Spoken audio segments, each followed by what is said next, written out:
I've had a very hectic day. Are you okay?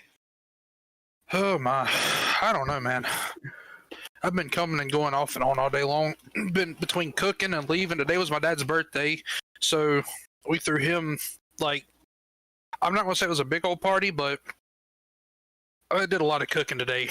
And then he wanted to go out and about, so we went with him, and I just got home like 5 minutes ago. Nice. So, I don't... And so you could tell me if I'm wrong, but I don't think Philip told us. So, will you be using a face cam? If not, I need a picture you want me to use in your slot. Yeah, I've got a face cam. I just didn't know how you want how that would be set up. Just whenever you turn it on, I can put it on the screen. So if I do this, can you see this? Yes, I can. Hi. Oh, yeah, right. I need to... That's a good point. Hold on, let me... This part might have to go, but if it's happens. a Discord camera, I can't get rid of that. Yeah. No, it's good. Yeah, it's all good. So, while we're here... Oh, hey. I'm not gonna lie, I'm excited that you came on as a guest because not that being West was kind of on Twitch. We go on these like Twitch adventures every so often where we'll just go, we'll find just random streamers, and we come across yours, and like it was a pretty damn good like watch. So me and Wes was like, hey, we really got to try and get this guy on here. Yeah, I was confused on how you like found my stream because I hadn't streamed in a long time. I've been gone. I've out of my house like doing some construction in a different state. So I was like, I get this message while I'm out of town, and I was like, oh, I mean, sure, all right. Yeah, it's all just a good time. We have our ways of finding people. I'm for it. Yeah, when you got the message, did you realize who it was at all? I didn't recognize it. Because you wouldn't have recognized Belob at all. Yeah, I know. I had no idea who that was, and I was like, I mean, all right. How does it feel getting asked by a random person to do a podcast? It felt really good. It made me feel very special. Nice. You missed my streams, Andy. It's okay. I'm streaming now because I'm back. True. This is the. I don't know. So what caused? So you said work caused your delay? No, I was I was doing work. I was fixing up an apartment that I got for my college, like where I'm going to be living. Yeah. So it's a total mess right now. It has no floors or anything. So we were fixing up the lights, like doing all the wiring. It was just me and my dad, and we got all that sorted out. Yeah, the pre-show is just Wes multitasks and gets... Can we literally have like... Okay, so this is the timeline of how my day's gone. So, I woke up. Last night, it was up in the air whether or not Empty would be around or not. So, I was hoping when I woke up, I'd know something. Did not know anything. I streamed starting at 6 p.m. Central Standard Time, and I'm like, okay. I'll give it as long as I can give it, but if I don't hear anything, I gotta do something. So you're upside down right now. I know. I mess up my vertical and horizontal sometimes. All right. Yeah, you know. Who needs horizontal and vertical anyway? But yeah, I have 0 topics open currently. I've not actually had a chance to go through and see what topics actually I have to do this on. Yeah, that I remember. See, I don't do it for a bit, and it all comes back to me on how I have to do things. Yeah, we actually ended up having to cancel last week. So I've been having a lot of stuff going on here recently, and it's messed with some things. It happens. I have to redo all the work I just did. Rip. Yeah, big rip. Yeah, that's what happens when you don't do a show for a week. You can't expect Wes's memory to get me through anything. Gotta re-pop things out, because otherwise I can't look at Discord. And you gotta kind of be able to look at Discord, because things can happen midway through, and it's like, okay. It's good to be in the know. Yeah.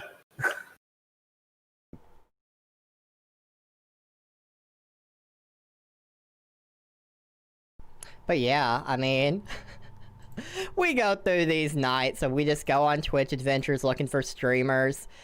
My thing that I do personally, and I always go like to like the very, very bottom, because that's where it's at. Yeah, that's where it's at. And as someone that is generally doing games that would not be anywhere near the top of the Twitch categories, I just find it good to, when I watch Twitch and go on these adventures, you gotta look for the things that would be where I would also be, you know? It just makes sense. It's natural. You know that's where the good content is. Exactly. And then sometimes you just find some gems. Not all the time. There's not always gems. No, you will definitely find some interesting streams near the bottom. Yeah, there are some questionable streams at the bottom. There's this one guy that me and Wes ever so often check in on because we swear he's gonna like fall over dead on stream one day. It's pretty bad. Gosh. Yeah, like he sits there, he just kind of stares off into space with his mouth open, and like that one stream we found, and we actually thought he had just kind of like rolled back in his chair and literally died. He just stopped moving, didn't look like he was breathing. Like he just completely went still as a statue, and his eyes were just wide open, mouth open. He was just staring off in space. And we're like, "Yo, is this dude dead?" And then he just out of nowhere just started moving again. We're like, "Whoa, what the fuck?" That sounds. I wouldn't say entertaining. That sounds like kind of scary. It's something to see. That's for sure. Yeah. Normally, if I'm looking on Twitch, and I try to get like the mid range, because I feel like near the bottom, if there's like no views, you know, it's probably because of quality. Like if people just don't want to watch it. It sounds bad, looks bad, whatever. And then once you have 2-3 viewers, that's probably where the hidden gems are. That's where it's at. Yeah, I mean, anything above that in that range. It's a tough thing because I feel like I look at myself as a streamer and I'm like, okay, I generally average like 1 view. That's generally where my streams fall, like 1 viewer. I hit higher at times, like my peak is always above 1, but that's what my average viewership for the entire stream is. And I'm like, I don't think I do a bad stream. I think it's overall enjoyable. So it's like, 1 viewer streams can't be bad. I can't go in with that mindset, so I look for things, and a lot of 1 viewer streams, it makes sense. I don't really pay attention, because even though I do this podcast with him, I've actually got my own separate channel where me and 2 of my other buddies, we do like a group thing, and we group stream together, and I don't really pay attention to our numbers, but I want to say our average is usually like 5 to 7, roughly. But it definitely varies. Sometimes we have those bad nights where we only have 3, and then sometimes we have 11, 12, 13. It's really weird how like one stream you can have like 10 plus people watching you, and then the next you can have like 3 watching you. It's so weird how that works. Yeah, you really got to figure out the kind of like the rhythm and the system to it, because when you stream, who else is streaming, what you're streaming, it all plays into it. Yep. If there's some big streamer happening, like Carson or someone like that, you're not going to get too many viewers because everyone's going to want to watch him instead. It's like it's kind of like the food chain a bit. Yeah, it's funky. Yeah. And when it comes to like your actual stream, like I've done research into it, the top 2 things that matter for people pressing on your stream is the title and the thumbnail. You can't control the thumbnail. You gotta just deal with what you're given. But the thumbnail, I wish you could control for streaming. I wish you could give your stream a dedicated thumbnail throughout the whole time. See, I think it'd be I'm glad that it's Don't not. have that yet. I want less things like YouTube on Twitch, because I was a YouTuber for years. I don't like the YouTube SEO system. That's gives me a headache. Twitch is a fair game. Twitch is just it's a very competitive thing. Like, I don't know if you keep up with how many streamers concurrently there are. Once COVID hit, that number almost doubled. Oh yeah, absolutely. And Streaming it's went up barely so gone much. down. It is starting to go down. The trend, now that everyone has had their chance to start streaming, see if it's for them, that number is beginning to trickle down. But I don't think we're ever going to get back to the number it was before COVID. No, probably not. I definitely think that, when COVID happened, it was definitely a boost to the number of people streaming, but an even larger boost to the number of people watching. So it kind of balanced itself out a bit. I think you'll find a common trend on Twitch, from what I've seen. More people watch Twitch when there's more people streaming to Twitch. Yeah, it just makes sense. I think that's just the thing. So, I definitely think it's a good thing. I do have to ask here, your whiteboard drawing. What's going on there? All right, so let me move that a little bit. So let's see. Let me look at what they're actually supposed to be, cause let's see. So we have.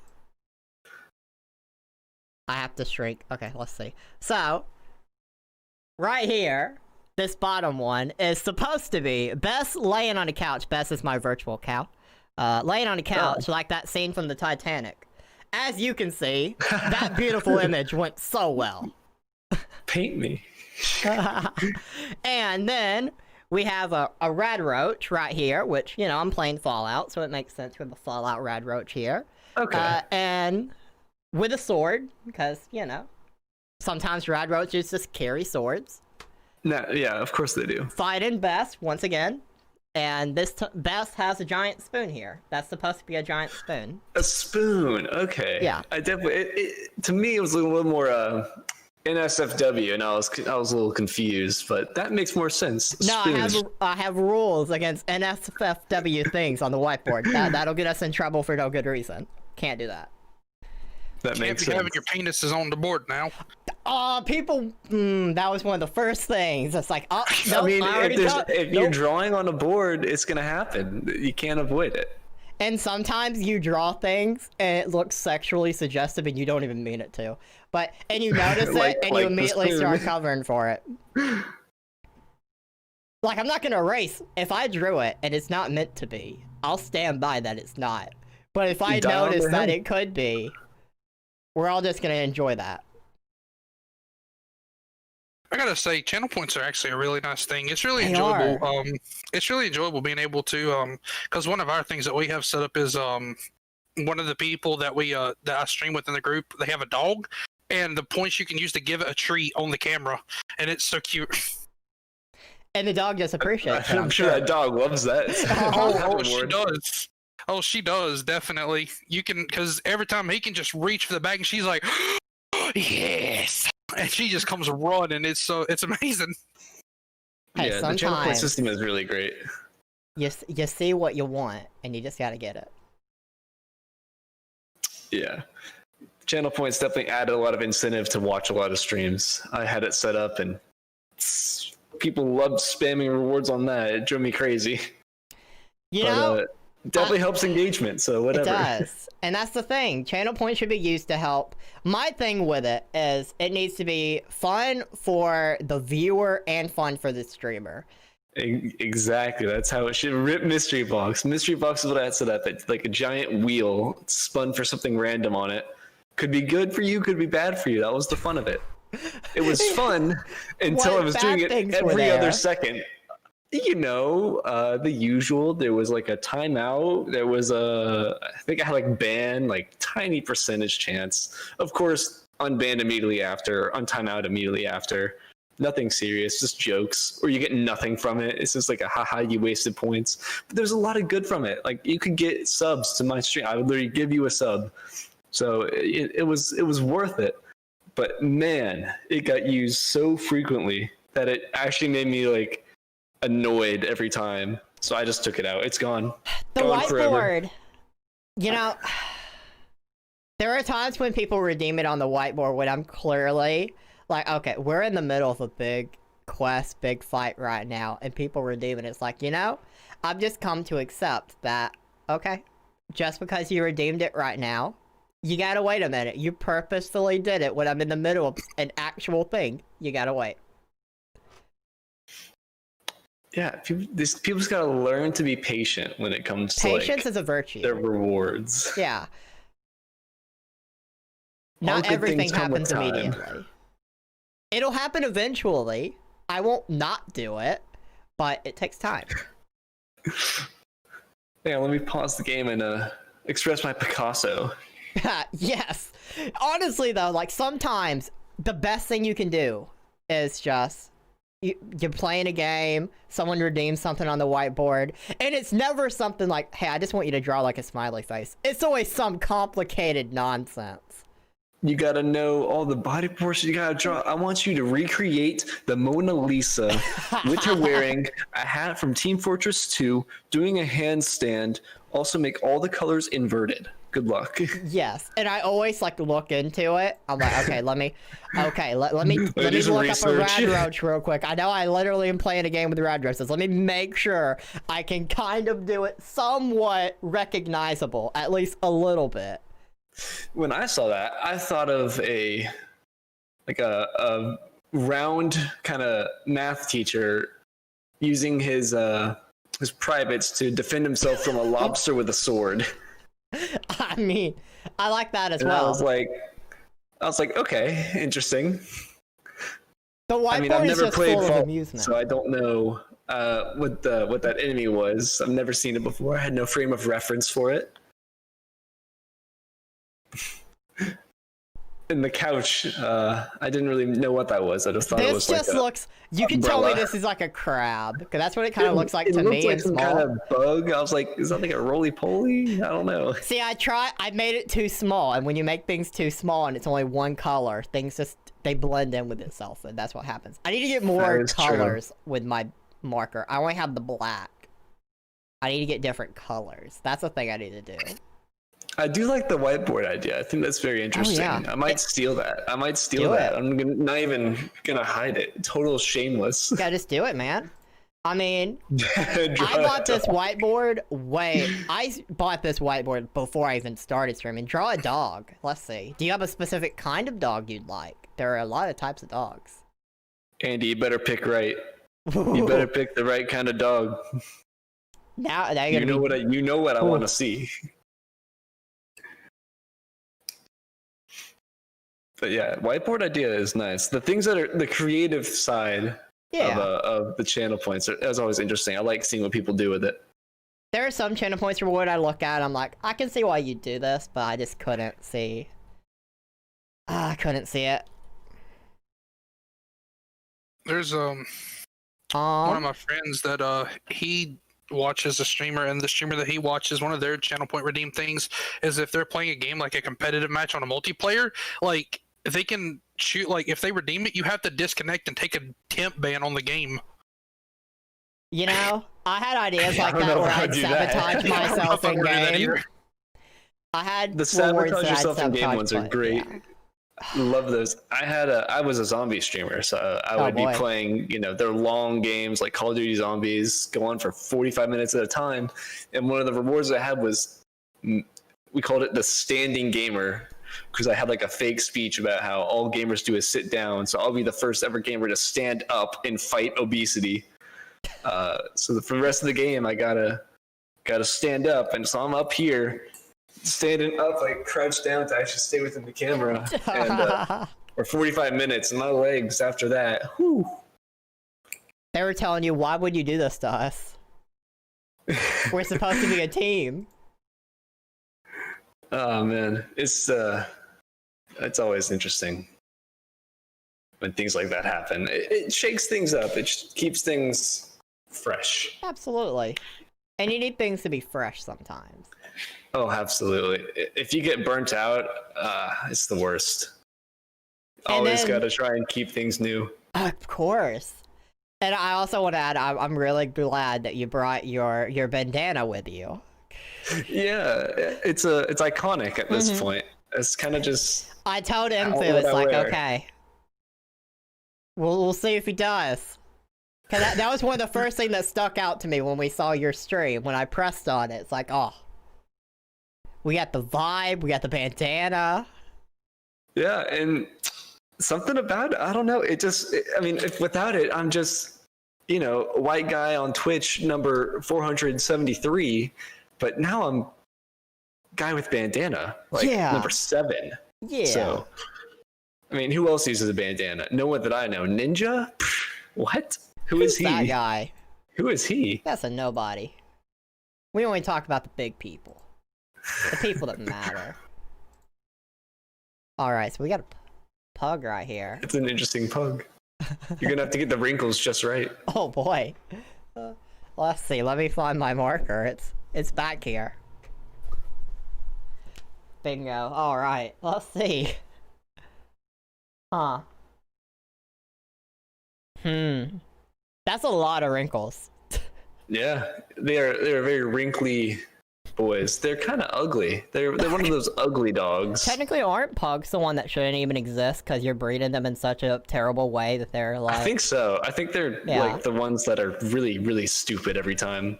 Yeah, I think the pugs are the ones that you shouldn't even be breeding because it's not good for them. Yeah, pugs. I can't imagine liking pugs. Ooh. Damn. Nah, I'm just calling out my girlfriend. She's in chat. Throwing shade. We all know big dogs are the better dogs. Ooh, disagree. Ooh, I don't know about that one. Big dogs are they're always too better. extroverted. I don't want the extrovertedness. Well, you want your dog to just like sit near you and yap. Yeah, I want a cat. Oh no, that's worse. Yeah, I want an introvert animal, not an extrovert. Ooh. I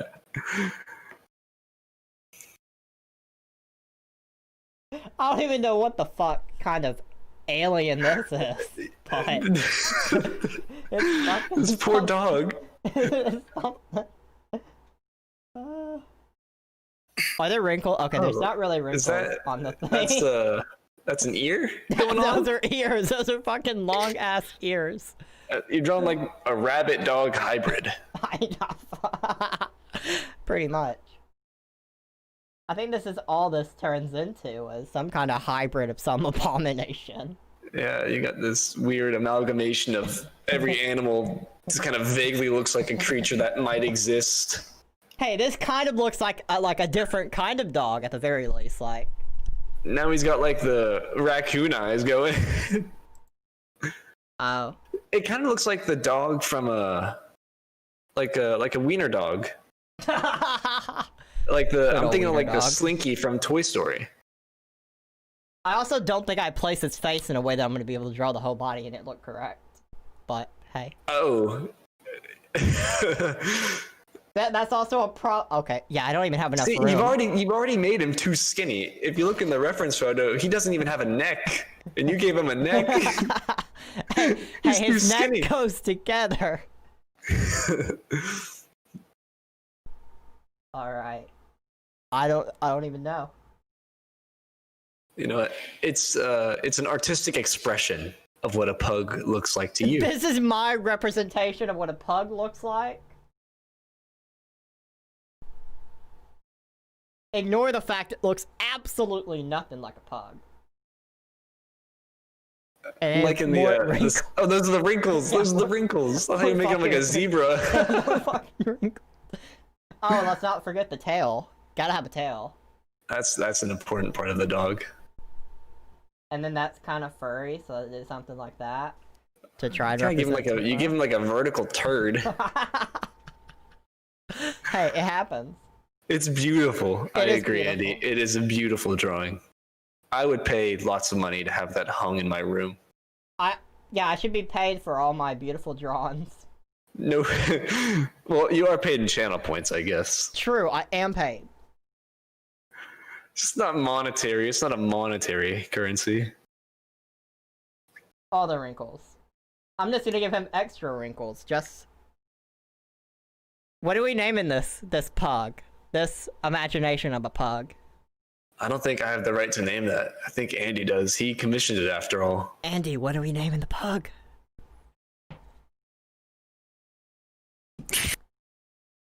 It's truly beautiful. It is. It's really nice. It's a shame you're gonna be blocking the pug. No, right? To be fair, let's see. No. I don't know if I can move it closer. Let's see. Is that like on a tripod kind of thing almost? Andy, there's no way. There's no way you decide to name it Pinto. There's no way. Now there's two of them.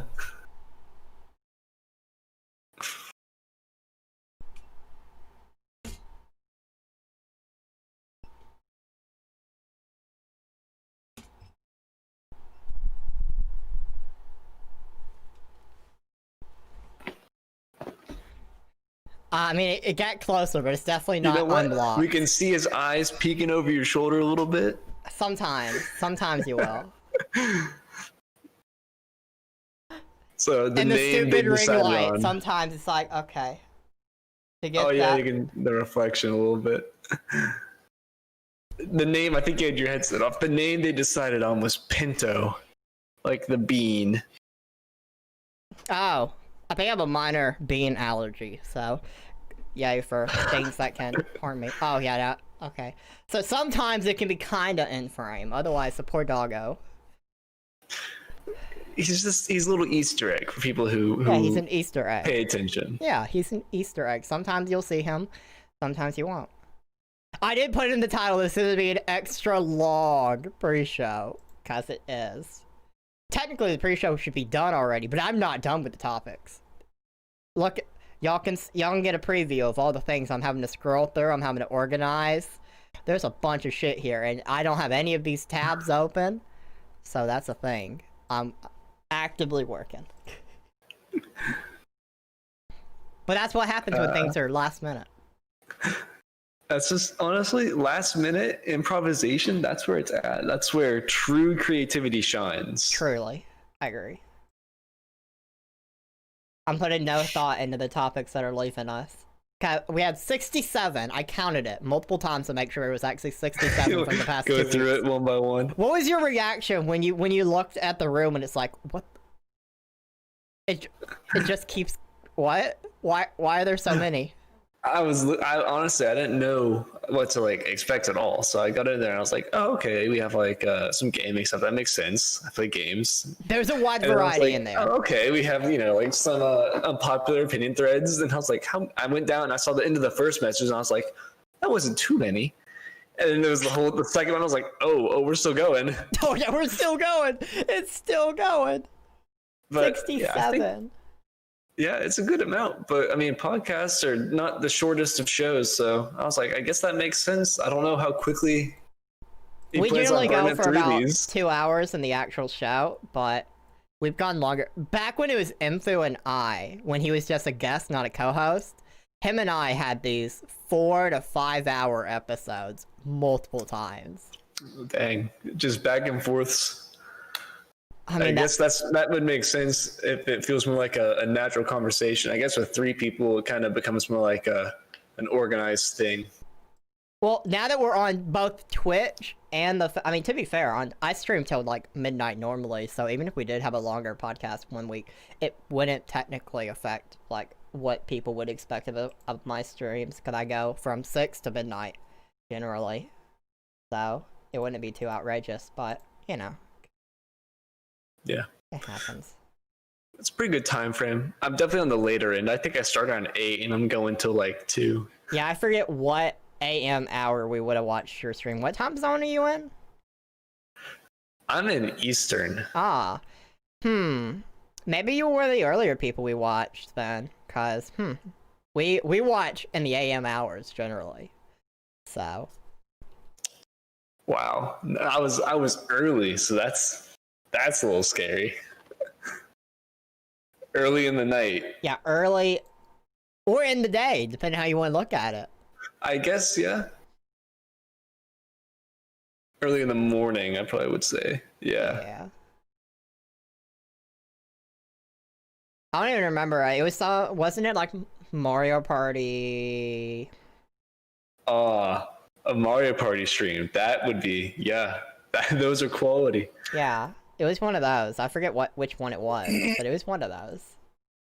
I think the only ones I streamed were Mario Party 7. I remember streaming. I played Mario Party 7 a bunch with a group of my friends. Those are fun. I really enjoy doing those. I've joked before. I'm like, I'm just gonna be a Mario Party streamer at this point. I mean, wouldn't be the worst It's thing in the funny. world. I think it's funny.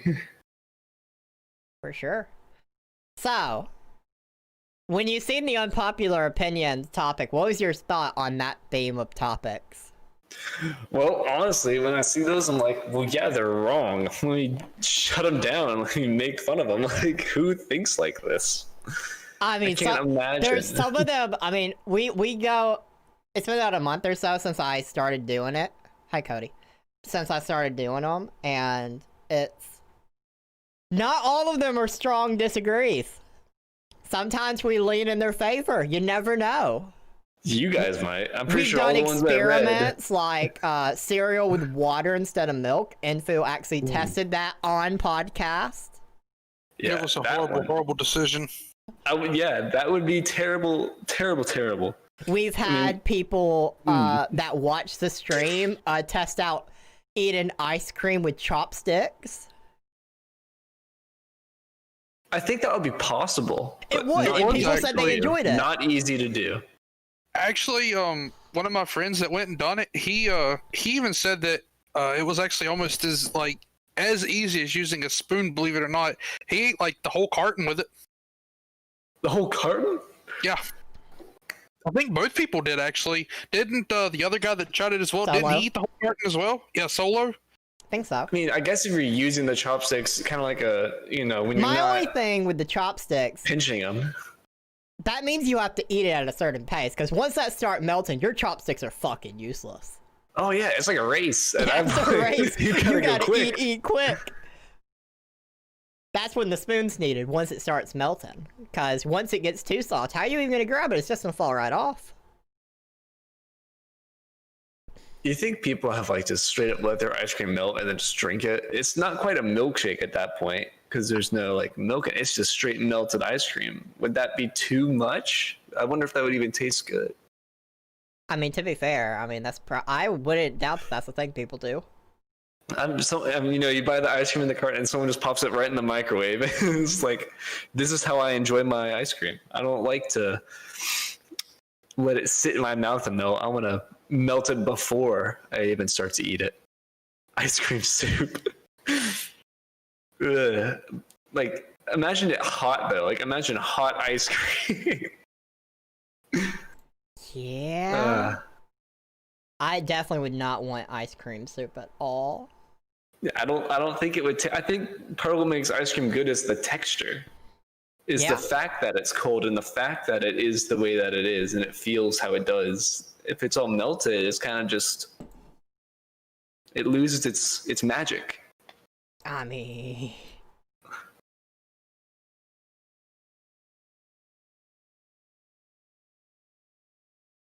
hot fudge, like those people that drink warm milk. Why would you drink warm milk? I don't get warm milk. Warm milk is nasty. I don't even like cold milk. I mean, yeah, I don't get it. Just weird to me. My bones have got to be so fragile at this point. I don't know when milk in my life became something gross, but it is. I'm never, ever drinking a glass. I'll put it in my cereal, but that's it. It gets the silent treatment for me otherwise. Sometimes things just aren't for you, and you gotta accept it. It's just, it is what it is. Milk is for losers. Yes, exactly. Milk for losers. Wow. I mean, I don't drink milk, so I'm not good. You're not a loser. Yeah, welcome I'm to not a loser. welcome to the King Club. Heck yeah. Is Info a loser? Probably. I don't know. Do you drink milk? I drink almond milk, but not normal milk. Ooh, does that count? I don't think you're a loser. No. Or you're a part loser, though? Is this part Dude, of your you're game? on the edge. You are on thin ice. Ooh. I mean, almond milk is putting you in a camp of your own. You might be like the jester. The jester. Chunky milk. You guys are gross. Isn't chunky milk expired milk? Yeah, that's what I was thinking. Isn't chunky milk like not Chunky good? milk is like old, like a week in when it's starting to like coagulate and stick together. Nasty. I watched Ellie Beast Absolutely drink gross. milk like that, and it was not okay. I mean, yeah. I would throw up. That's disgusting. In first grade, I drank white milk at the lunch table, and it was hardcore spoiled. Like shit was like cottage cheese in my mouth. I haven't drank white milk since. What is your reaction when you discover this? Chunky milk is for people with swag. No. No. I like that reaction. Just no. I've never heard someone call it white milk. Like, I guess it's not wrong. It's not wrong. I've heard But it it's before. like, dude, But that you don't detail. call chocolate milk black milk. It's not brown milk. I mean, pink milk, strawberry milk. I've just never heard it. It's just like, you know, milk is white naturally. I would be concerned if you have to specify that this milk is white. I'd be like, well, what did you do to it? Like, why is it? What other color would it be? White milk, chalky milk, strawberry milk. No, it's just milk. It's the default. It's I've just heard milk. it called pink milk as well for strawberry, because that's what I used to drink as a kid, was strawberry. So I've definitely heard Drink that. green milk. The fuck is green? Oh, you mean like, what would green milk even be? Lucky. Lucky. Yeah. No, it's almond milk. That's what it is. Oh. I guess I don't know my milk.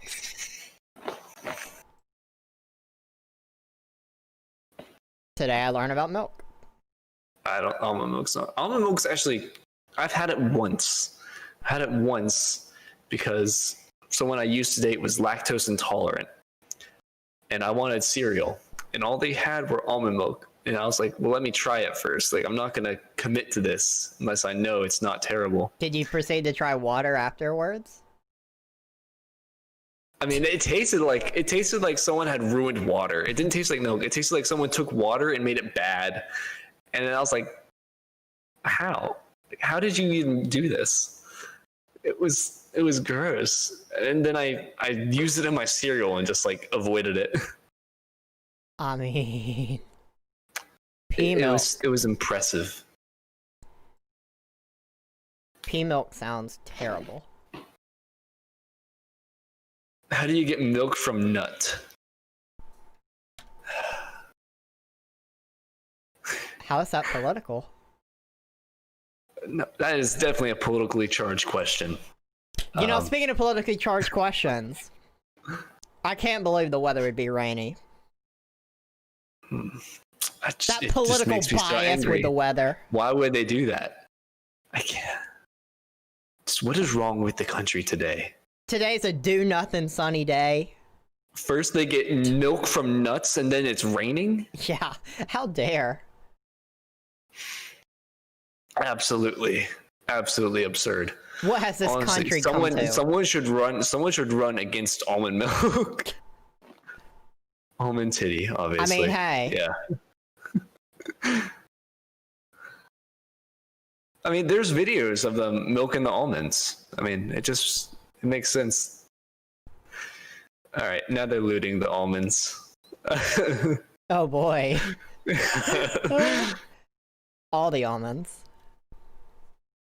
What are you attracted to? I like almonds, cashews, peanuts. Yum.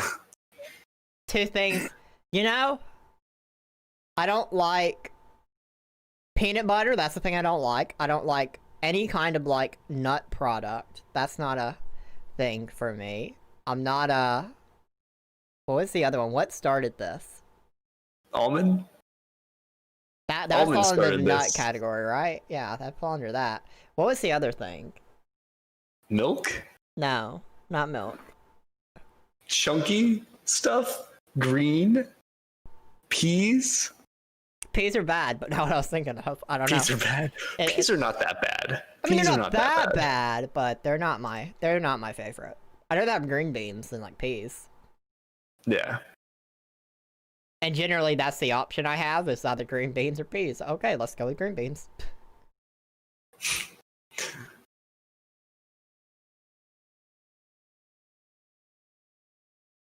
I should say, for the record, I'm still working on the topics. Just so everyone knows, so we're not just BSing around. I mean, we are BSing around. But BSing around is, I mean, it's the name of the podcast. That would make sense. Did someone drain Mr. Peanut before he died? I mean, maybe. Is that a thing? I've never heard of draining a peanut. Can you drain a peanut? The top results is from MyFitnessPal, peanut butter. Should I remove the oil?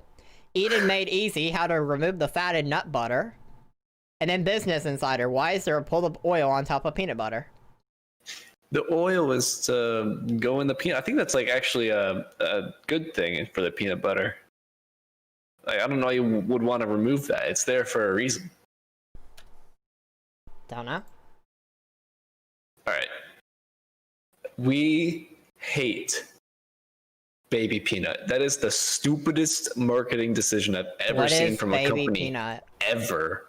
So I don't even Planters, is that the company that does the peanuts? You know, it's like the one peanut company that everyone knows with Mr. Peanut. Well, he died apparently in a commercial. He's dead, and then he was reborn. Like a Christ story of peanuts. He was reborn into Baby Peanut, and they started spamming him in all these stupid like gifs on Twitter. Oh, it's an abomination. It's worse than Baby Yoda. It's worse than Baby Yoda. Do you have a problem with Baby Yoda? Absolutely. Absolutely. Baby Yoda's adorable. He is designed to be adorable. It is the worst. It's so annoying. It's I'll like have a you minion. know that I spent money to buy a Baby Yoda fucking plush thing. How They dare are in your head. They're in your head. They control you. that might be. It's the chemicals in the water and poo. They're making you vibe the Baby Yoda. They I'm fine have with their that. mind controlling you. As soon as I upload, that is, it's uploading.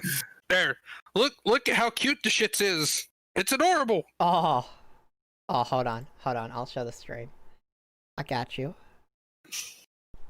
You have two of them. They're fucking cute, okay? Look at this guy. So adorable. It is. They're so cute. I see that and I am filled with unbridled rage. Wait, what is this? The fuck is that, Info? What am I looking at here? They're Baby Yodas. No. Top left corner. I'm trying to zoom in. I don't know what that is. Top left corner, what? I zoomed into part of the screen that you showed of this picture of two. I don't know what this is. I don't have the string pulled up. Give me 1 second. I can't tell what that says. It's so...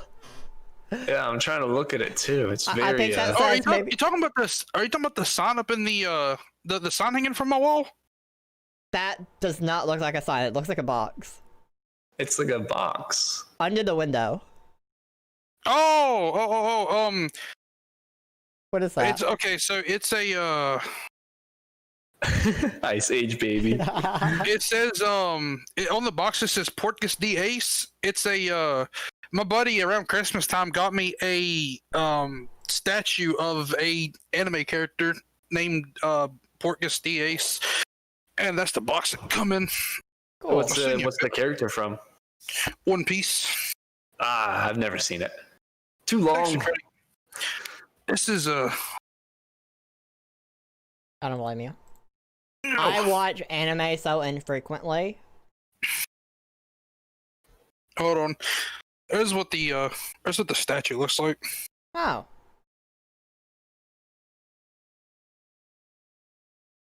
Very detailed. It is. if I ever see the Ice Age baby in real life, that thing would go so far. I would boot that thing so far away. Gone. Out of sight instantly. Hate the baby from Ice Age. So, am I reading this correctly? Is that an Xbox controller by Microsoft beside a Sony headset? Yeah. Wow. Dude, I don't discriminate. And is that a calculator in the background as well? Yeah, gotta do math. Oh, he's got to do some math. That's all it is. That just makes sense. 2nd Division Commander. Yeah. If you look at that picture I just sent, you can literally go down the line and see Xbox, PlayStation, my computer, the Switch, all of it's just right there. Oh, hey. Alright, why not? Let's say so. I just want to point out. Is that from fucking SpongeBob? Is that... What the fuck is that crab? That's Mr. Krabs. Oh my god. It's Mr. Krabs, yes it is. That's a flashlight. Oh, Just analyzing his room. I am. It's like he's under a criminal investigation. The thing on top of my PlayStation, that's actually not a flashlight. That is a external charging port that you plug your phone into or whatever. It's a battery bank or whatever they're called. Purple thing? No, that's on top of the PlayStation. The black box. Oh, never mind. Okay, yeah. There is a flashlight beside my Xbox. I thought you was talking about the black thing on the PlayStation. I see a pencil, a bunch of controllers, a lot of white spots on your wall. Yeah, there's when I was younger, my sister drop kicked my wall and went through it. And she went through it in 2 different places, and that's where we fixed it, and we didn't repaint it. So what is this bag of food? Bag of food? What? It looks like it says CLA. Is that EYF? They are it is lemon drops. Oh, they're okay. candy. Yeah, don't mind me. I'm just doing a full criminal investigation. Yeah, into your room. what did this guy do? What are you looking for? Everything. Not good. It's fun. Everything. You put something in my face, and I have to investigate it all. No. It started with the first picture. I noticed something in the background. Now I'm just doing full interrogations. I mean, Info, I know you've committed crimes in your day. Probably. So... Dude, the other day when I was cleaning my room, I found a peso, and I have no idea where it come from, and I'm still confused. Well, at least if you ever need a peso, you have a peso. That's like, what, 25 cents? It's 50 cents. 50 cents, I think. Yeah, I think it's 50 cents. What could you convert that into for US money? 1.5 pennies. Wow. I don't think that's true. Let's see. Convert peso to US dollar. Oh! Excuse me! I was giving them too much credit, apparently. Oh, what is this? A 9-letter word? Yeah, there's a 9-letter word. Alright. No one's guessed any letters? Is that true? Yeah, I think that's true. Yeah, that's true. Yeah, that's true. Alright. So apparently it's like 0.044 of a United States dollar. F. Is there an F? There is not an F. There's not an F. But yeah, what is 0.44? Highlighted your message, Ramsplooge kissing a baby Yoda on the cheek. Okay. Oh, wait, I didn't even realize that you had requested to draw that. I didn't comprehend that either. I get distracted during the podcast. I'm multitasking, so yeah. Okay, so We have an F, which is not there. Let me update that first. Let's do that first. Then I'll do the draw. An R. We have an R. Is there an R? There could be an R. I don't know. I don't memorize the word, so. There is not one, but 2 R's. Solid guess. So you got 1 R right there, and then you got an R right there. So you have a blank, a blank, a blank, an R, blank, blank, blank, blank, R.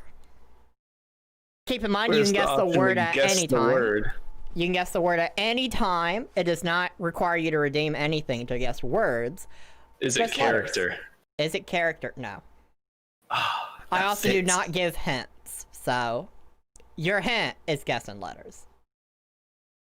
So we got an F. Gone. An R. Cool. Cool.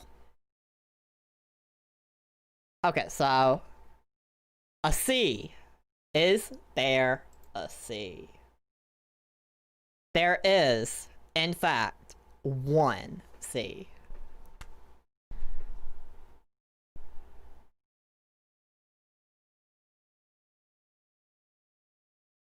That's the most beautiful C I've ever done.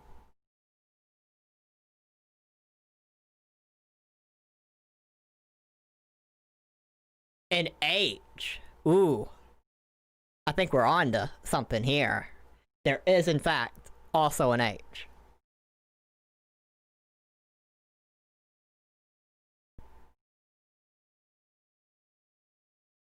So we have, for the record, blank, blank, blank, or blank, CH, blank, R.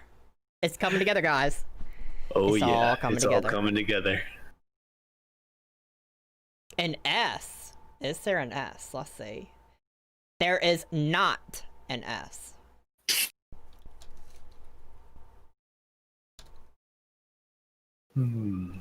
Alright. Got the letters guessed updated.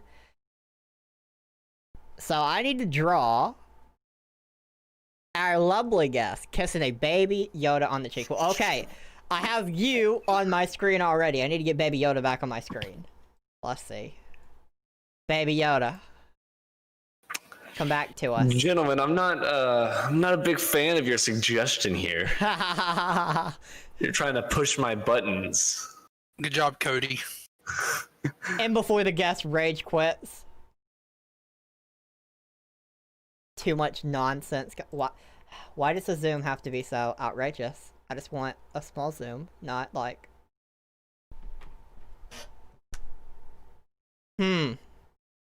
Alright. We're working with a lot of space, so this is gonna be beautiful. To be fair, most of this can technically go. I was supposed to erase this days ago, but I did not. So I could just wipe away these 3 things. Let's see. I could quickly get around to doing that, because I always take a picture of the whiteboard for prosperity of what I've done. My masterpieces.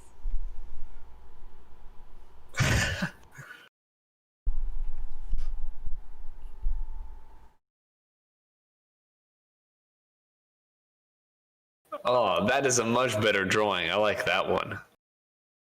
That's a great suggestion. Ramsplooge shaking gentleman's hand while winking at him seductively. Can I combine these two somehow? That'd be interesting. Combine them? So I'm kissing baby Yoda on one hand, shaking hands and winking on the other? It's impressive.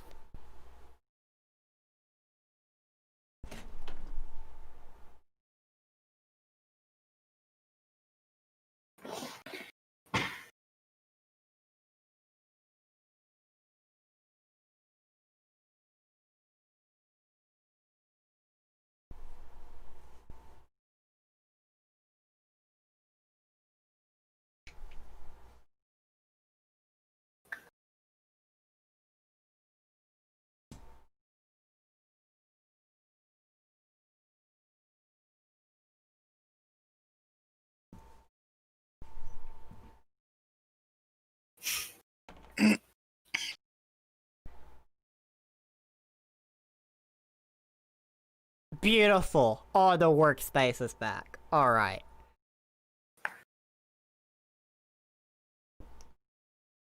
Let's see. So I need to draw you both kissing a baby Yoda on the cheek while winking at gentlemen. This sounds like a challenge. Alright. Are you ready to see my interpretation of you? I would love to see your interpretation of me. This isn't the first time I've had to draw a guest before. Let's see. Do I have the picture of the last time I drew a guest? It was beautiful. Let's see. Cody has a very interesting mind. It's word, not letters, it's word. At least I did give notice that this was going to be the longest pre-show. Alright, let's see. Can I share this with Discord easily enough? I can. Cool.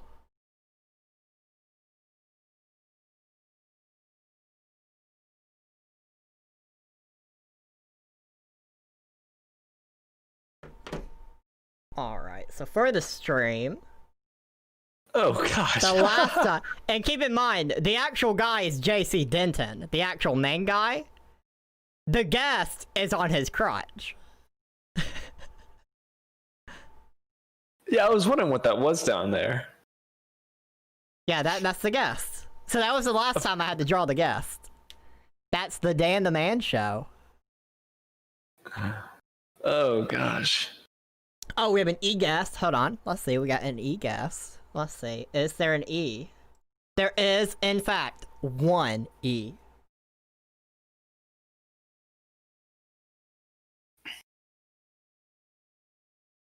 We're moving up in the world. You get in there. Alright. An A. Alright, hold on. Let's see. Is there an A? There is not an A. You get lucky sometimes, you don't get lucky other times. That's tough. It is tough. What do you think this word could be? I'm really thrown off by the start, honestly. Oh? And the fact that there's no E at the second to last spot, I was for certain that was where one was. Ooh. You were banking on one thing, but wait, what the fuck? I was. What has happened to this? Off. This has been thrown into chaos. This whole thing, I feel like it's just gotten messed up somehow. Okay.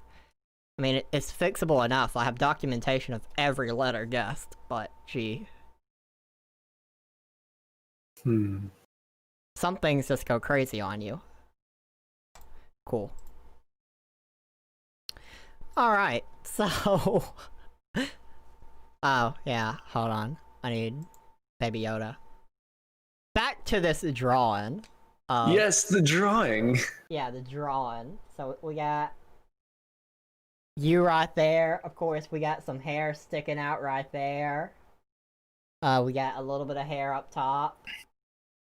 But predominantly enough, most of this is definitely going to be covered by good old America. Bandana. Good old America with the worst possible stars that don't look anything like stars, but Artistic interpretation. this is my artistic interpretation of stars. Alright, so we got some eyebrows right here.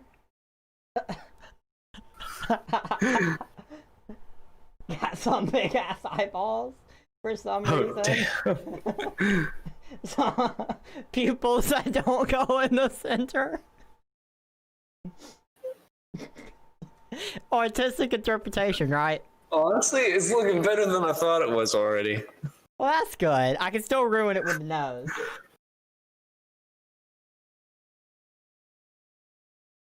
So we got this nose right here. And then, of course, we got like...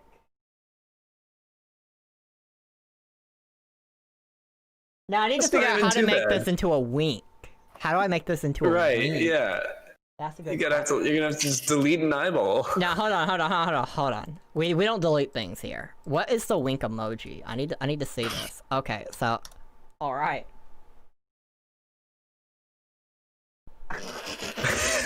Just scribble over it. sometimes the eye with a wink. All right, and then I need to do shaking gentleman's hand while kissing a baby Yoda. So I need baby Yoda to be like right here. An L. Hold up. How do I represent? I have to literally put Yoda on top of you, right? How does that work? I wouldn't know. Yeah. How do you represent a kiss? Do you have a fly in your room? Smooching on the lips. Yeah, I'm noticing it. It's kind of bothering me now. Oh, it would bother me too. So we got adorable baby Yoda right here with a couple lines right here that kind of just go together. We got some big ass eyeballs. Truly big ass eyeballs. And then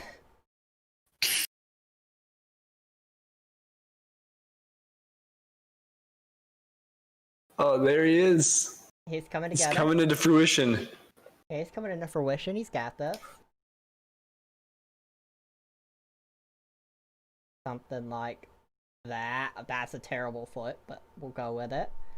Got another arm here, and then a little bit like that, and then that's kind of a weird furry amalgamation of things that kind of goes down here, actually. And then, like, that's... we need some fingers represented here. And then you got some furry stuff right there and right there. And then you got kind of a line going down here for some reason, because he's in a weird thing. Andy, I don't know. I haven't played Animal Crossing in a very long time.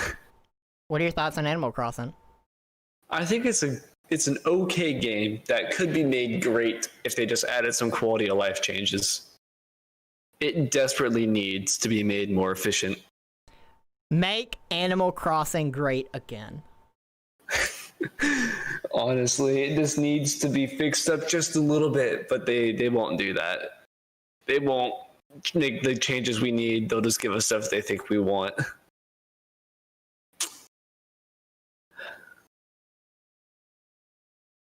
Yeah, you can swim now. I didn't ask to swim, but I can.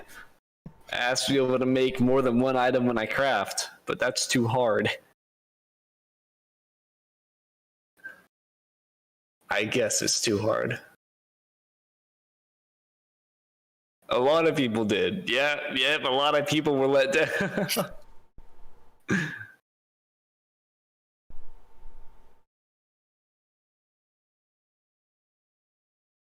Yeah, that's a great idea. Rich, you can just have my Switch. I definitely never use that. Who would use something like that? Wait, what if we made our game with crafting function just like how every other survival game does not do it? What if you made it as tedious as humanly possible to progress in this game? Beautiful, perfect, just what I want. All right, so I'm a mole person, I guess, with my little toes. So we had an L as well. I don't remember if I said anything about the L. There is no L. Can confirm, no L. It just doesn't make any sense, that word. A K? Every kiss begins with K, but unfortunately there is not a K in this word. No, we have like 16k points, and Cody's already got us down to 13.9k. Well, Cody's gonna make you bankrupt. I can see that. That's what happens. Alright, back to the topics. Oh, a D? Yeah, I think I missed that D. Hold on. I missed the D, but unfortunately there's not a D here to have.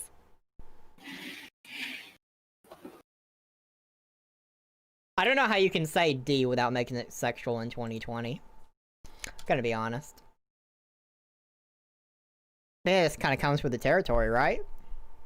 Yeah, I guess. That's I feel like now people just kind of say the word. We go all in. We go all in. Hell yeah. Thanks for playing. Thanks for playing. Wait, have I actually gotten it down? Oh. Alright. Did I? I think I did. Alright. So how many are remaining from the gauntlet? We had 67 to begin with.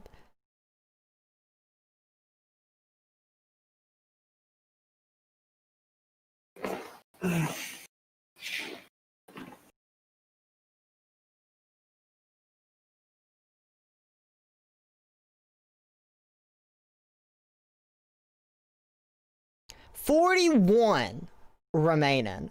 41 of these 67 topics actually made it through the gauntlet of everyone. That's interesting. It's a lot of tabs. Yeah, that is. It's a lot of topics.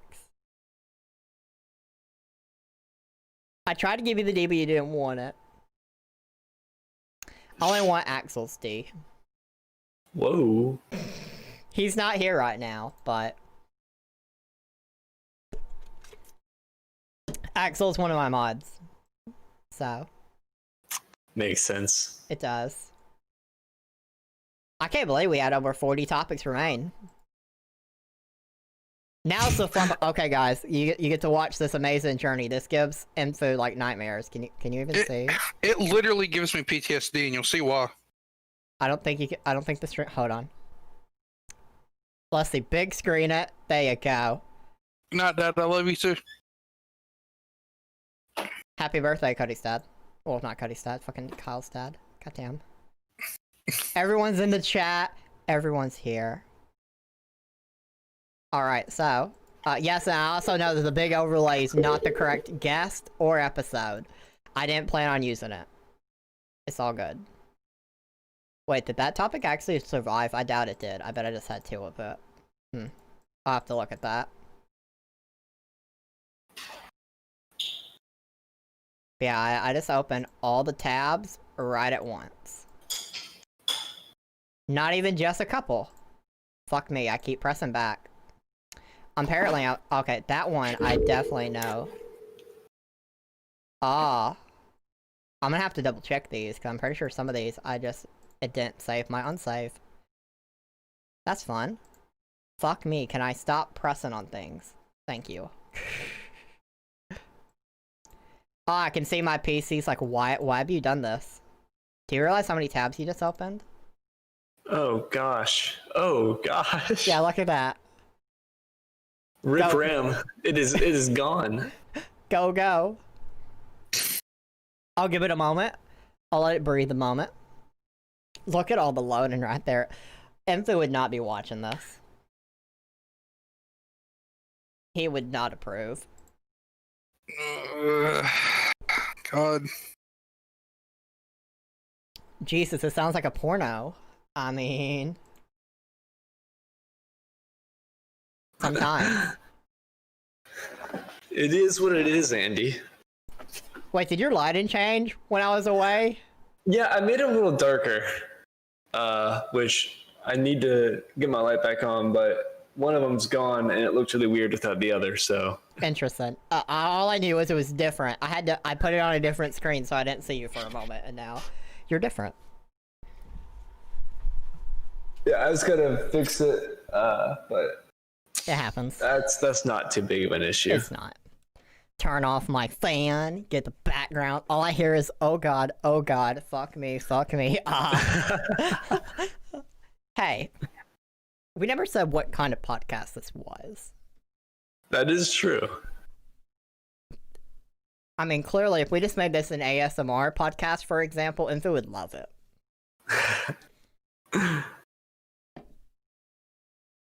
Oh, speaking of things Info loves, so, Ram, how do you feel about bidets?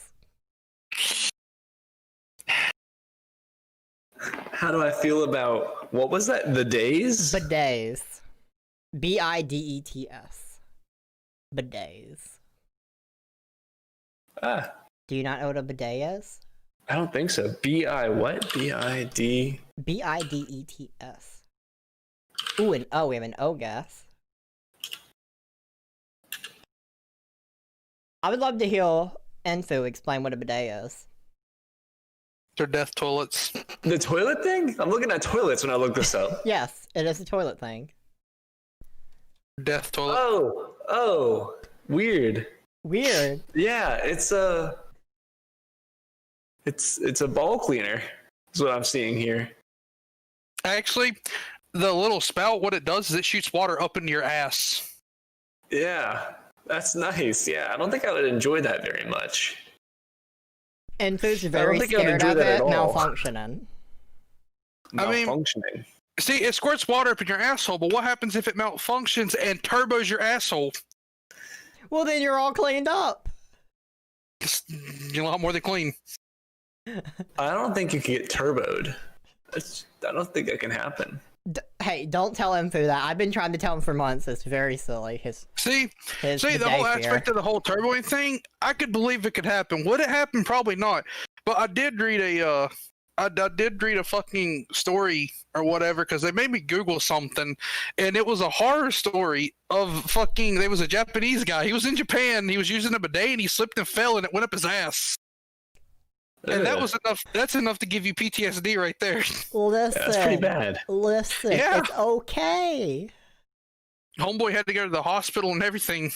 Oh gosh. Sometimes you just gotta go through some things in life. Yeah, but if you just don't have it, you don't have to go through that. And that's not something I want to go through.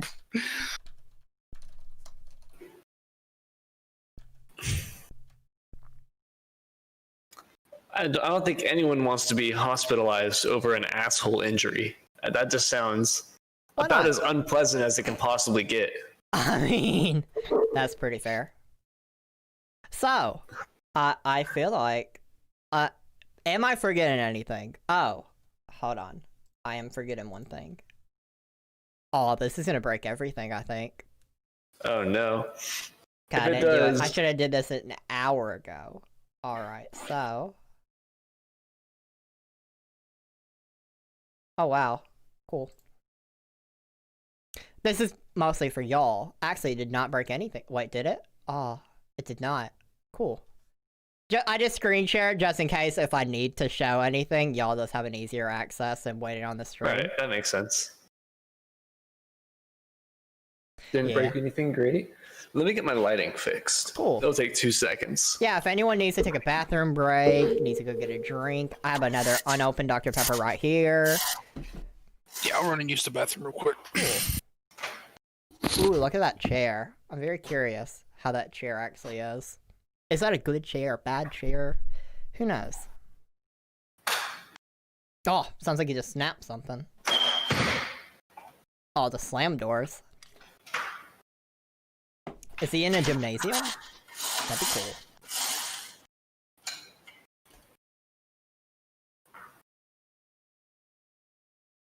So, awkward silence is good. What is that? Is that a window? Is that a window I see? Good chair. Yeah, I'm looking for a chair right now, cause I don't know if you guys. So. I have two things right here, and as you can see, they're also very flat currently, cause I need them for the butt part of my chair. And then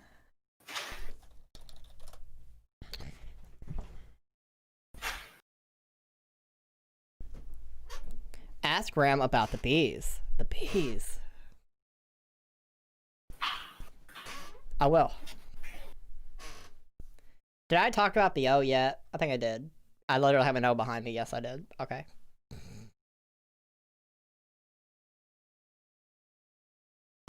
Everyone's all gone. It's all lonely here. My chair is squeaking again. My chair is the worst chair ever. I'm telling you guys, my chair is like the worst. It's shedding. The butt part is flat as fuck. You can feel metal rods now. That's why I have the 2 pads, and they're both flat, because that's what I need. I had to put 2, because one was not good enough. Ooh, an Auburn Eagle shirt.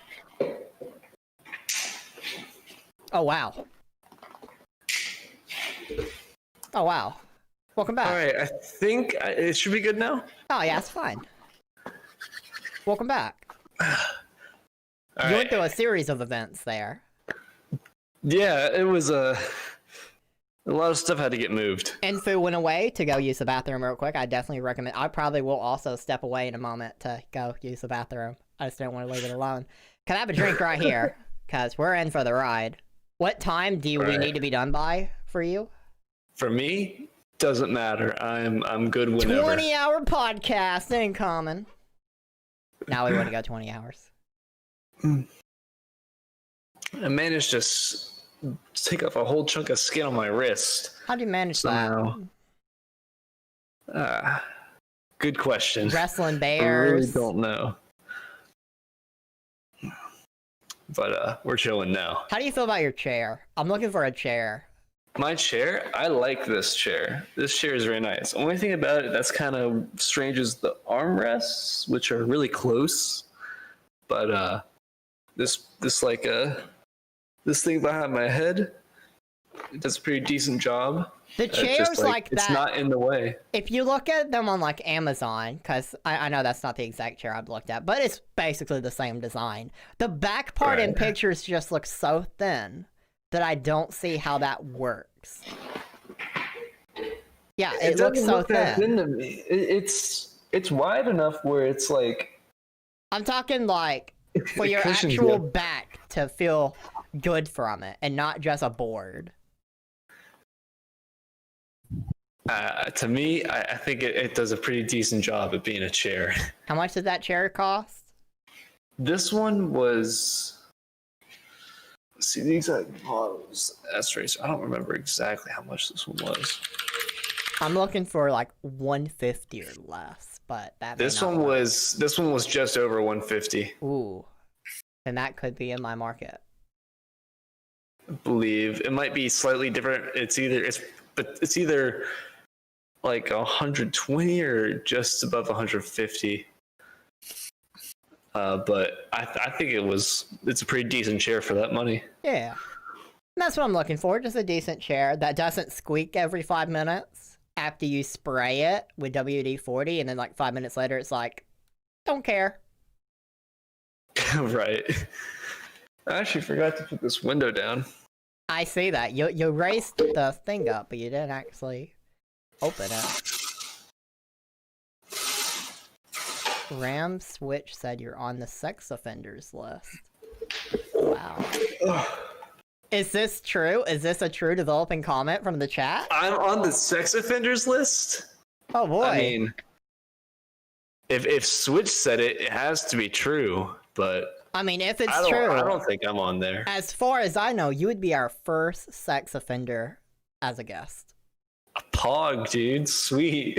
And we've had a hentai translator. We've had a wide That would array be of an people. occupation. That sounds like a fun job. Oh, when we had the dude that said he translated hentai, that was just a thing for us. I can't let it go. That happened months ago now. I just can't let it go. I can't believe I engaged with someone that said they translated hentai. That's awesome. Enfu, you I remember love this that person, job. right? Is Enfu still away? I thought he came back. No, I just got back. Oh, hi. You remember the guy that translated hentai? Oh yeah, True legend. he was of the highest quality. Sometimes you just need something to stand out during your podcast episode, and translating hentai is what stood out to me. That's what I remember. Yeah, that's solid. That's a great one. I like 'Cause that. keep I've in never mind- heard that before. This wasn't an early topic. This was like the last 20, 30 minutes of the podcast we discovered this. And it's like, wow. Yeah, we was talking Sometimes. about jobs, and Yeah. he said the job that he had in the past was translating hentai. Wow. It still amazes me today. I've died 11 times. Does it add one when it does that? I don't know if it does. I think it does. It does. You died? It's my fault. I can't. Why does it add one? I thought I removed that. So I need to reduce that by like 2. That's a shame. There you go. Fix that. Come on, Moobot. Do your job. But yeah, so I'm gonna take another bathroom break before we actually begin the podcast with our... How many topics did I say? 46? Yeah, that will. Hey, he has all the time in the world. You have all the time in the world as far as I know. I have all the time in the world. I have until... Yeah, I should. Yeah, we'll cover as much as we can, but yeah, I'll be right back. So, hopefully nothing breaks while I'm gone. Things breaking is never good. I'm encountering a lot of breaking right now, which is lovely. So I'm sure Wes will probably ask this, but my own curiosity is getting the better of me. How long have you been streaming? I've been streaming for...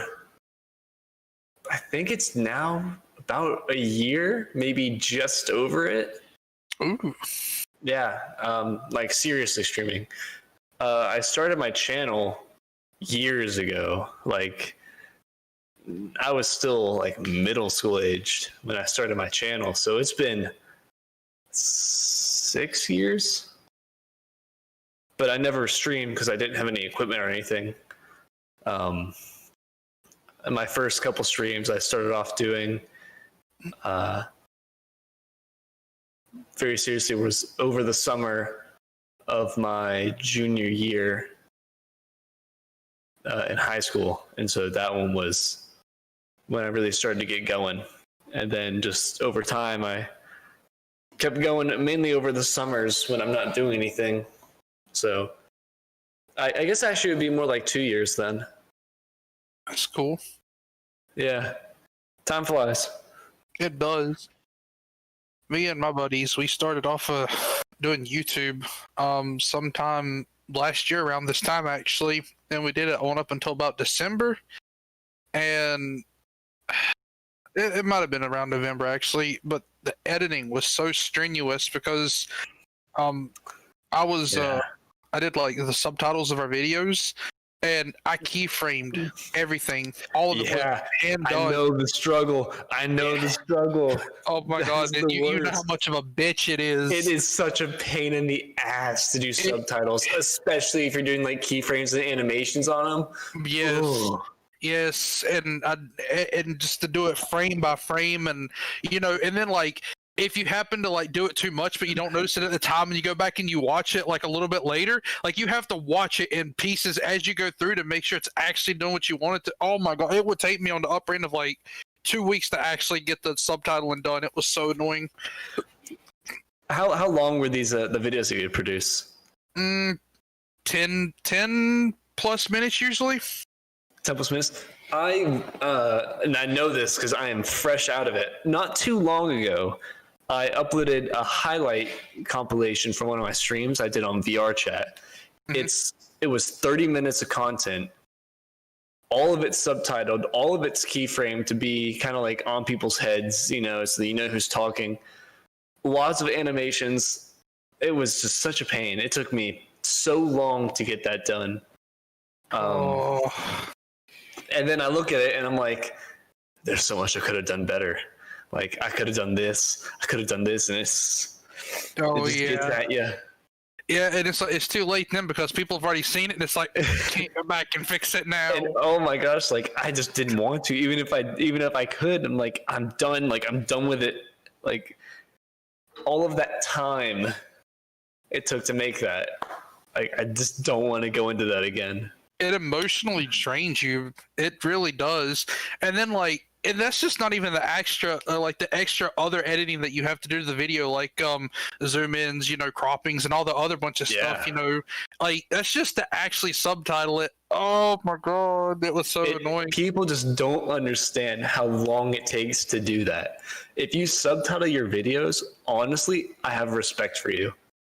Like it's such an extra effort kind of thing that a lot of people don't understand like how much work goes into something so simple. And then like on top of it, just to add that extra bit of spice of life to it, I actually color coded depending on who was talking. So each subtitle had their own colors attached to it on top of it. Exactly. And, oh my god, dude. It was I love that. That's great. Exactly. That's how it's supposed to be done.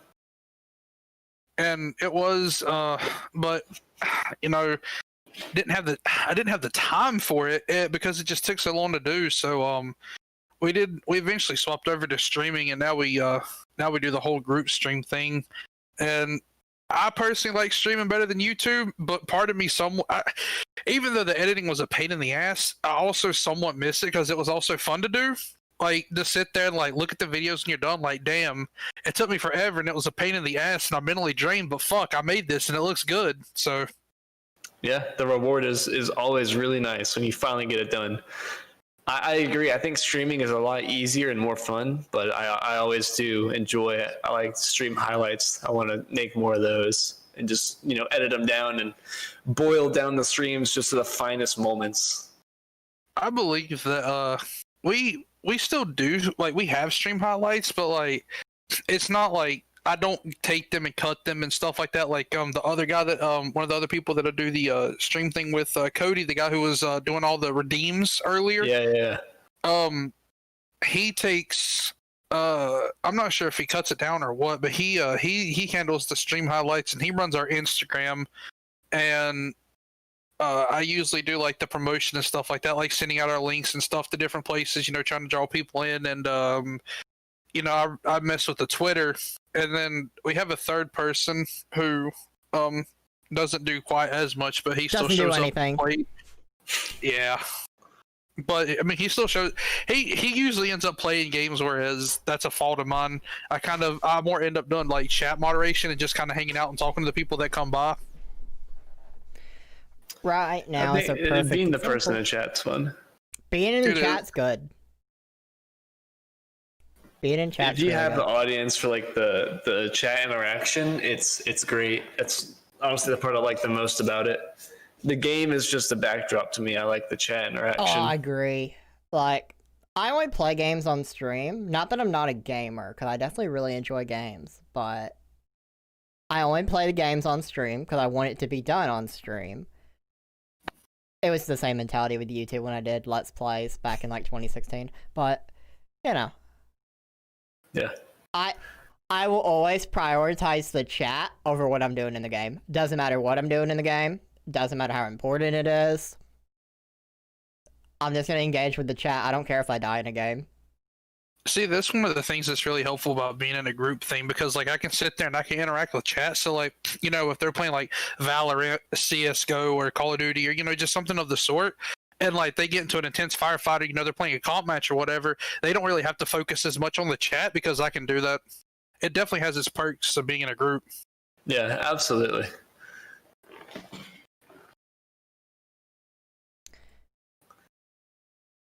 Well, are we ready to begin? I think so. I mean, we're only an hour and 30 into what's supposed to be a 30-minute pre-show, so that's the life. That's just what it is. The lesson, because there's always should be a lesson when things don't go as scheduled. There has to be a lesson to take from it, and the lesson I take from it is things being done at the last minute causes issues. Yeah. And I'm gonna use reflect as if this is a Pokemon game and not take damage for it, because I'm not the fault for it being last minute. Now the layout, you can blame me for that. But the topics weren't all voted on until right as I was starting the stream. So I had no way before the stream to manage that.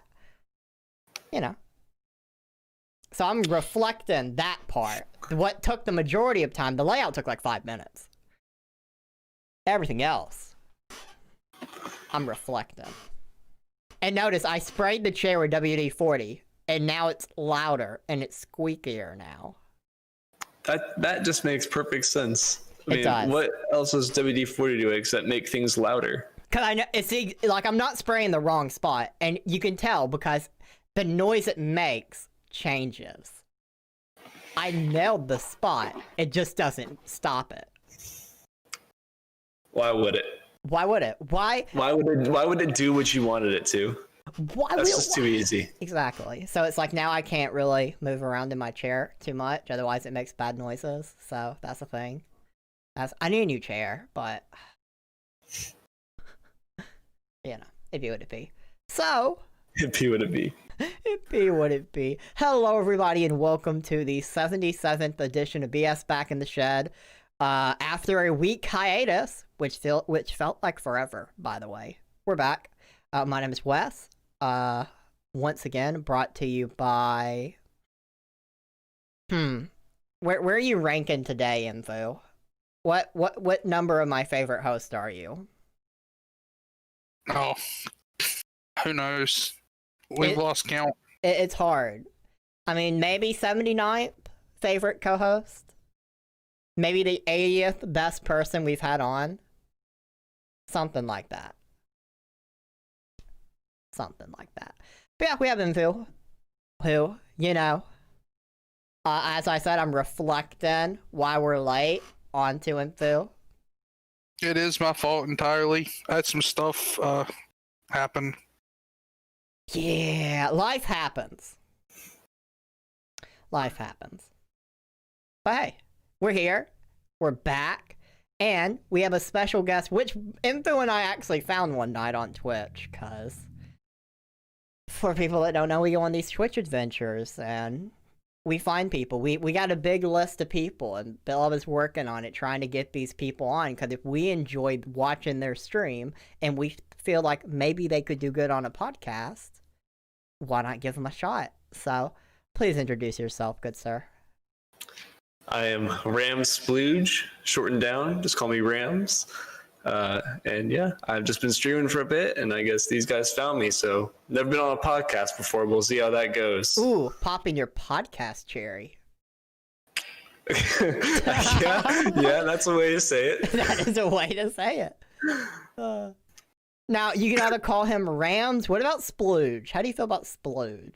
Splooge works. Most people don't go for it because, I don't know, guess they're just, it's too weird for them. But I respond to either. That's good. That's good. Having options is good. Exactly. I feel like you just can't get my name wrong. No matter what you pick, it's still my name. What if I just say am? That's a different word. Or ooge. I think at that point, that's just noise. That's not a full word. That's a letter. You can't just say that. Actually, no. Some names are letters. I mean, yeah. D, I guess I can't. That argument doesn't work. That's a name. Yeah. I mean, when in doubt, just call Info. That's a great name. It is. Info is the best. Splooge is only for the bedroom. Hey. I mean, hey. Ego plus more. Yes. Yeah. That's the best one. We just flip it. I forgot. I thought we had it in alphabetical order, not flipped. Oh, we needed to alphabetize it. Yeah. So what would that look like? This was a joke. This is an old stream joke. I don't remember what we were doing, but we were messing up my name in every way you possibly could, and we ended up alphabetizing it. Well, hey, at least if you alphabetize it, you just know everything. I think, as you can see, as the people can see, I have a bunch of tabs here. And you can't really see the top of it. Oh, there it is. Never mind. And I'm bouncing through a bunch of them currently. I cannot read what a topic is before I get to it. So, for the next little bit, we're just going to play it by ear. I'm just going to press on something, and we're going to go with it. The element of surprise for all of us. That's exactly right. Because I have so many tabs open that I can't read any text from the tab. That makes it exciting. It does. Honestly, that it adds in the element of the unknown. The element of the unknown, which means we're going to start with a temp dentist topic. And for people that are new here, we do these temp dentist / unpopular opinions topics where we want to discuss what they're coming from. I'm going to read their whole post. We need to get their perspective of it. And we need to decide if we agree or disagree. And if we agree that is an unpopular opinion, I'll give them a no vote. I'm a nice person. So our first one today is from Soulcratic Badger. I enjoy getting headaches because it feels so good to get rid of the headache. It's kind of like popping a pimple. The sensation of getting rid of it makes having it worth it. It feels so good taking headache pills and getting rid of a headache that I'm glad I had the headache. Maybe I'm borderline addicted to pills. I don't know. I can kind of get behind his simile here.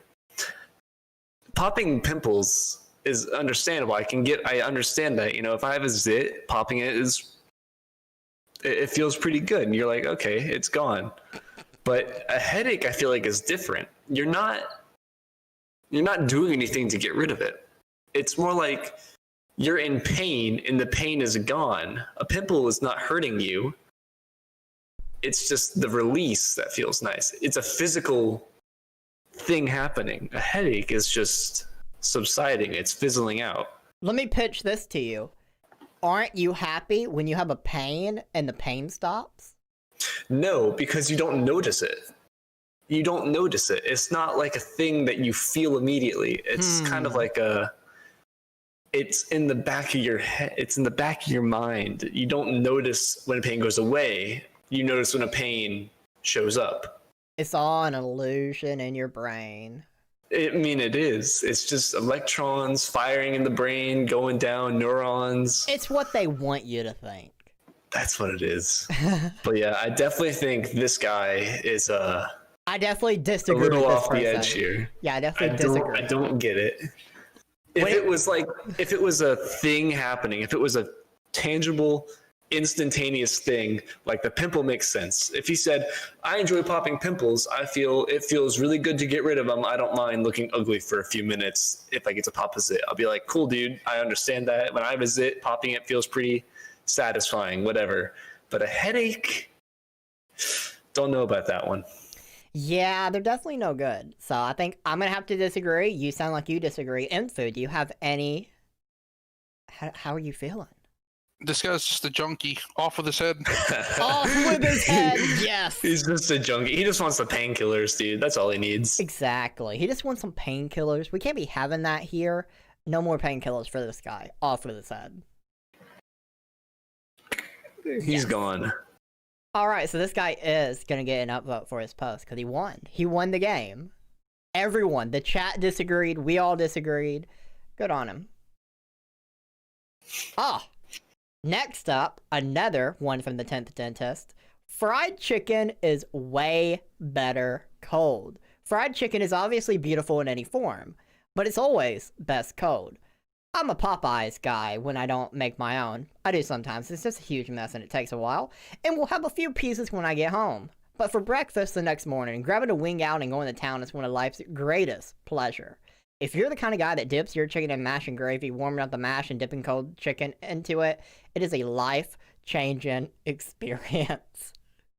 And this comes from Team Chaos Kick 6. I mean, I am sure it's life-changing. I don't know if it would be life-changing in the good way. Might be in like the, oh no, I now have some disease kind of way. I mean, cold chicken is kind of one of those things that you should always avoid, I feel like. If it's already cooked, this should be okay. If it's already cooked, yeah, but still. I can say personally, I have to agree with this guy because I've ate my fair share of fried chicken cold, and it's pretty it slaps pretty hard. It's pretty good. Oh shit. I mean, especially the crust. Oh my god! If you have some like KFC extra crunchy and it's in the fridge, and you pull that bitch out and take the the bread and crust off of it or whatever. Oh my god! I just don't know about that.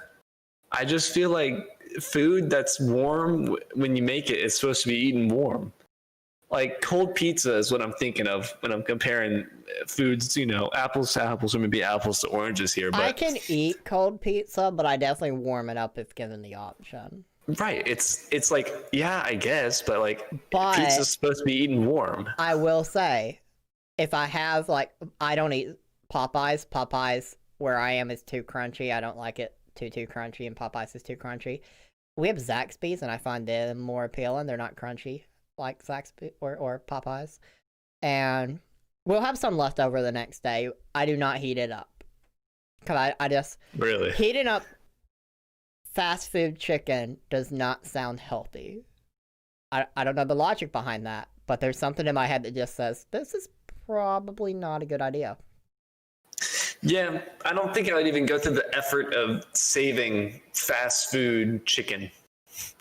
I guess I've never encountered this problem because I'm not saving it. Like, if I have a tender left, I'm like, I'm just gonna take it down. Like, I'm just gonna eat it all right now. Like, it's now or never because it's would I say it is way better cold? I don't think it's way better hot, but I don't think it's way better cold either. Yeah, I just can't get I don't behind think I have eating a cold preference food. in my chicken temperature. I mean, I don't want it ice cold. That would be unattractive. Frozen But- chicken. Frozen chicken. It's a chicken sickle. That's just So how where it's are supposed we- to be eaten now. Where are we landing on this? I'm a hard disagree right here. If I'm it's gonna have to made to agree be with- hot, it's supposed to be Ooh. hot. I'm gonna have to agree with the guy because honestly, I don't know. To me, it's just it's a bit better cold. Yeah, if I go to a restaurant and I get the chicken, obviously I'm not going to come home, stick it in the fridge, and go, oh boy, I can't wait for this to get cold. No, I'm not going to do that. But if it's in my fridge and I pull it out and it's cold, it's like, oh baby, I'm about to chow down on it. So I don't know. All right, so one, I need to know what the chat thinks because I'm kind of in this tiebreaker situation between us three. I feel like it's not bad either way. I think either way it's fine. I don't think it's way better either way. I would disagree that it's way better cold then, because if I don't think that it's way better in either direction, I definitely think that would be a disagree with this guy's point. So I'm gonna have to disagree, I think. Now, if this guy had chose a different food, now if he had said something like steak, I'd have already taken his head off. Listen, Yeah, So, that's the a best crime. the best steak is no steak. Get your fucking steak out of here. I actually I ate more steak earlier than probably any person should really have any right to. It was so good. Disgusting. I don't know. Steak is the bomb. It is. You are the strong. 10th dentist here. Strong disagree. It's beautiful. So the chat seems to be draw a hot dog or ride in a canoe with a top hat. All right. I dig it. I That's dig it. interesting. Microwave steak. I mean, Microwave steak is just... the best steak is in the trash. Dude, okay, so How do you not like steak? I don't like any thick meat like that. You can get your meat really lean. It doesn't have to be super thick. God, talking about this makes me want to go there and get steak. Fuck. Welcome to the Eden podcast, where Infu just eats things after we talk about them. Yes, Dude, that's a good point. If it's between I'd- hot chicken or cold chicken, it's hot chicken all the way. If it's I, ain't between got no, I hot don't have no chicken and chicken, cold but I chicken. definitely have some steak and turkey hot dogs in there, and I could fuck up some steak. Can't be eating no steak now. Come on. Dude, have you guys ever seen the weirdos that pull the hot dogs right out the pack and eat it without even cooking it first? Oh my god. That makes I've my never skin seen crawl. that. What kind of wild animal are you hanging out with? I used to know this dude, and we would go to the store and he would buy hot dog packs, and he'd just we'd get to the car and he'd just rip the bitch open and he'd just pull the hot dogs out the pack and eat it fresh out the trap house, and my skin would just sit there crawling off my body, and I'm just and he'd be like, you want one? I'm like, ugh. Yeah, that's disgusting because in the packets they're all slimy still. They're covered in that goo. Yeah, And you just take it out and you just eat it. Like, yeah. you're not He even would gonna just wipe it no. off first. Nothing. no. He would just like he'd pull them out the pack and just eat them right there in the car, and it's like, ugh. I mean, is this guy even chewing? I've seen a video of a guy who takes a hot dog and he almost like the sword swallowers. He just put the hot dog down there. Look, Philip and Andy, I get they're cooked. I totally get that, but like, I'm not about to go to Walmart or any other store and go, damn, I sure love me some fucking hot dogs right out the pack. Like, no. I'm pretty sure in a hot dog eating contest, they're not cold and fresh out of like a pack in the refrigerator aisle. I mean, even if they didn't touch them at all, they're out of the package. They've definitely dried off a little bit. They're not covered in slime. They also like And put they're them on a grill at long enough least to like room eat 'em. temperature. Like they're cooked a little bit. They're grilled or something. They're not just like handing you this frozen meat and like, all right, have fun. Listen. You're all. Oh yeah. Oh, thanks for the sub. Twitch Prime 3 months. Thank you, Philip. Oh, poggers, Best 3 month manager. streak. Best manager. I have multiple 3-month streaks because I became an affiliate 3 months ago now. So, hey. Oh, hell yeah, dude. Wow, you cheated, Wes. That picture was already there. Shame, I say. What do you mean I cheated? I made it a classy hot dog and I added a canoe. How is that cheating? He's trying to combine all the suggestions into one single masterpiece. How is that cheating? We're about to have Super Artatron. Listen, I made it a classy hot dog. I made it even better. Gee. Can't believe I got called a cheater. For shame. Yeah, honestly. Not a cheater. I think it's more creative if you're incorporating it into the Yeah. drawing that's already there. I incorporated it into the masterpiece. Thank you, Rose. Fine, But, you're okay you know, for now. I'm okay for that. We're not gonna off my head yet. But okay, bologna, I've ate that right out of the pack. I've done that. Like, especially if you're like going fishing or something, although I don't like fishing. If you do go out there and do that, you're not heating up, it's word, Bill up, not letters. You don't heat up bologna in the middle of fishing. That's not a thing you can do. So yeah, you just eat cold bologna right out of the pack. That's kind of a thing. Hot dogs? I've never been in a situation where you eat a cold hot dog when you don't have the option to like microwave it or oven it or whatever you want to do. Literally anything. Just don't eat it cold. Yeah, I agree. Yeah, like not out the pack. But bologna, I Yeah. definitely would say I've ate cold bologna. I have to. I mean, I think bologna kind of, I don't see it as like a hot dog-esque thing. I see it more when it's cut up into like discs. Kind of similar like a pepperoni thing. Yeah. So like, I you don't kind of cook like. that. I kind of lump bologna more with like deli foods, like deli turkey. Or Yeah, exactly. stuff Like that. same kind of thing. Like you don't have to cook those meats. Like you don't cook like the deli turkey or a ham or like those kind of, unless it's like, you know, you're carving it. It's, you don't do anything with those. Those are fine. It's the same kind of deal. But hot dogs, no. That's fair. That's fair. So we got Billub guessing an M and Rose guessing a B. I'm afraid to say y'all both struck out. Neither of those are in this word. I also don't know where that tab was. Good luck. Good luck. Oh, I Let found the it. tab games begin. Wow, found it. impressive first try. Oh, I cheated. If you Oh. hover over it, it'll give you the name of it. I'm not doing that for finding the topics. I'm just pressing them randomly, but I did cheat. Yeah. Yeah, 2-letter guesses. It's, I think this, oh, an I and a G. Ooh. This is a competition now. We haven't, there is no Excitement. G. There is no G. There is an I. We Ooh. spelled big. You did spell big. I agree. The notorious B.I.G. So we have a blank E, blank R-I-C-H-O-R. And I should point out, whoever guesses, if someone guesses it and it completes the word, that person will get the word. Because it'd be absurd to be like, oh, I seen it first after it's already completed. Yeah, if you just guess it in its whole, you'll get the point. So there also is in fact a T. So we're down to one letter. One letter.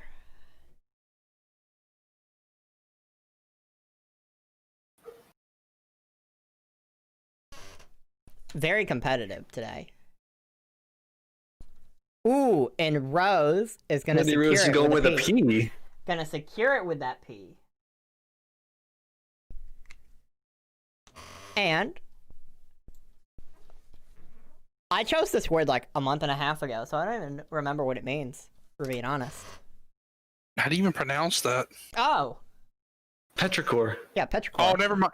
Okay, so like I seen the P, and I was thinking like both blank spaces was going to be a P. So I was thinking peppercore, and I was like, what the fuck's a peppercore? The fuck? This guy pronounced it Petrichor. petrichor. I bet he's wrong. He's wrong. Would pronounce it Ramsplooge. Yeah, he would.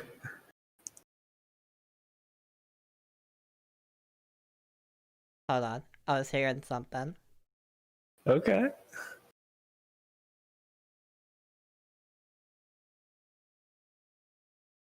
All right.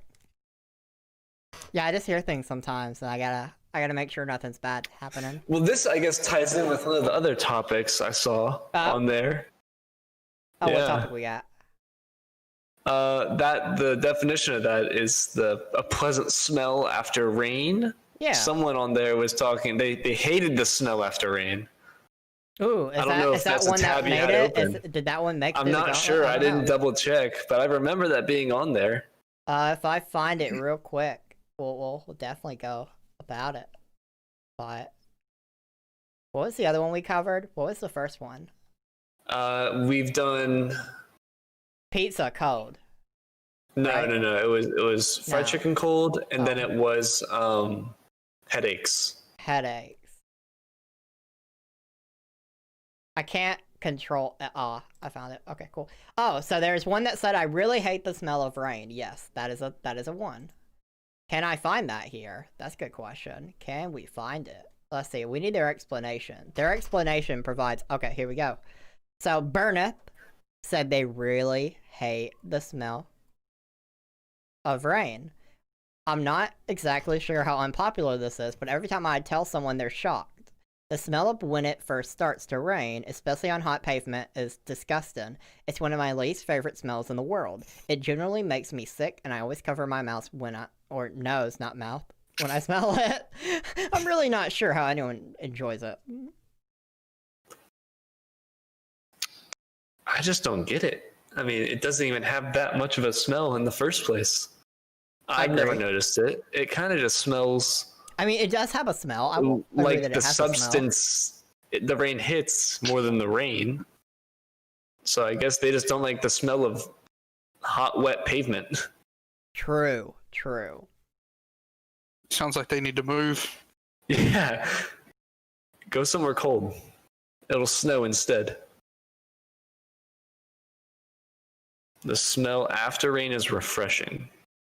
The only thing kind of close to, I guess, like a rain smell I know of is like a morning dew kind of smell. Like when you go outside in the early morning and it smells like, kind of just smells wet. There's no other way to describe it. I don't know how. Interesting. I agree with Bill. Snow does smell really nice. I've never experienced like a lot of snow before. Like I lived in the middle part of Tennessee and Alabama my whole life, so I've never experienced like a lot of snow. We got a good amount of snow a few years ago during Snowmageddon. That's probably a term that no one else has heard. Kind of sounds like Sharknado. Yeah, it was. It's like Sharknado, but for Atlanteans. It was terrible. No one could drive. Infu probably never gets that much snow. I mean, we get snow usually 2 to 3 times a year. So we don't get like a super lot, but like when we do get it, it usually snows a pretty good amount. So, do we agree or disagree with that? I really hate the smell of brain guy. I mean, I kind of just think he doesn't. I don't think he's smelling anything. I guess I would disagree with him on the nature of there is no smell to hate. So what you're saying, it's the chemicals in the rain that's causing him to feel like he's smelling something. It's the water hitting the pavement. It's not the rain. They're just wet pavement. If you went out there with a hose and sprayed the pavement, he would probably think it smelled gross.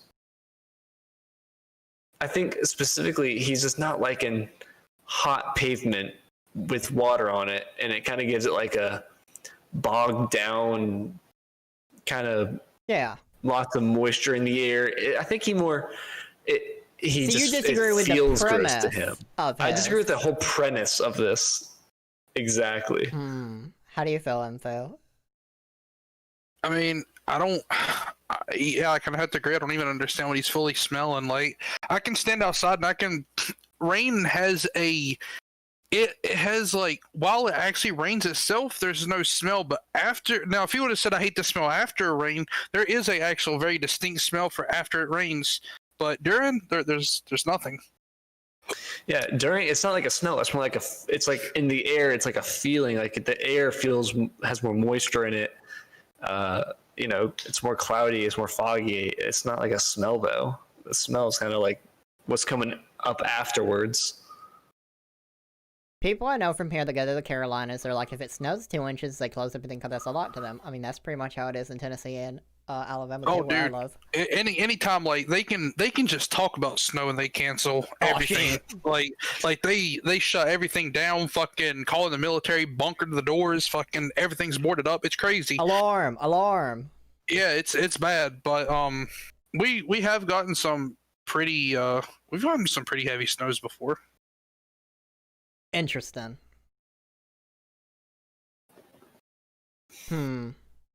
Alright, so this guy, I feel like he's more DQ'd than anything. I don't think he actually won. Get him out of here. Alright. Disqualified. Oh, I'm beginning to see. Go ahead. I was gonna say, he's not even worthy of having his head taken off. Damn. And he hasn't even offended you that badly. Get fucked. Just a minor annoyance. Yes, just a minor annoyance. Nothing else. Alright, so I'm beginning to see, the first letter in the tab. I can begin to see, like, the very edge of the letter, so we're getting closer. You're getting, like, a single pixel in there? Oh, yeah, I'm getting some pixels. Alright, once again, we landed on a 10th dentist topic. I hate dark mode by Barney's Big Toe. A lot of people say that the bright white screen hurts their eyes, but for me it's actually the black screen that is the pain to read. The white letters against the black just strains my eyes too much, especially if I'm using my phone at night in the dark. I also think it's kind of ugly and it brings down the vibe of my apps. I'd much prefer the white versions of everything. I have never heard a statement that is so purposefully trying to be bad about everything. This is very clearly bait. Yes. Nobody on the planet agrees with this man. Yes. Because nobody thinks like this man. It is fake. He's not a real person who thinks this. Well, he is someone trying to get a reaction out of other people. Barney's Big Toe. Barney's Big Toe? With a name like that, you know this guy's got dark mode on every app imaginable. All right, let's do the Reddit thing, and let's dig into this person. So they're looking at things like squirrels. They really like rodents, apparently. Whatever Depop is. Yeah. Oh, Depop. Yeah, Depop. I use Discord light mode. He's lying. Discord light mode is the worst. I don't even think Discord light mode is an option. It is. I've never seen it in my life. It is. It is actually. It's trash. No chance. I've also come to the conclusion I should probably not be scrolling down. someone's awful. Reddit page when there's a ton of NFFW subreddits that they could easily have posted on or Oh yeah, in. this is bold. Yeah, this is a pretty bold move, but I've not discovered anything that gives me any indication of who this person is, so... He's a liar, that's true. He's a liar. So we're all gonna disagree with I hate dark mode. Absolutely. Anyone who uses technology knows dark mode is infinitely better.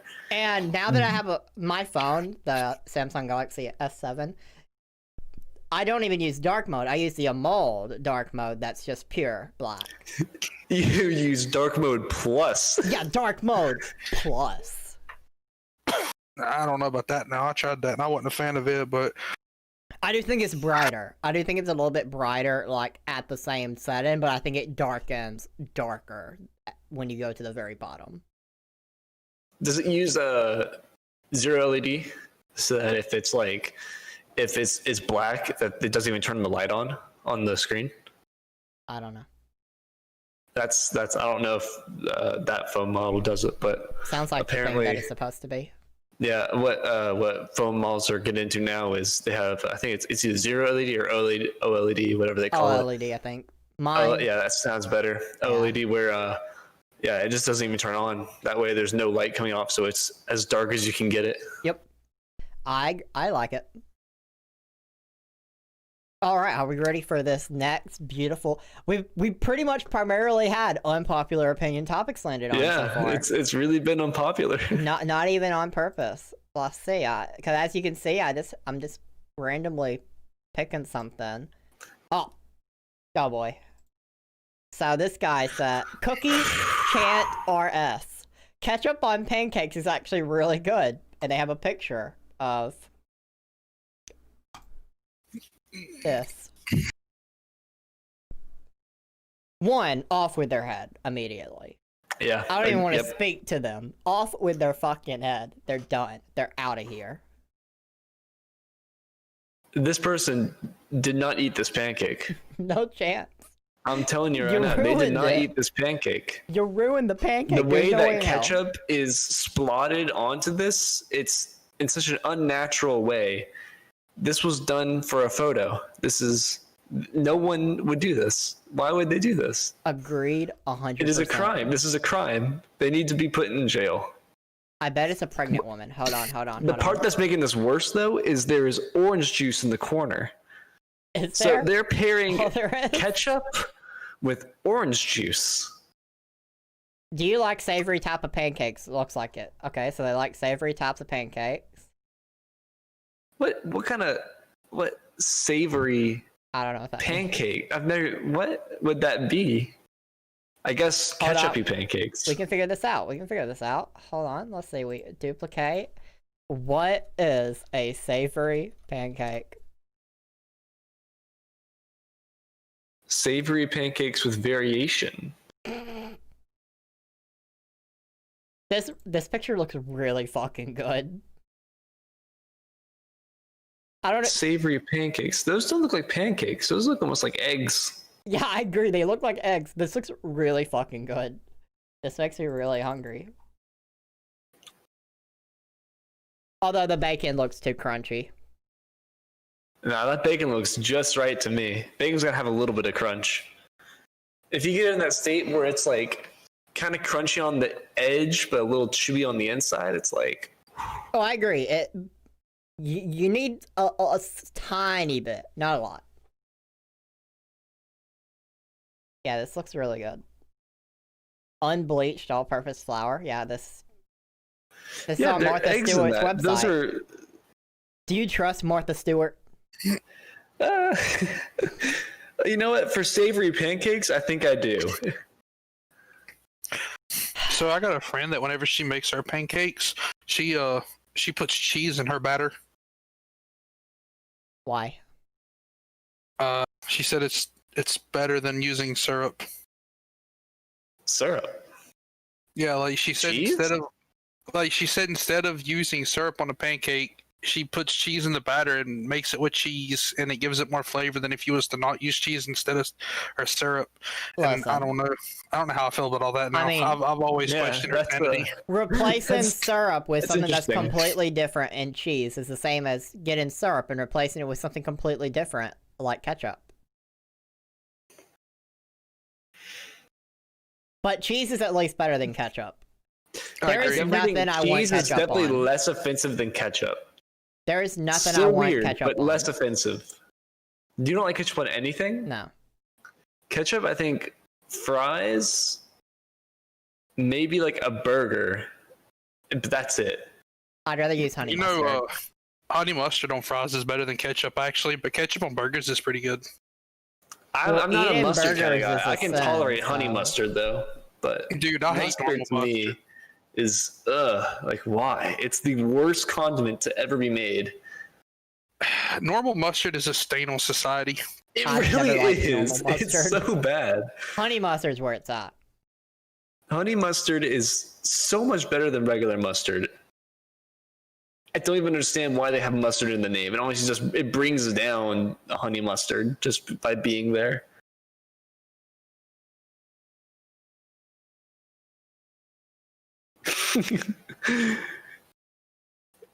Gotta get They your sell honey this. mustard. They Gotta get your sell honey Oh mustard. Charlie's honey mustard. Gotta You get can your go honey buy mustard. this at a store. Yeah. Dude, I vibe with it. This is where it's at. Oh, Charlie's honey mustard. There you go. I like mustard. I like honey mustard. Bill Zob, you're a weirdo. Yeah, how dare you? You're half weird actually. Honey mustard's okay to like, but liking mustard is a crime against humanity. So we all disagree with ketchup on pancake is actually really good, right? Yes. Like, take this man's head off. Okay, I think the closest to this I've ever gotten is I got 2 waffles and I put peanut butter on one and jelly on another, and basically made a sandwich with the waffles, and that was pretty good. I mean, I see the logic. It was not. It was. You know, but that kind of makes sense. Like, I don't think peanut butter on like a pancake would be that bad. Jelly is the weirder part. But then at that point, it's just a peanut butter jelly sandwich with different bread.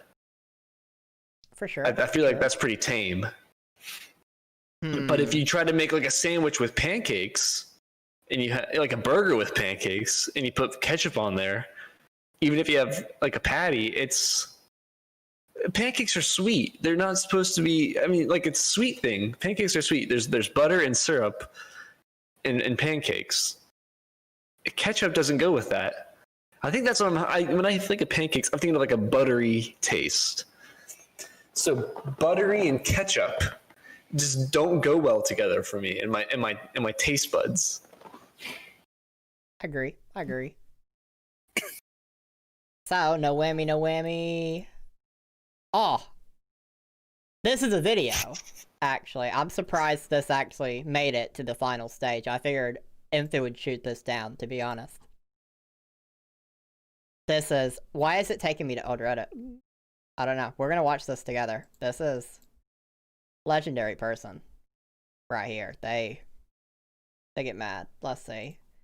I need to open up Discord. Hope that works with y'all. Okay, it looks like it's good. Mostly, right? Y'all can see it? Yeah. Yeah, I can see it. Cool. You literally cannot mandate somebody to wear a mask knowing that that mask is Alright, killing people. The stream is not, for some reason. It's broken with the stream. It's because all them freaking tabs. It's all them freaking tabs. Probably because of all the tabs. No, don't worry, we got this. You literally cannot mandate somebody to wear a mask knowing that that mask is killing people. It literally still is breaks. killing people. Why does it break? And we the people, are waking up, and we know what citizen's arrest is, because citizen's arrests are already happening, okay? And every single one of you that are obeying the devil's laws are going to be arrested. And you, doctor, are going to be arrested for crimes against humanity. Every single one of you have a smirk behind that little mask, but every single one of you are going to get punished by God. You cannot escape God. You cannot escape God. I'm going to say that again. You cannot escape God, not even with the mask or 6 feet, okay? 6 feet, like I said before, is military protocol. You're trying to get the people to train them so when the cameras, the 5G comes out, what? They're gonna scan everybody. We got to get scanned. We got to get temperatured. The kids have to go to school with masks. Are you insane? Are you crazy?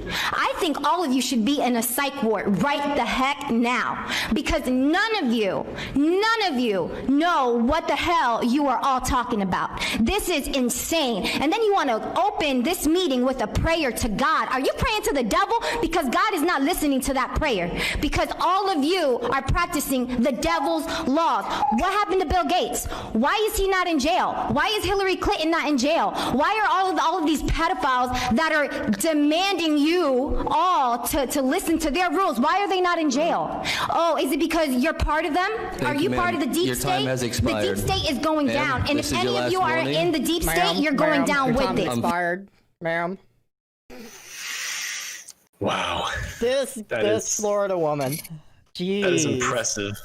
She. I mean, and when keep I in read mind, that that- was a minute and 48 seconds of her just going full fucking speed.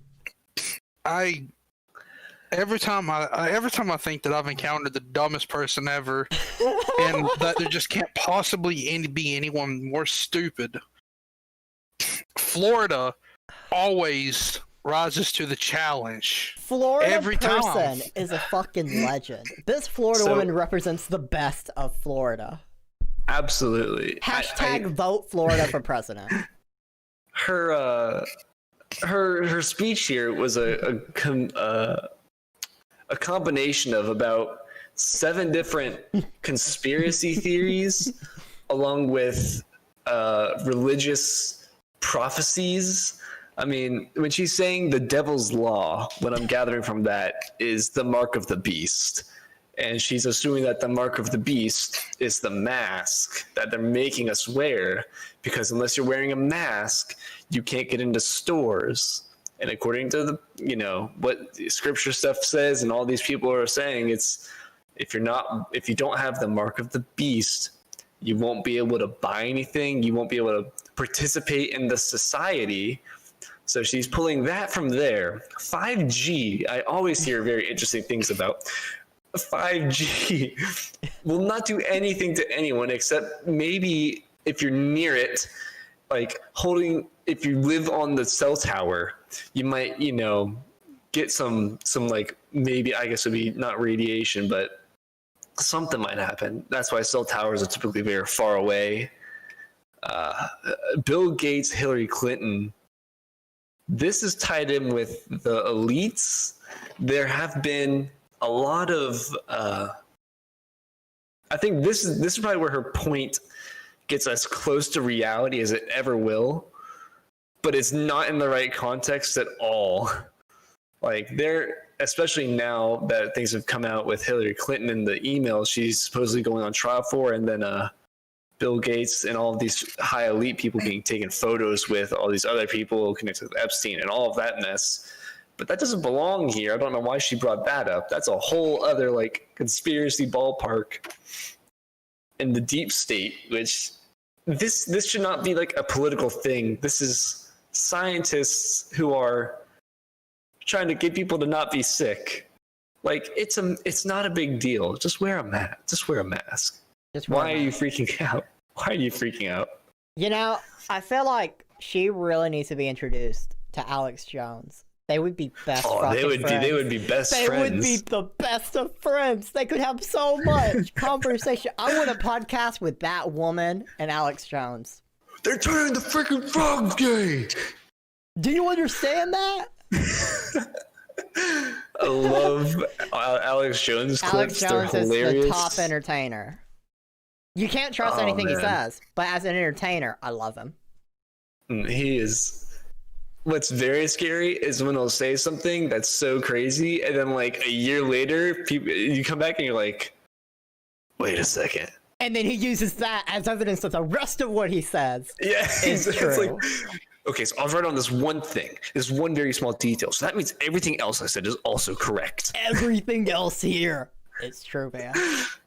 Oh man, I just love that kind of like that springboarding of this is right, so this is right, so this is right, and like if you kind of follow along with it in those logical steps, I guess it makes sense. When you look at the big picture, like what is he talking about?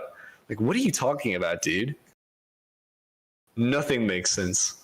But okay, let's remove the context of what she said. The way she performed that little speech of hers, Gosh. A+ performance. She should be Beautiful. delivering more speech. The energy behind it, The energy, passion the passion, the hand movements, the facial expression.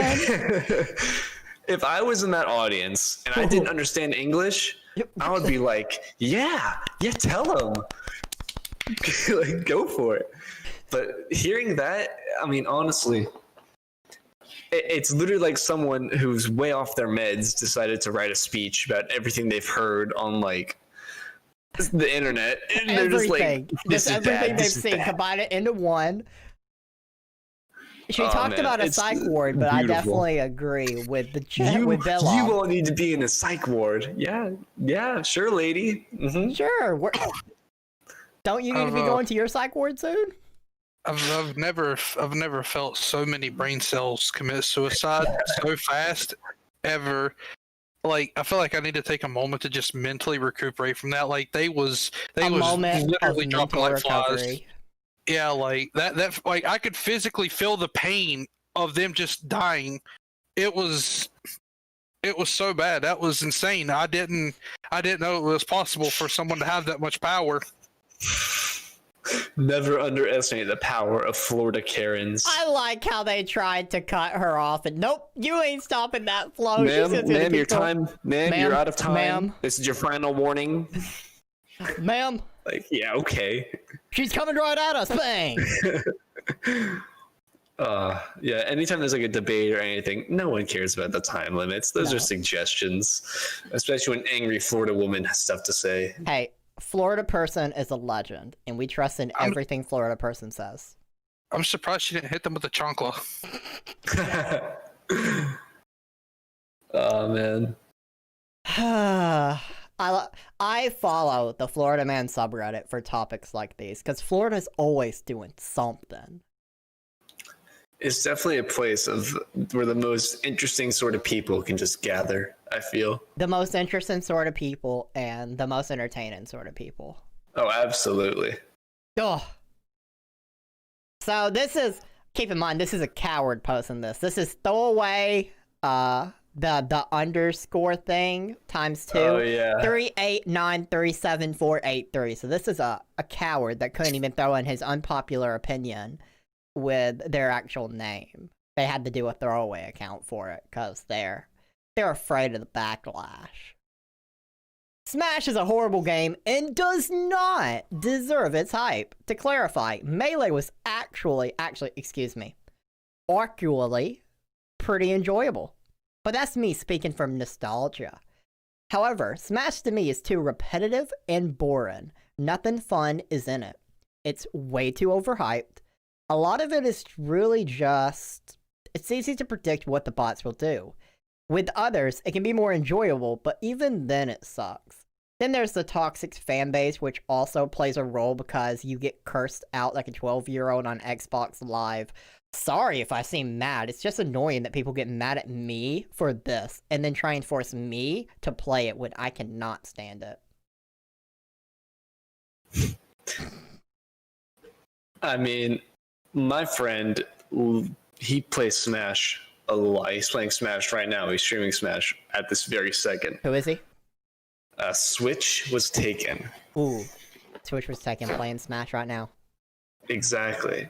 Heck yeah. He would probably go off on this person, and as soon as he gets done going off, he would go, yeah, but you're right. Even Smash players know that Smash is a bad game. All right. And So- I've been playing Smash since Brawl. That was my first game. But I went back and I played Melee. I don't like Melee. I think it's way too broken. It's not fun to me. Brawl was good because it was a casual game. Yeah. I feel like the reason this guy is so angry is because he's trying too hard to be good at the game, when that's not how you should enjoy Smash. Smash is a casual game because that's how most people play it. Yeah. The loud majority of people, or I guess the loud minority of people you're going to hear talking about Smash are the people who take it so seriously. And of course, if you're only talking or hearing from those guys, you're going to get the toxic people who will lose a game and then go off on you or whatever it is. And I feel like he's also one of those people who just doesn't understand how you're supposed to play this game. Everyone in the like on YouTube, you look at YouTubers who play Smash. If they're not a super competitive person, they'll often step away from the competitive aspects of the game and embrace the casual. The more you embrace the casual part of the game, which is a majority of the game, like when you look at it, all the items and stuff, all the stage builder, all of the fun parts of stages, and if you're competitive, they strip all of that away to where it's just a fighting game. That's not what Smash is. It's not supposed to be a fighting game. It's supposed to be a casual platform beat 'em up almost. That's where the fun of it is. He's looking at it through the wrong lens. So if you're looking at it through his lens, it's a terrible game and does not deserve the hype. Agreed. But if you look at it through the proper lens of what the game is designed to be, it's a really good game. It's a great casual party game. It's a great game to just mess around with your friends or online. That's what it is. I can see that. I think everything you said is very reasonable. Do you have any additional thoughts, Sinthu? The best way to play Smash is by not playing it at all.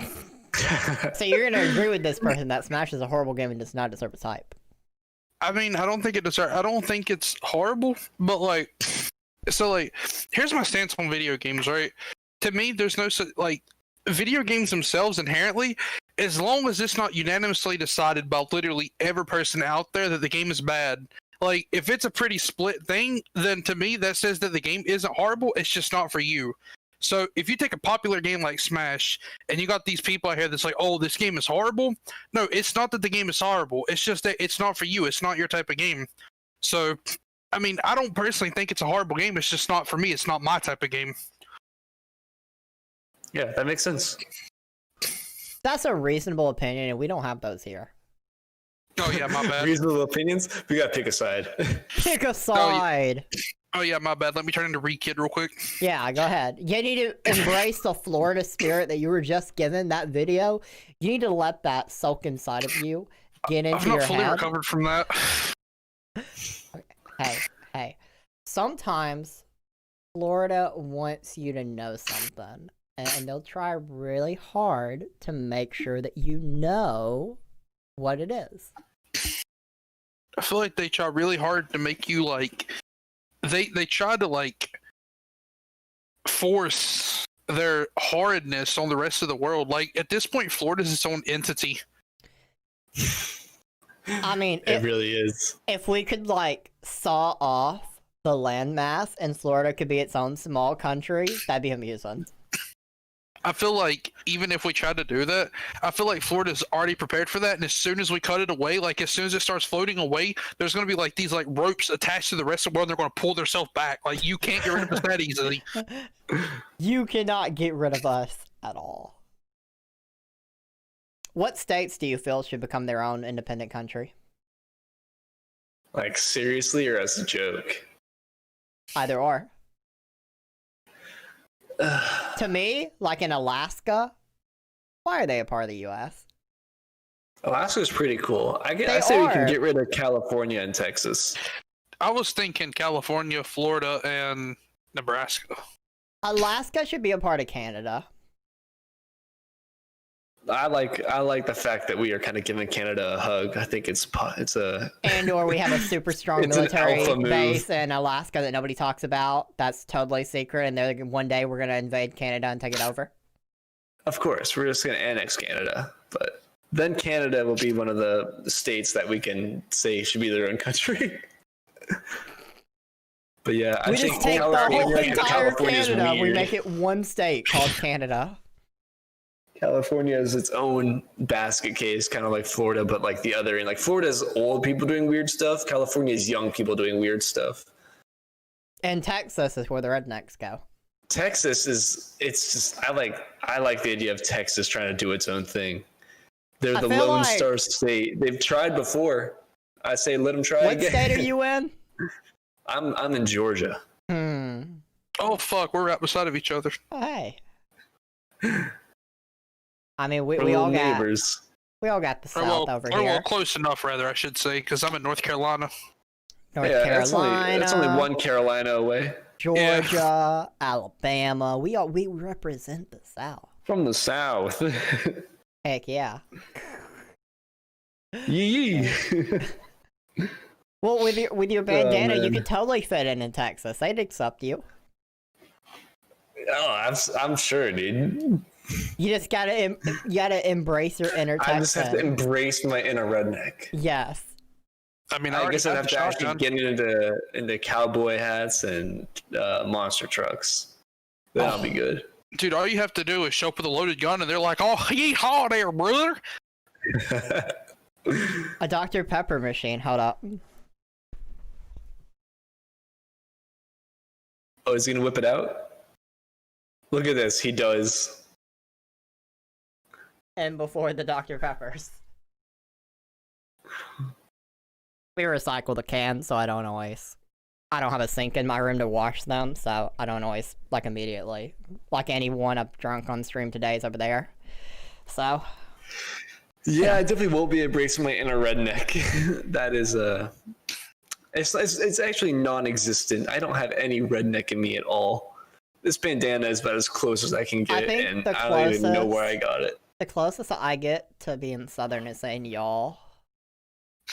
I don't even say y'all. I hate saying the word y'all. I say you all or you guys.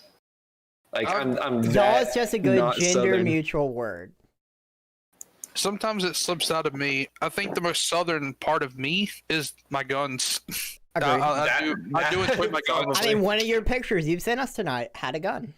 It did. It had my revolver in it. It did. It definitely did. Okay, so Smash is a horrible game, does not deserve its hype. Did we agree or disagree? I think we disagreed overall. I agree if you're looking at it at a competitive lens, but I disagree if you're looking at it at a casual lens. Can I do that? Can I split my opinion like that? Can you not pick a side? I mean, If I'm gonna go with it, I'm gonna disagree with him because he's just not looking at the game the way that it was designed. I mean, you don't look at a game that like Call of Duty and say like, man, this is a terrible survival game. Like, it's not a survival game, it's a arcade shooter. Like, what? yeah. I think we overall disagree with the opinion overall. Like, for me, while Info's gone, I play like CSGO and Valorant sometimes. Yeah. With like the Classy Gentleman crew, the group that Info's with. But I really struggle playing those kinds of games because team-based communication is not for me.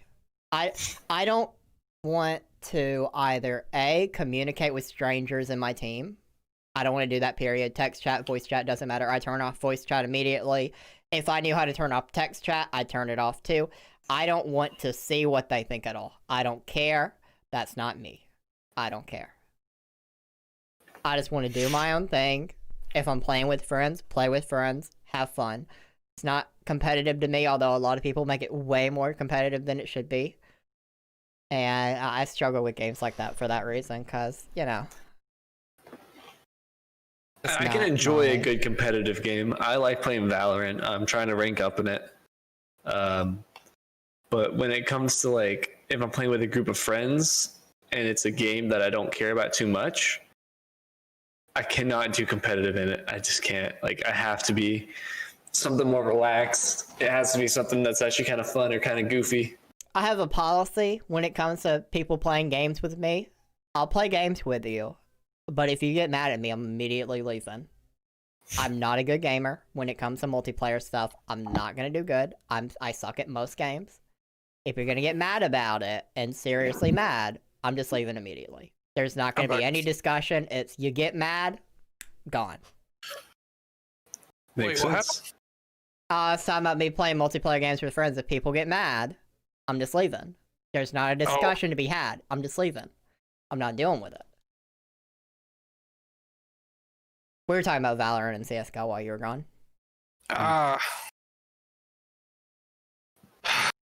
Welcome back, by the way. Valorant. Thank you. Valorant makes me feel not okay inside. Well, any shooter really doesn't, but Interesting. Why is that? because I played so many of them for so long, That makes sense. I'm just tired of shooters. Ooh. So apparently there's a leaked Microsoft document that hinted at a second next-gen Xbox. Have y'all seen anything about this? I thought it was kind of already known that there was going to be more than one Xbox. Define more I than haven't heard one. about the second one. What? So there was going to be the next gen Xbox, then there's going to be a discless version of it, and then there was rumored a long time ago that there was going to be a third model that was going to be more expensive but more powerful than the one that they're planning on releasing, kind of like a super version of it. I guess that kind of makes sense, like what they did with the Xbox Series X. I wouldn't consider that a second console, though. I just consider that an updated, better version of it. Like an enhanced edition of a game. It would be an enhanced version, but that doesn't get clicks. It doesn't. Well, This is not true. only that, but also they did somewhat the 1X and the Series X. Well, the 1X and the One are considered like most people count them as separate consoles to a degree because of the upgrades inside of it. Anytime we talk about Xbox, I just want to remind Xbox and Microsoft, please name your shit better. Your names fucking suck. The one name I will get behind that they did is the Xbox One X. That's the only name I'm like, okay, because it's the Xbox. It's the Xbox One X. Listen, only if they do Xbox One X2, Xbox One X3, and they keep it going. I like Sony's console naming much better. PlayStation 1, 2, 3, 4, 5. You know what's going to come up next? 6. That's boring. That's not exciting. I think there should not be numbers in it. I like what Nintendo's done. The I like PC2. Yeah, what? I like what Nintendo did with they have catchy names. The Wii, iconic. The Switch, that just sounds cool to say. Wii U. We don't talk about the Wii U. That doesn't Hey, count. I like the Wii U. Leave it alone. I have a Wii U. I don't have a Wii anymore. It broke. Wii U's all I got. It's reliable, but it was a terrible console. Well, maybe on stream you can break the Wii U then. I will never break that. How else am I supposed to play my Wii games? That's fair. Plus, See- people dump on the Wii U. It really wasn't that bad. It was just it had no games. It had Super Mario 3D Land. That's about it. I've never been enticed by a Nintendo console that I really wanted to buy it until the Switch. And I feel like every time they release more games on the Switch, I'm like, fuck, this is... I really need to get one, but I don't want to. I'm The one Nintendo console a 64. generation. I'm one console a generation. Nintendo's never going to win that fight. Never. Never. Until, you know what? They can kill that when game exclusivity goes away. Then maybe Nintendo can win. But if don't think games it's ever weren't gonna go away. exclusive, I'd play Mario, Zelda, Pokemon on whatever console was actually best that gen, and not necessarily Nintendo's. So it's not a Yeah, I winning hate battle for console them. exclusivity. It drives me crazy. It's the only reason, like, I'm gonna side with the PS5 next go around because Sony consistently does the exclusives that I want. I can't name any exclusive in the last gen for Xbox that I want. Period. The only exclusive for Xbox I actually cared about was Halo, and I have Halo 5, and that game is really good, only for the Forge. The campaign in that game was terrible, the worst. But the multiplayer and the Forge were the best the series has had since Halo 3. Yeah, It shook it up just enough to keep it interesting. Yeah, everything I'm saying about this second next gen Xbox is definitely what you're saying about it being just a better version. So that's boring. Yeah, That's that definitely lame. was just an article trying to get clicks. That's all it was. Lame. Yeah, and I mean that news is like on top of it, like that's been known since the Series X itself was announced. Like it was pretty much like they announced that they was making the next gen console, and then not even a week later, all these rumors come out. So like whoever made that article, not only was it clickbait, but it was bad clickbait because it's been known. See, to be fair, you know this, but you still gave it a thumbs up. So that's the Wait, what? thing. For the voting, for the topics. You Oh. you knew. You still gave it an upvote though. Oh yeah, I was curious. I mean, I was curious to see if maybe there was something actually new popped Yeah, that's up why because I like, was interested. Like, okay, are they actually gonna do like the Xbox, whatever the fuck they're calling the next one? Whatever. They're not memorable names because they're all so fucking random. Yeah. And then something else alongside of it to compete both in the same market for some reason, or what? To be fair, they could have done it like, oh, we're gonna do a second one in this generation. It's gonna be like, oh, this is gonna focus exclusively on VR. That could have been a thing. VR would be huge. I still say Here- VR long term is gonna cause people brain damage. dude, I keep don't think saying so. VR. I love VR. VR is one of my favorite things to do. Until it's scientifically proven in like 40 years that VR is not gonna cause you brain damage, I'm gonna stay away. I don't think it's going to prove that it causes brain damage. It's really no different than holding a screen near your face.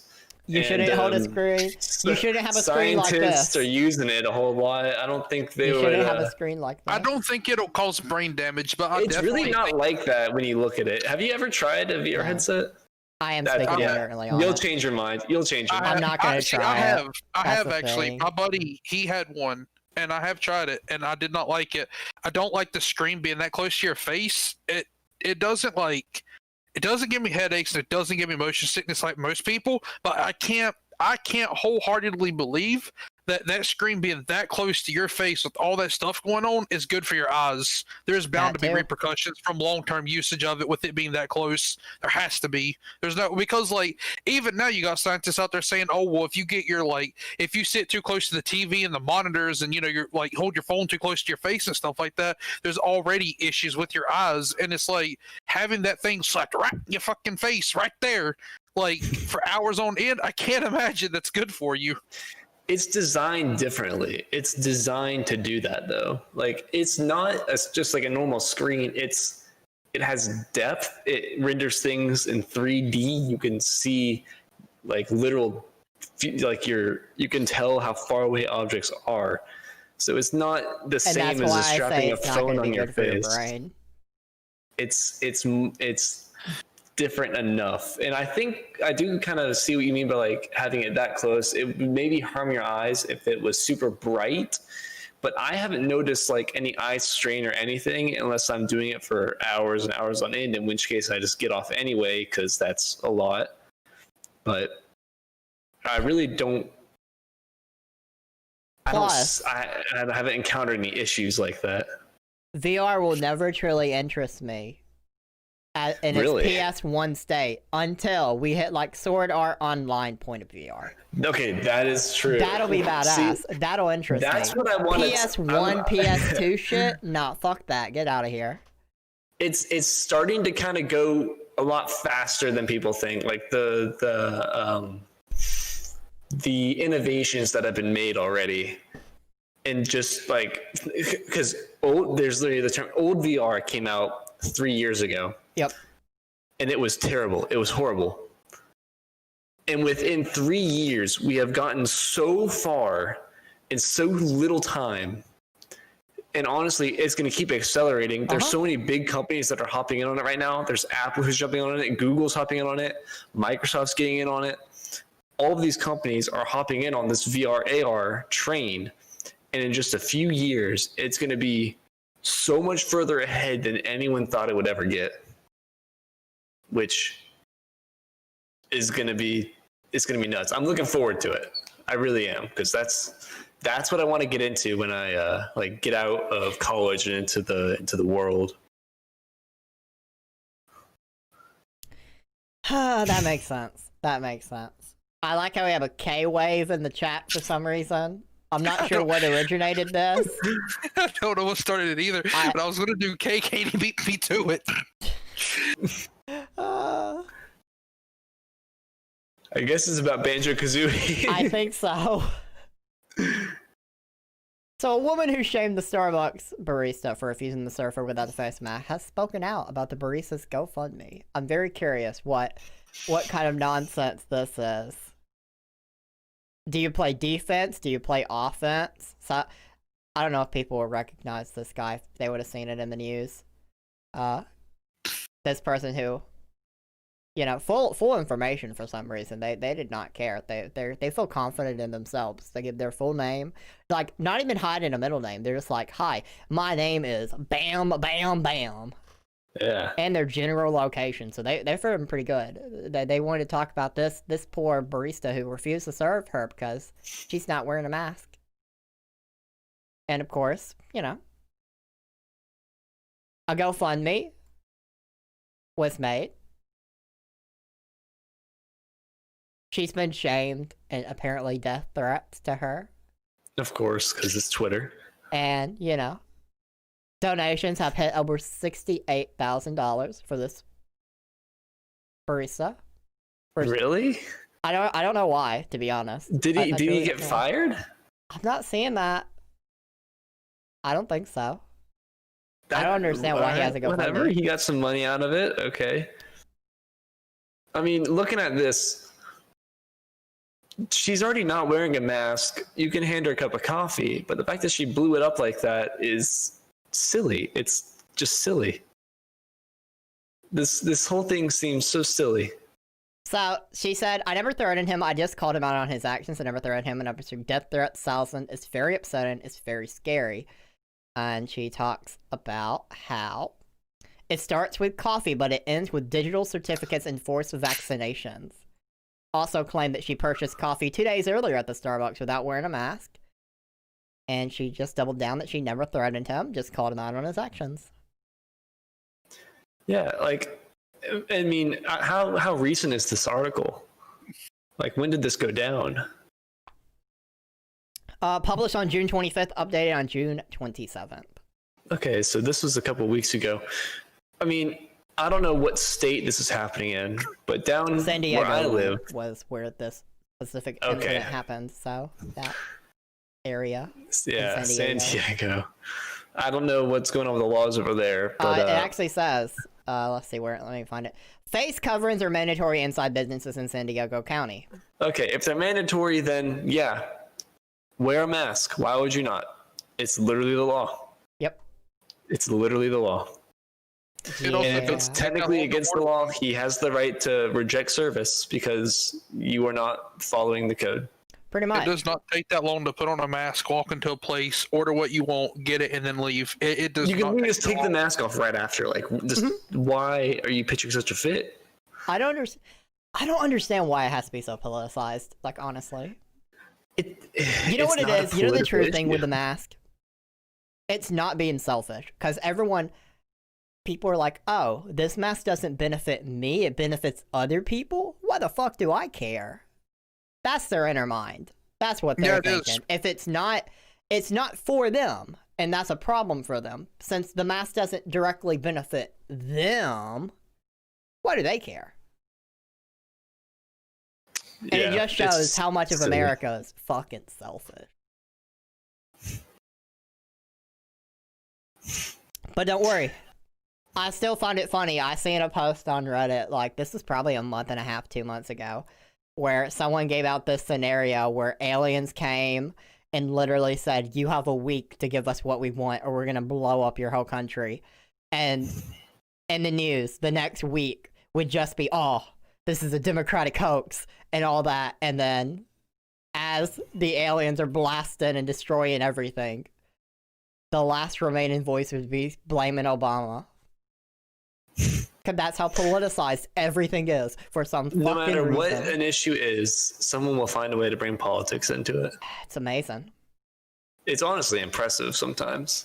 Sometimes it's like, oh, you know, reading that Harry Potter book is so political now. Oh my gosh. I don't think the book is political. The author behind the book definitely is. Well, don't you know, if someone does a bad thing, everything they've ever done in their life is now done. Yeah, I absolutely hate cancel culture. It How dare you say that? It's Hashtag terrible. Ramsplooge is over party. I'm over. All right, well, there goes my bank account, any job I want to get in the future. Yeah, that's all It's coming to just- us. We're cancel taking all the culture money. does not allow people to make mistakes. Nope. One mistake, done.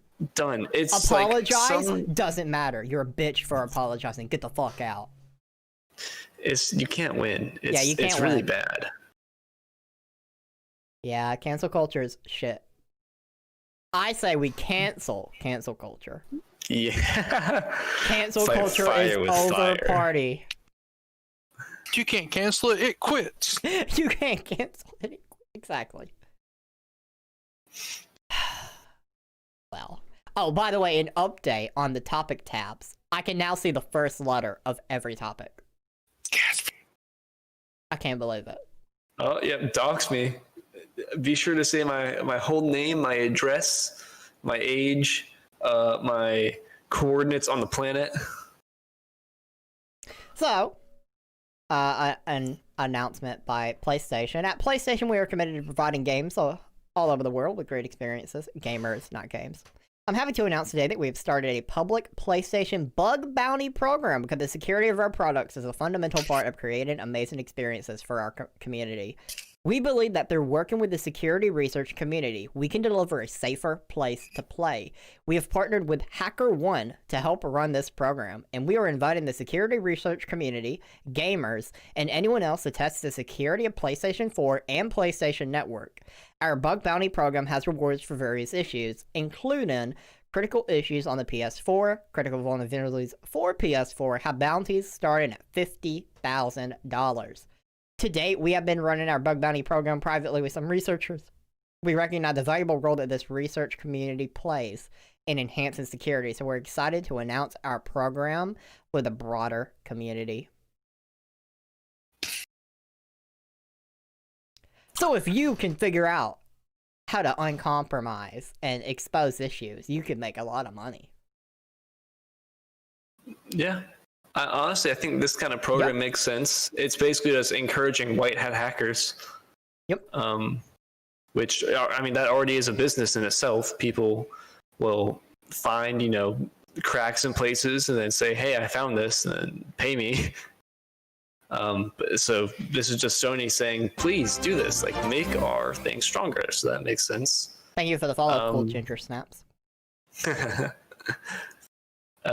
So I don't see any backside of this. I mean, all this is going to do is encourage people to kind of race against the black hats. Yeah. It's just gonna, if someone's gonna find a crack, then someone else will also find that crack, and so you'll be able to patch it out sooner. Yep. I definitely think There's this of is a course gonna net be people win. who are going to use this nefariously. So like, Yeah. They'll tell someone else like, hey, you can get in here, you can do this and this, but then it's going to get patched out by someone else. 100%. I definitely think this is a good thing. Anybody that tries to counter this with, oh, you're just exposing it quicker, I mean, it was going to get exposed either way eventually. Yeah, it's going to get exposed anyway. This is just this is encouraging people who are going to go into it with a proper mindset and not be evil about it. It's the best counter you can probably have. 100%. Besides just good security already. Exactly. And you can make money by helping Sony. Which, if we want to get into console wars for a minute, can you make money by helping Microsoft? I think not. Sort of. I don't know. Sort of how? I mean, it depends on how you're helping them. Are they going to pay you $50,000 to find critical vulnerabilities for the Xbox? I mean, I believe there's probably been instances before where people have found bugs and Microsoft's rewarded them for it. $50,000? I mean, I don't know the exact amount. Well, this is saying you can't read into it like that. This is saying critical vulnerabilities. So Yeah, I say critical vulnerabilities. define critical. I mean, Everything they're exposed. not. No, nothing is. Everything is not critical. They're gonna critical is gonna be like you single-handedly infiltrate the network, take all the credit cards from every single person who's made an account, shut down the network. And you took all their money. Like, oh yeah, I guess that's critical. Maybe. I mean, obviously they're not going to try and give away money when they don't have to. So you're not going to be, honestly, you would probably get more money selling a back door to someone else than you would for reporting it. Yep. But someone else is not going to care about making money off of it and just see it as a bonus. For sure. So for sure. that's where the good nature will probably win out on that one. Agreed. I definitely think overall net win. Definitely. Yeah, absolutely net win. Oh, we're back to the temp dentist for a bit. This one, I don't think this one's gonna last too long, to be honest. I think it's gonna be pretty quick and easy. Weed should not be legalized. Most people who support legalization of weed want to get high and simply do not care about medical reasons. I think that weed legalization will encourage heroin or other drug users to demand the legalization of these drugs too. I like how they go straight to heroin. I mean, That's here's really my great. thing. I can just lay it out easy. I've never smoked. I'm not someone that's gonna drink ever. I'm not a drug person. My drug is caffeine with Dr. Pepper. That's my drug. That's the level of drug we're talking with me. But I support the legalization of weed. What does it matter? It's not harming anyone. And that's my thing, is it doesn't harm others. And in some cases, even if it's not the case most people are talking about, there is a medical benefit to it. So it either helps people relax, it helps people mellow out, or something. So if there's no huge harm, is it really that much worse than smoking? Nicotine?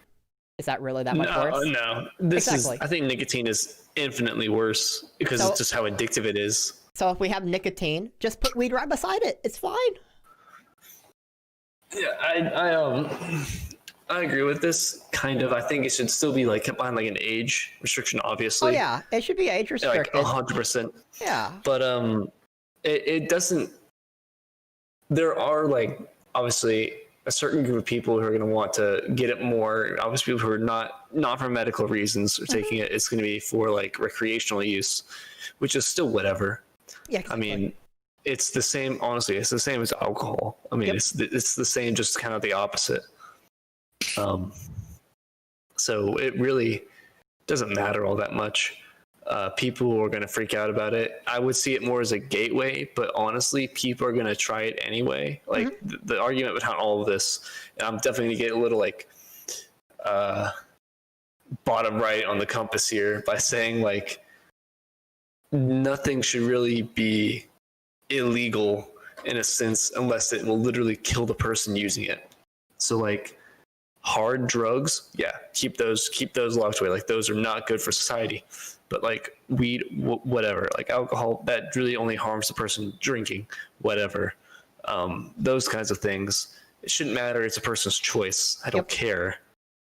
I mean, it's no different than someone's hobby or what they do or what they eat. Like you can be vegan, I don't care, but you're not going to lock meat behind like a law. Like that's not right. Same kind of thing. Like you can eat terrible foods and get fat, whatever.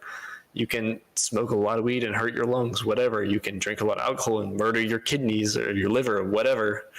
It's your choice. Yep. But it should not be as long enforced as you're by not a government. harming other people, do what you want. Thank you for 100 bits, Ash. I appreciate it. Hey Ash, but if they was to, if they do legalize it, the only thing that I stand by is I want it to be the same as alcohol, where you can't smoke and drive. Yeah, no, absolutely. It's agreed. still under the influence kind of laws. Yeah, Absolutely but agreed. I definitely think it should be legal. Just And when it comes, go ahead. I was gonna say it should just follow by the same rules as what alcohol would. Yeah, exactly. And when it comes to the last line where they said, oh, it's going to encourage heroin or other drug users to demand the legalization of their drugs, I think we should be open-minded and discuss, okay, is heroin, which probably a bad example, do we think this should be legalized under the same logic? If not, say no. You're allowed to pitch something to be legalized and be told no. That's the thing you're allowed to have happen. It doesn't have to be, oh, we're pitching for it to be legalized, so now it's going to be legal. No, it's a discussion. It's a discussion to have. And I don't see a problem with having the discussion. I think we can have the discussion with all the drugs if we really want to. Doesn't mean they should be legal, just... Why not? Why can't we talk about it? I don't see what's so bad about talking about, oh, should we legalize heroin? Probably not. Okay, we talked about it. Cool. Maybe not. Maybe not. There you go. We had the discussion, and it's at least given it an opportunity to have its point of view given. Makes sense.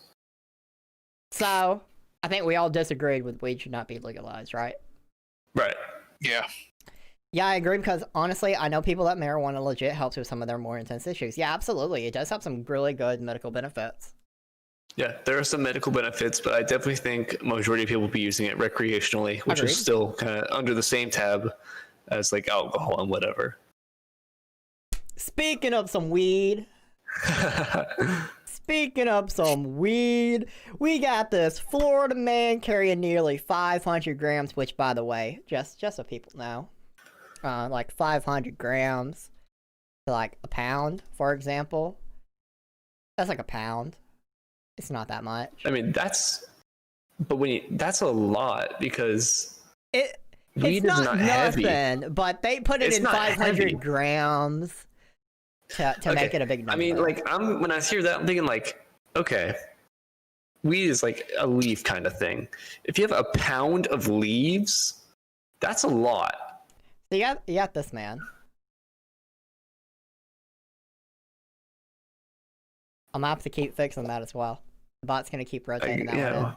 I need to Why have stop you rotating died? that one in. I need to okay, let's see. Let me fix that. Let's see. There you go. It's not in the rotation anymore. But yeah, this Florida legend.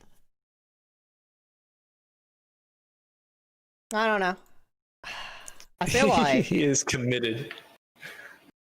So his full story is...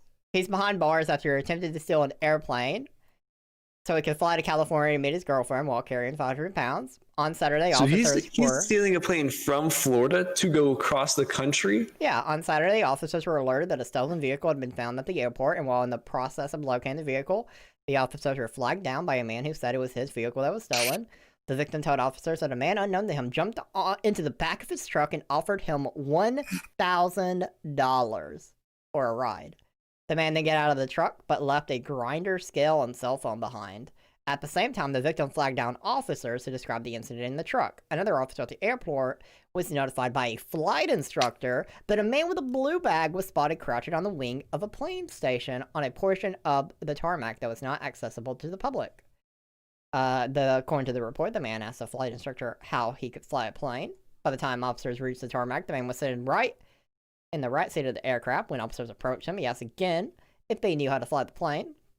The man then jumped from the emergency exit window of the plane and was detained by officers. After the man, identified, 22-year-old dude, was secured in the back of a patrol car, officers returned to the plane and took his duffel bag and the evidence, where they found some ID, sunglasses, headphones, cigars, two lighters, nice, a pocket knife, and a laptop. A glass pipe was also found and tested positive for methamphetamine. Next to the duffel bag was a container holding marijuana. The defendant stated that he had purchased the aircraft for $20,000 cash recently and that he was going to fly to California to meet his girlfriend. He advised he did not have paperwork and did not know the person he bought it from. The defendant stated that he was let onto the airport by security. It should be known that there is no security on duty at the airport.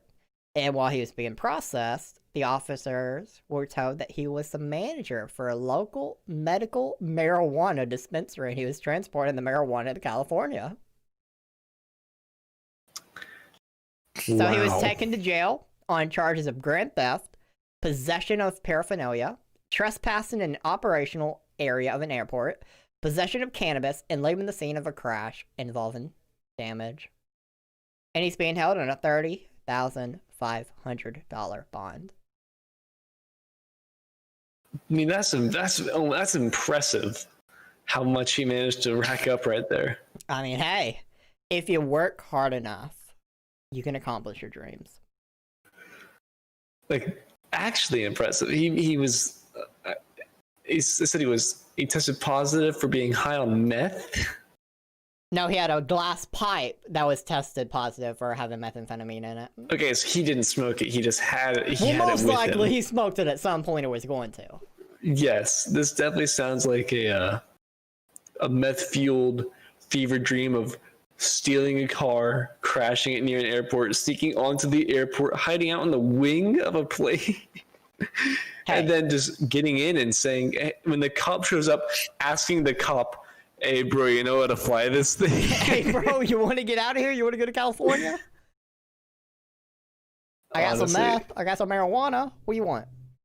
I love how he was like, somewhere in his brain was like, this plane is foolproof. Someone's going to tell me how to fly this plane. The officer will tell me, yeah, I bought this plane for $20,000. The security let me in. I don't know who I got this from. Yeah, don't worry. And someone's going to teach me how to fly. Officer, do you know how to fly? Let's fly. Oh, man. Just like... Gotta love Florida. They're a special breed. You can't get away from Florida.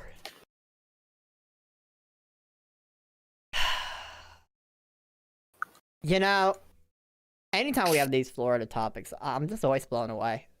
Because think of the range we've had so far. You had the woman that gave that very passionate speech for almost 2 minutes.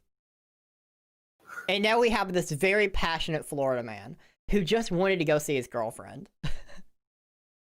Bruh, he had the laptop for a step-by-step tutorial. You're damn he right. He opened up WikiHow.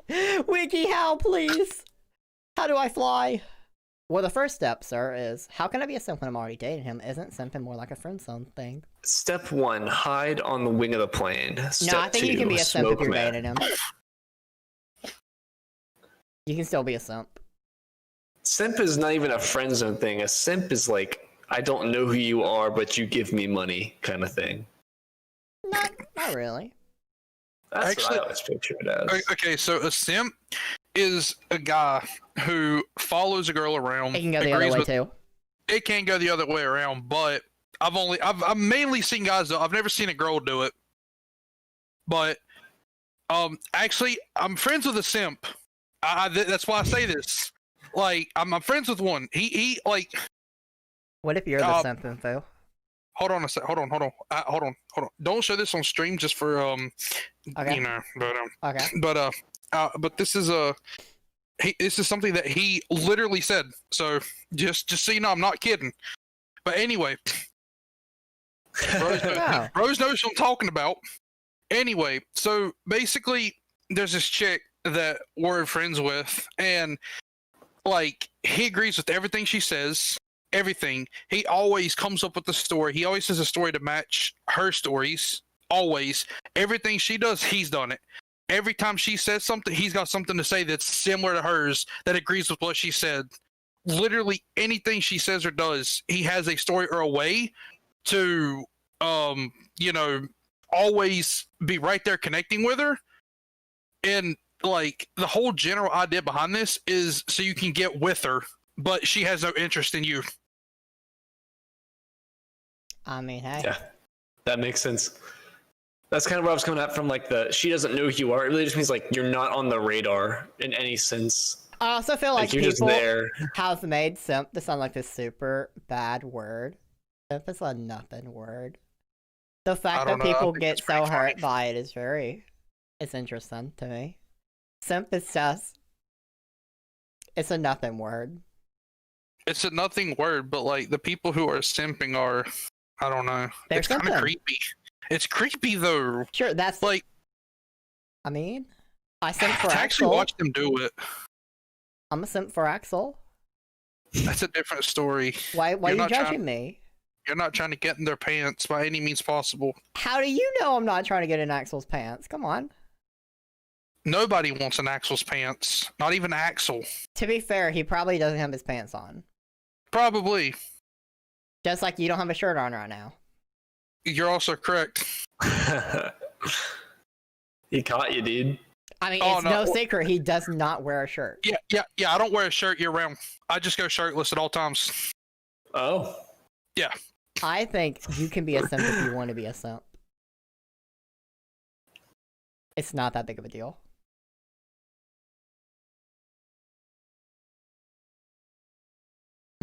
So, do you have anything else for this topic, or? On the... What was the topic? Simping ain't easy. Florida person that wanted to go from right, Florida to California. No. I think he was a crazy dude. I respect the balls on him, but it was really stupid. I mean, he tried. He did his best. He truly... He did his best. He really tried. Okay, so let's rank the Florida people. Who's the Florida legend so far this week? We still have more, but who's the current Florida legend? The person who's encompassed like the most Florida energy is definitely this guy.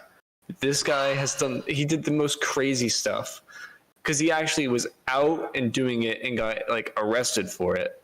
I like that's the Florida energy. I like that passionate speech.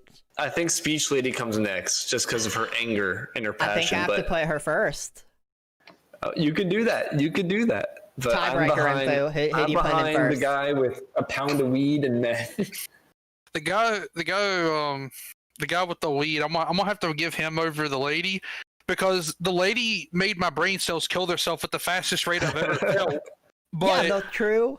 They nailed you. But at the end of the day, it's not like she was out there like she wasn't out there like getting in the real Florida spirit, getting arrested or doing something crazy. She was just making people's brains like she was just making people dumber. She was making a change in her community. She was definitely making a change with something. I don't know where it was going and I don't know what, but it was a change. In people's IQ, probably. Oh boy, this guy's name is great. This guy's Reddit name is Mile Long Cock. All right, that's a good rooster. That's a great rooster. So dessert, not desert. Jeez, dessert is a disgrace of a meal. I will never understand the idea of loading up on empty carbs before going off to bed in a few hours. I balance my meals to give me the necessary nutrition throughout the day and leave some calories for weekend drinking. I think that without sweet desserts, much of America's obesity problem would be gone. It's crazy to me how some people will eat it every day, like it's not a nutritionally devoid meal that is partially responsible for a variety of health issues.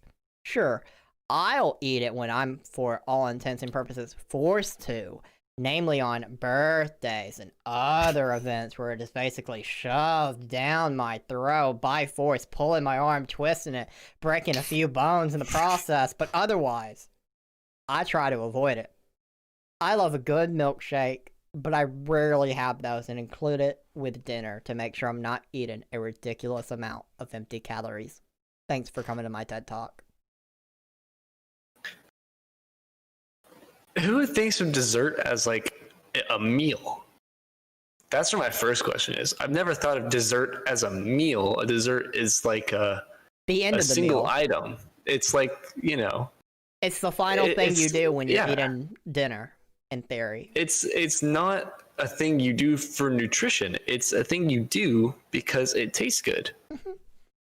I mean, it's like, I guess other people mentioned this in the comments because of his edit there.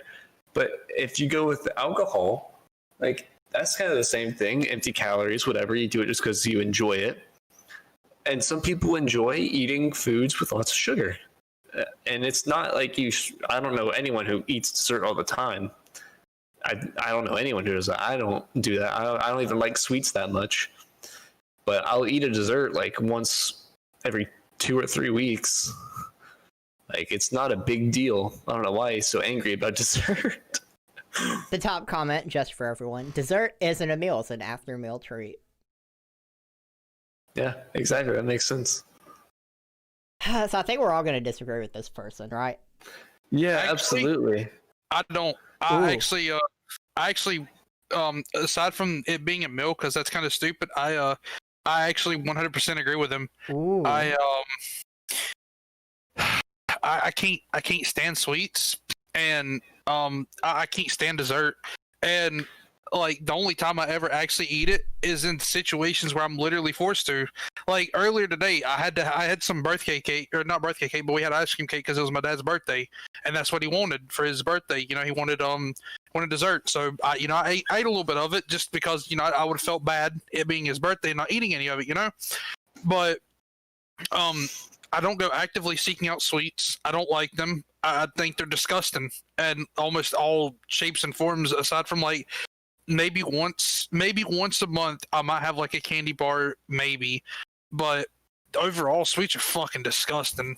They definitely are a lot of calls for a lot of health problems here in the US, and if people would just kind of like fuck off on eating them, and we would not be in a little bit better situation than we are now. So no, I for all intents and purposes, I actually agree with this guy in a lot of ways. I kind of get where you're coming from, but I'm on the same page as you. I don't eat sweets often at all. I don't like chocolate like at all. It doesn't taste good to me. So like that's what half desserts are anyway. I like fruity stuff, so I guess my desserts are still more healthy than what other people would be eating. Oh, dude, I love fruit. Fruit is great. Fruit is my dessert. Like the most desserty I'll get is like strawberries with like a whipped cream, little bit of that on it. Like that's crazy to me.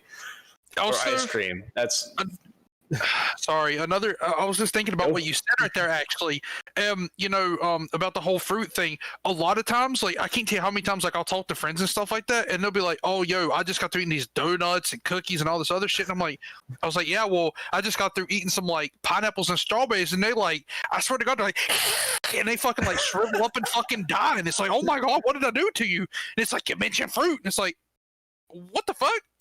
But like, thinking on it, sweets themselves actually probably wouldn't be quite as bad if people didn't eat them, and as soon as they eat them, go, oh, grab their stomach and then sit down for a couple hours and just let it sit there.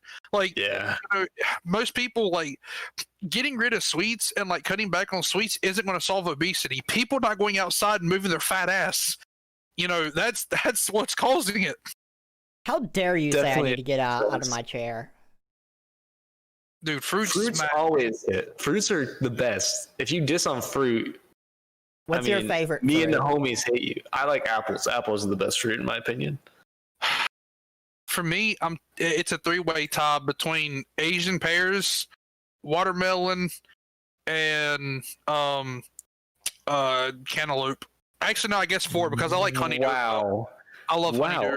Wow. Okay, yeah. I did not expect any of those to be on that list. Wait, really? No, I despise cantaloupe and honeydew. Watermelon's good. I like watermelon. But okay, I don't do the other melons.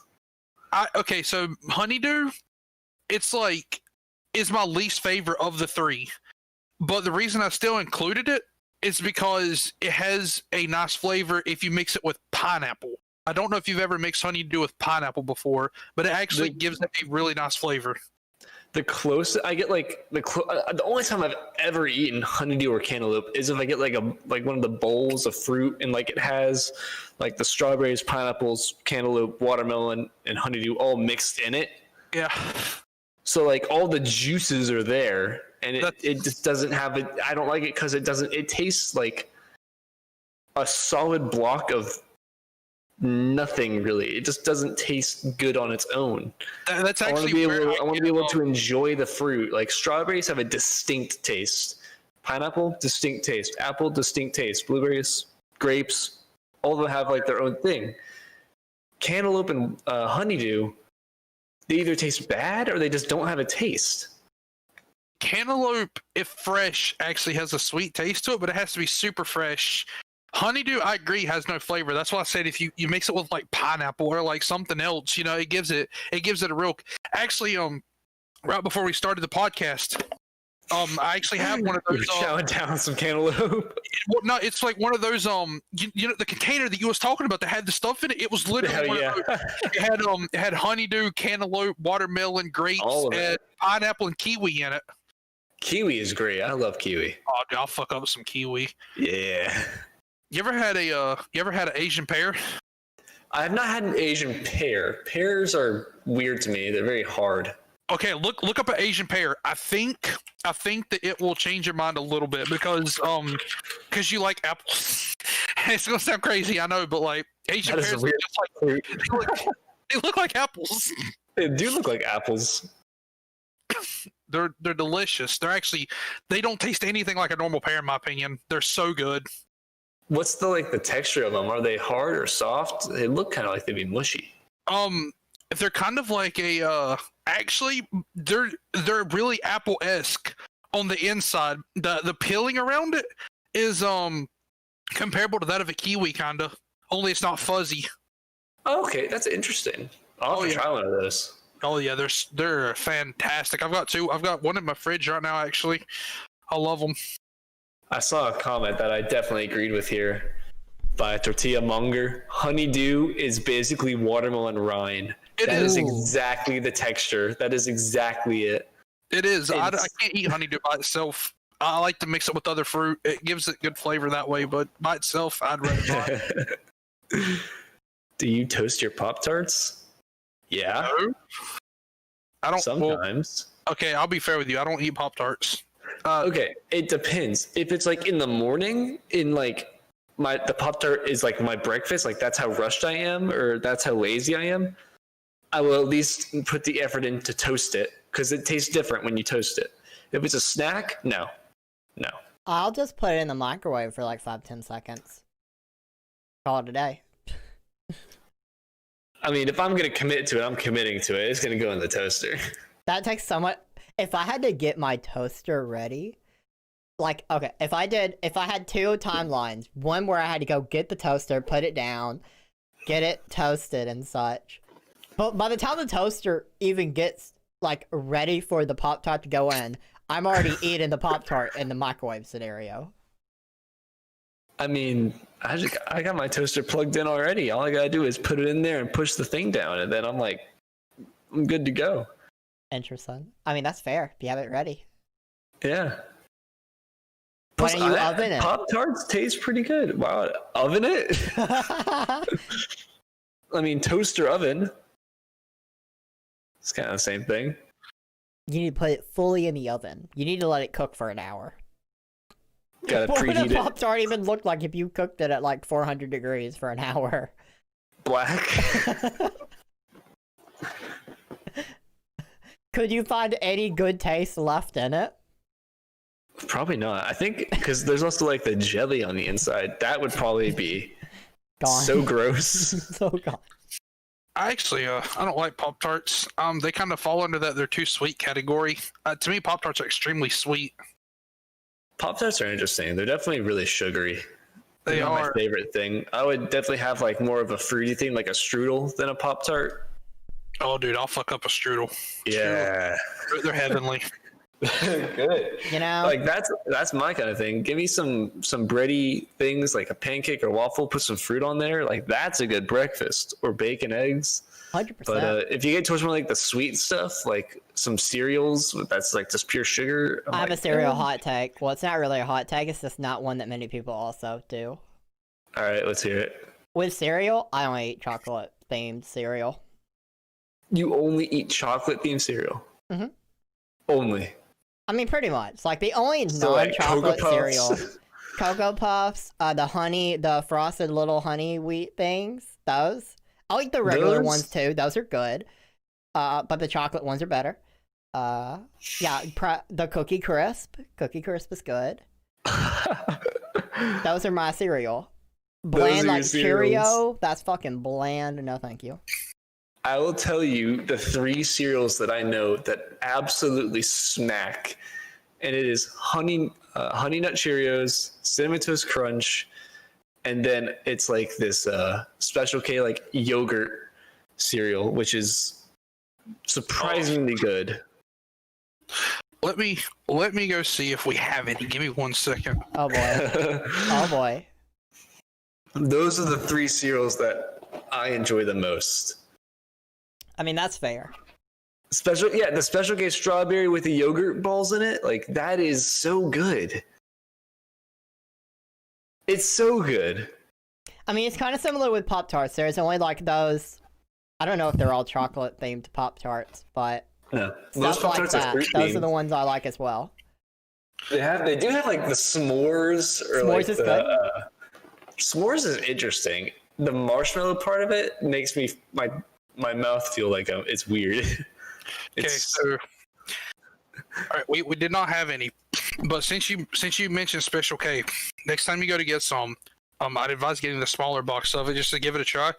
But get the Special K honey. It's like honey almond or honey almond, I think. And it is, I know what you're talking about. Yeah, I've had that before. dude. That stuff's pretty good. That stuff is pretty good. It is. It's got like the little like half pieces of almond in it, and like Yeah, it's like little slivers. yes, and it's got like the honey smell to it, and it's got like a little bit of honey in it, and it's got like Honey cereals are just something else. They really are. are. They They slap. really are. That's like the only time I actually enjoy honey, is when it's like it's not the main thing you taste. It's kind of just like a hint, and it's good. Have you ever tried putting a little bit of honey, not like drench it, but like take a waffle or a pancake and put like a tiny bit of honey over top of it, just like a drizzle of it? I have. Yes. I enjoy that as well. When it's like there's not enough there to like really make it sweet, but like there's enough to give it a little bit of flavor. Honey's really good for giving things flavor as long as it's not overpowering it. Exactly. Yeah. You got to find that balance, because too much of it and it's like it's too sweet. It takes over the flavor. Dude, speaking of, there's something that you should try one day if you haven't already. Take a waffle and cook it, and then like on top of the waffle put like bacon and eggs and stuff like that, and make like a breakfast sandwich with the waffle. That sounds. I think the closest I've gotten to that is I've definitely made like breakfast sandwiches kind of things, but I didn't have like waffles for it. I just used regular toast. But doing the waffles would definitely be like a step towards a really solid breakfast kind of thing. Yeah, like you take a waffle, and then like you can either take two waffles, I guess, depending on how big. Or one and like do like a fold kind of thing, like a taco-ish. Yeah, that's kind of that's how I done it. You put the bacon and the egg and whatever else you want on there. Yeah. You can also take some like, if you really want to go that extra mile when you're cooking the egg, take some potatoes, like little chopped up potatoes, and put the potatoes inside the egg, and add in a little bit of cheese into it, and like throw in like a little bit of almost like pepper. hash browns in there. Yeah, kinda. And like you throw in just like a little bit of pepper in there, like you kind of like mix, like you kind of like cook it together so the potatoes get fried, and then like you put it in there and you put your bacon on top of it, and you kind of fold it up like a taco. Oh Dude, my you're God. making me hungry. I want some breakfast food now. Dude, fucking, it's it's like it's one of the best breakfast sandwiches. It's divine. It's heavenly. Yeah.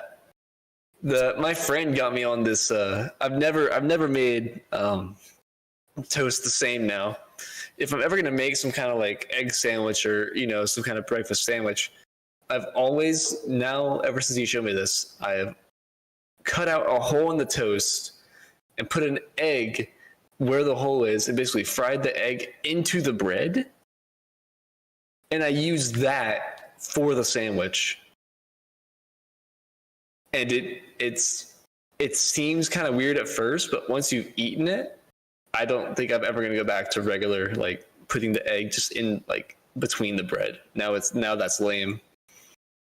Whenever you're making toast the next time, so what you do is you take some butter and you put the you take the butter like in a pan, like a frying pan, just enough to kind of like coat it, and you put the toast in there, like you fry it with the butter in there, and it makes it really, really like it's a very nice. Yeah. Here's a video. This guy right here. I don't know if Wes wants to show it on stream or not.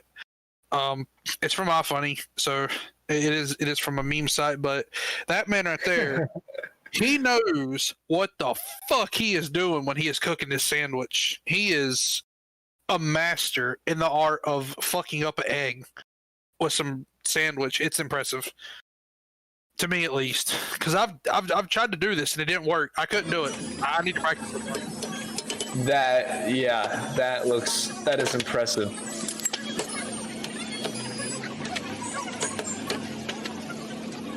I want some of that. What? Yeah, like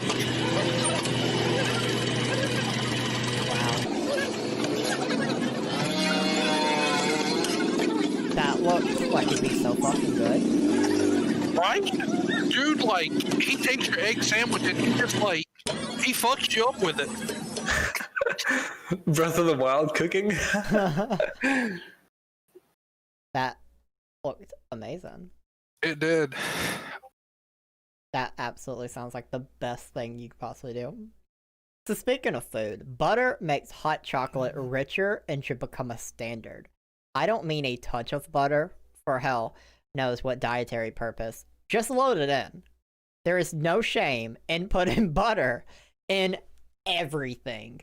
But if you do feel weird about it, doing it near other people, say you're testing a keto diet, it's an especially good idea if the stores are closed and all you have at home is skimmed milk, because your mom thinks the fats will kill her. This is because butter will easily fill the taste void in your milk water and make the hot chocolate palatable again. Do not thank me. And this is by their markable Amoeba? The fuck kind of name is that? I will not be thanking you. They are right. I will not be thanking them. I feel like this guy's going to end up in the news in a few years from a heart attack. Yeah. This grosses me out almost. I saw a post, and I've never been able to put butter on things the same way. Oh? It was a guy taking a photo of his setup, and in between like a monitor and some other object on his desk was a tub, like an ice cream tub of butter with a spoon in it. This guy was just eating straight butter out of an entire tub of butter, and it was like half empty. Why? And just ever since I've seen that photo, if I feel physically sick like when I think of it. So whenever Have like adding a lot of butter to things grosses me out so much. There is a I brought this place up a lot. It's called the Heart Attack Grill. Okay, It is heart attack. Yeah, it's called the Heart Attack Grill. Wow. And every milkshake that they make, they put a stick of butter in it, and it is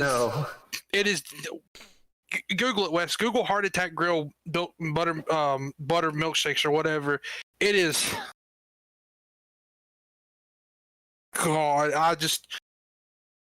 when they make it, what they do is when they make the milkshake, they mix in a stick of butter, and then when they serve it to you, they put a thing of butter in on top of it. All right, okay. The signature dish is the quadruple bypass. 4 half-pound burger patties topped with cheese. And if you order it with fries cooked in lard and the triple butterfat milkshake topped with a pat of butter, you'll be getting 8,000 calories worth of food. What the fuck is this place? No, if you... I don't think you would not leave there alive. Actually, they have a thing. If you weigh over 350 pounds, I think it was. It might be a little bit more. I think it's 350. If you weigh over 350 pounds and you eat at this place and do not have a heart attack and die, you eat there free. I believe is what it was. If you eat there and do not die and you weigh over 350 pounds, your food's free.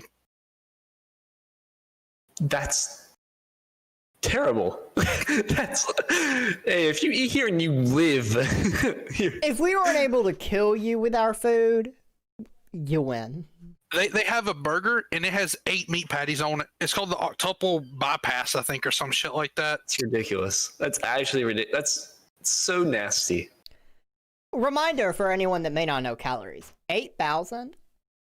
It doesn't matter how tall you are, how much you weigh, unless you're like a professional athlete or someone that does so much throughout your day. There is no fucking way in hell that your calorie budget for the day is anywhere near 8,000. It's way lower, bud. I'm pretty The sure average like person- average calorie is like 2,400. Something like that. Average is like 2,100 to 2,400 depending on weight and height. Yeah, this place, it's just asking you to die. It's Jeez. not good for you at all. At all.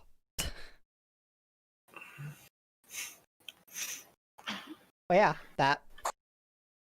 I think we all disagreed, right? Oh yeah, off with this guy's head. He's trying to kill people. Off with his head trying to kill people. Yeah, I got to take him out before he takes others out. Listening to music from shitty headphones is better than listening to it with expensive ones or speakers. This comes from Killer Kangaroo 8. It really might depend on the type of music, but I think it gives the music a tone to it, which you cannot really convey with good headphones. Not like an EQ tone, but a nostalgic sort of thing, if you get what I'm saying. And then he clarifies in his edit, he does not mean the type that sound like they have a weird effect on them. He means the one that sound distant and flat. The edit kind of confuses me because I would almost agree if he did not put the edit. Oh, because I listen to music on my, a fair share of shitty headphones, and it's sometimes each headphone was like a different experience. If this one has a malfunctioning speaker on one side, this one only gives me bass. I'm listening to the song in different ways, and each time it's interesting, But you want the song to sound distant and flat, so you want it to sound worse, and you like it better? Yeah. I mean, yeah, we're just I not guess. I'm gonna strongly disagree with this person. I will say, I want my music to sound as good a quality as possible, and more importantly, depending on the song, as loud as possible. That combination. That's what we aim for. that's a good combo to strive for. It is. It's not healthy for your ears, but I like my music at a healthy volume. If it needs to be loud, then it can be loud. But if it needs to be quiet, it can be quiet. I definitely am not the kind of person who blasts music in my car. Same. Just don't do that. So if you I listen, do like some crisp audio. If you listen to your music so loud that someone outside of your vehicle can hear you, you are an asshole. Mm-hmm. Oh yeah, especially the ones that they try to act cool by having the bass turned up so everything around them kind of vibrates a little bit. Like those people, those people are the real assholes here. The biggest of them all. That's another subreddit we need to explore on the next co-host combo info. What's that? Am I the asshole? Except we're gonna do it by our rules, not their rules, because their rules are fucking trash. Oh, okay. They want the generic asshole. They don't want the deep, okay, you did this thing, but this person's worse, therefore they're the asshole and not you. I'm not for that. No. They're both fucking assholes. They both fucking suck. Out of here. No. And sometimes some people they're bad. They're bad to determine what makes an asshole an asshole. So we have to do our own rules for that when we go down that road. But I think we all disagree with listening to music from shitty headphones is better with their edit included. Flat and distant. With their edit. The edit of being specifically flat and distant ruins it for me. Yeah, flat and distance, that's not the way to go. Ooh. So Impossible Foods, Info and I have covered this a lot when it comes to the plant-based meats. We've talked about that plenty of times. And Impossible Foods CEO said that the meat industry will be obsolete in 15 years. That is their mission. And to stick with what Info and I have always said, I think this is a bad message to send. I think this is why they get so much detractors. The point of plant-based meat shouldn't be to replace actual meat. It should be a flavor alternative. That's how you pitch it. That's how you get people okay with it. When you want to be this dominant, oh, we're going to take out your popular meat, go away. you're not gonna win people over. It's a paste alternative. Otherwise, you're gonna lose. This is not your win. So I think the CEO, what he just said is fucking stupid. If that's their mission, they have a bad mission that is flawed. Yeah, absolutely. I like the idea that it's just an alternative flavor is definitely the right route to take there. That's how I've always pitched it to guests on the podcast. And even if they're like kind of not for the plant-based because of things like this, when I pitch it to them like that, it clicks because it makes sense. That's how you pitch it to people. Yeah, that's because we as the species are built off of wanting options. We're not designed to want to like to be forced to do things of that sort. Like if we already have something that works, trying to force something else on people after like, you know, eons of fucking us doing it a certain way without, you know, and trying to just automatically like say, oh yeah, this bad, unga bunga, you do this now, don't work.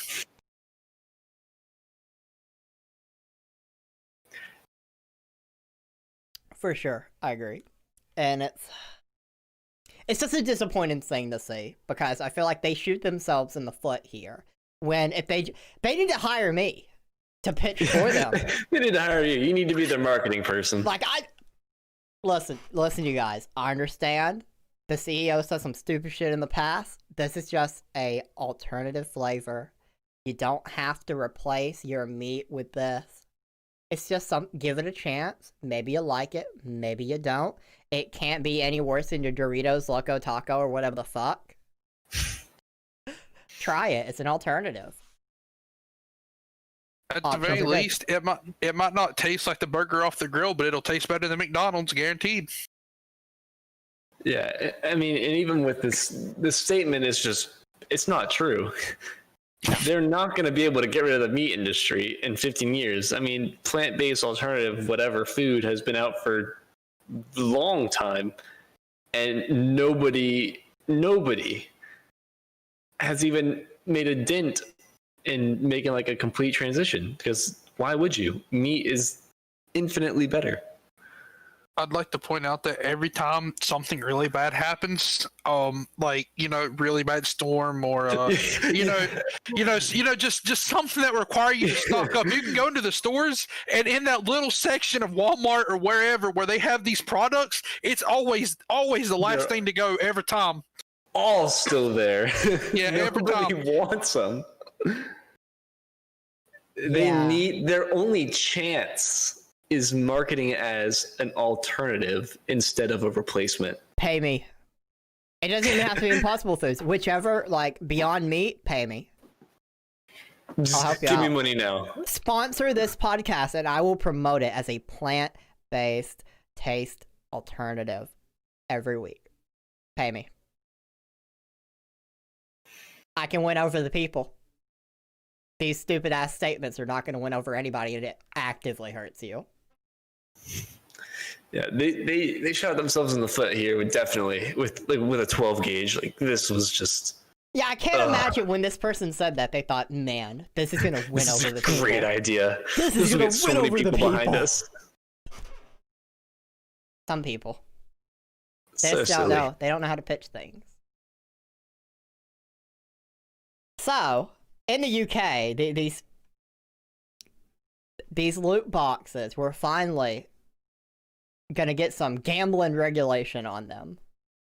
The House of Lords should be the loot boxes have to be regulated under gambling laws. If a product looks like gambling and feels like gambling, it should be regulated as gambling. The government must act immediately to bring loot boxes within the remit of gambling legislation and regulation. You know, we talked about this before on the podcast a little bit on the subject of are loot boxes gambling, or loot boxes this or that. You know, at the end of the day, regardless of what the outcome of this situation is, any microtransaction, loot box, any legal stiffness that governments want to put on those, have fun. I support that. Go ahead. Yeah, no one is a fan of microtransactions in games. Especially when the game is being sold to you at a $60 price point. I can tolerate microtransactions in free-to-play games because it's free to play. I get to play the game for free. And I personally am not interested in cosmetics. Cosmetics is the only way to do microtransactions. Yeah, if it's anything but cosmetics, if you give advantages in any way, no, automatic bad system. But just cosmetics, fine, whatever. If I don't need it, if I don't have to pay to win, fine. But I don't care about these laws being made. I don't think it's gambling in the same sense. With gambling, you are trying to turn a profit. That's what you're trying to do. And with most games like this, you're not trying to turn a profit. You're trying to get, some rare item that you can't sell unless it's CS:GO, which that is its own bag of worms. That is ridiculous, and the whole system there is really weird. And they've had literally a lot of controversies in the past. Yeah, a lot of controversy. Like when you allow your items to be sold back as money, then it's that's gambling. You're trying to make a profit there. When it's just items in a game, whatever. Especially like in Overwatch, you get loot boxes for free as well as you can buy them. So that's fine. You can unlock them for free anyway just by playing the game. Great system. I like Overwatch loot boxes. They're fine. But Fortnite with the Battle Pass, that's another good way to do the same kind of thing. You're paying, but you get to see what you get. So you have to play it. It incentivizes playing the game. Yeah. But I think the issue there is not the gambling, because gambling, gambling's fine. I don't think it should be illegal to gamble. People are going to gamble anyway if they really want to. Yeah. So it's just avoiding the scary parts of that, like underground trading or whatever else you could even possibly conjure up to get free money out of it. I like the way you phrase that. It's really just the systems. Yeah, I like the way you phrase that. I think it puts it well. I definitely feel like, kind of unrelated, but I always bring it up when this conversation happens, is nobody likes microtransactions, but two things led to it, and they're both our fault. The phone stuff, those phone games, how we did that, and the one that people don't want to admit sometimes, but it absolutely was a precursor as well, is DLC. The fact that some people paid for DLC. It opened the conversation of, wait, what else can we do to make more money off our game? DLC definitely was a precursor, but I think it started off much more innocent than it got. DLC used to be, they made a complete and full game. Yep.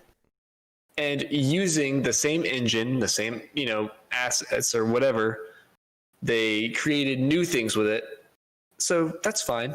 It's not the same. It's not full price. You're basically buying more of the game outside the main game. And when it was expansive and when it was well produced and well made, I'm all for that. Yeah, absolutely, sure. There's DLC is absolutely great. a fundamental difference in intent between a microtransaction and DLC.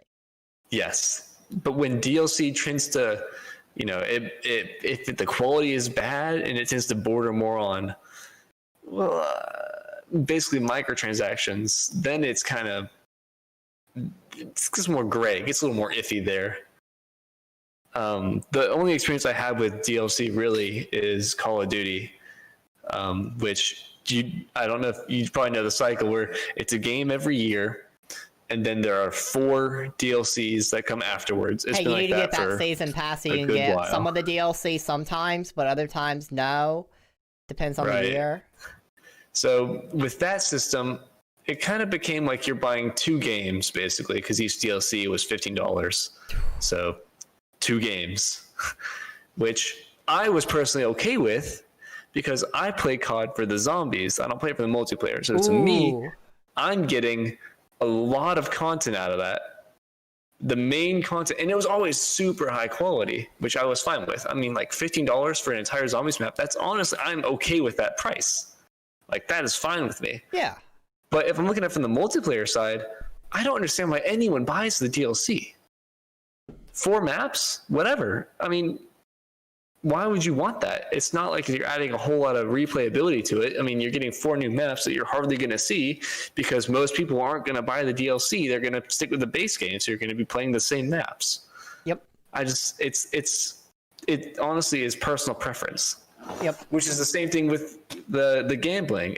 If they really want that cosmetic item, sure, let them spend their money on it. I don't care. It's not And I don't me. think gambling should be illegal either. I mean, people, as long as it does not hurt others. To be fair, the one thing with gambling, and this is something you can't really do anything with, but if there's just a way that you could be like, okay, dude, your bank account is like so low. Please stop. Enforce them to stop.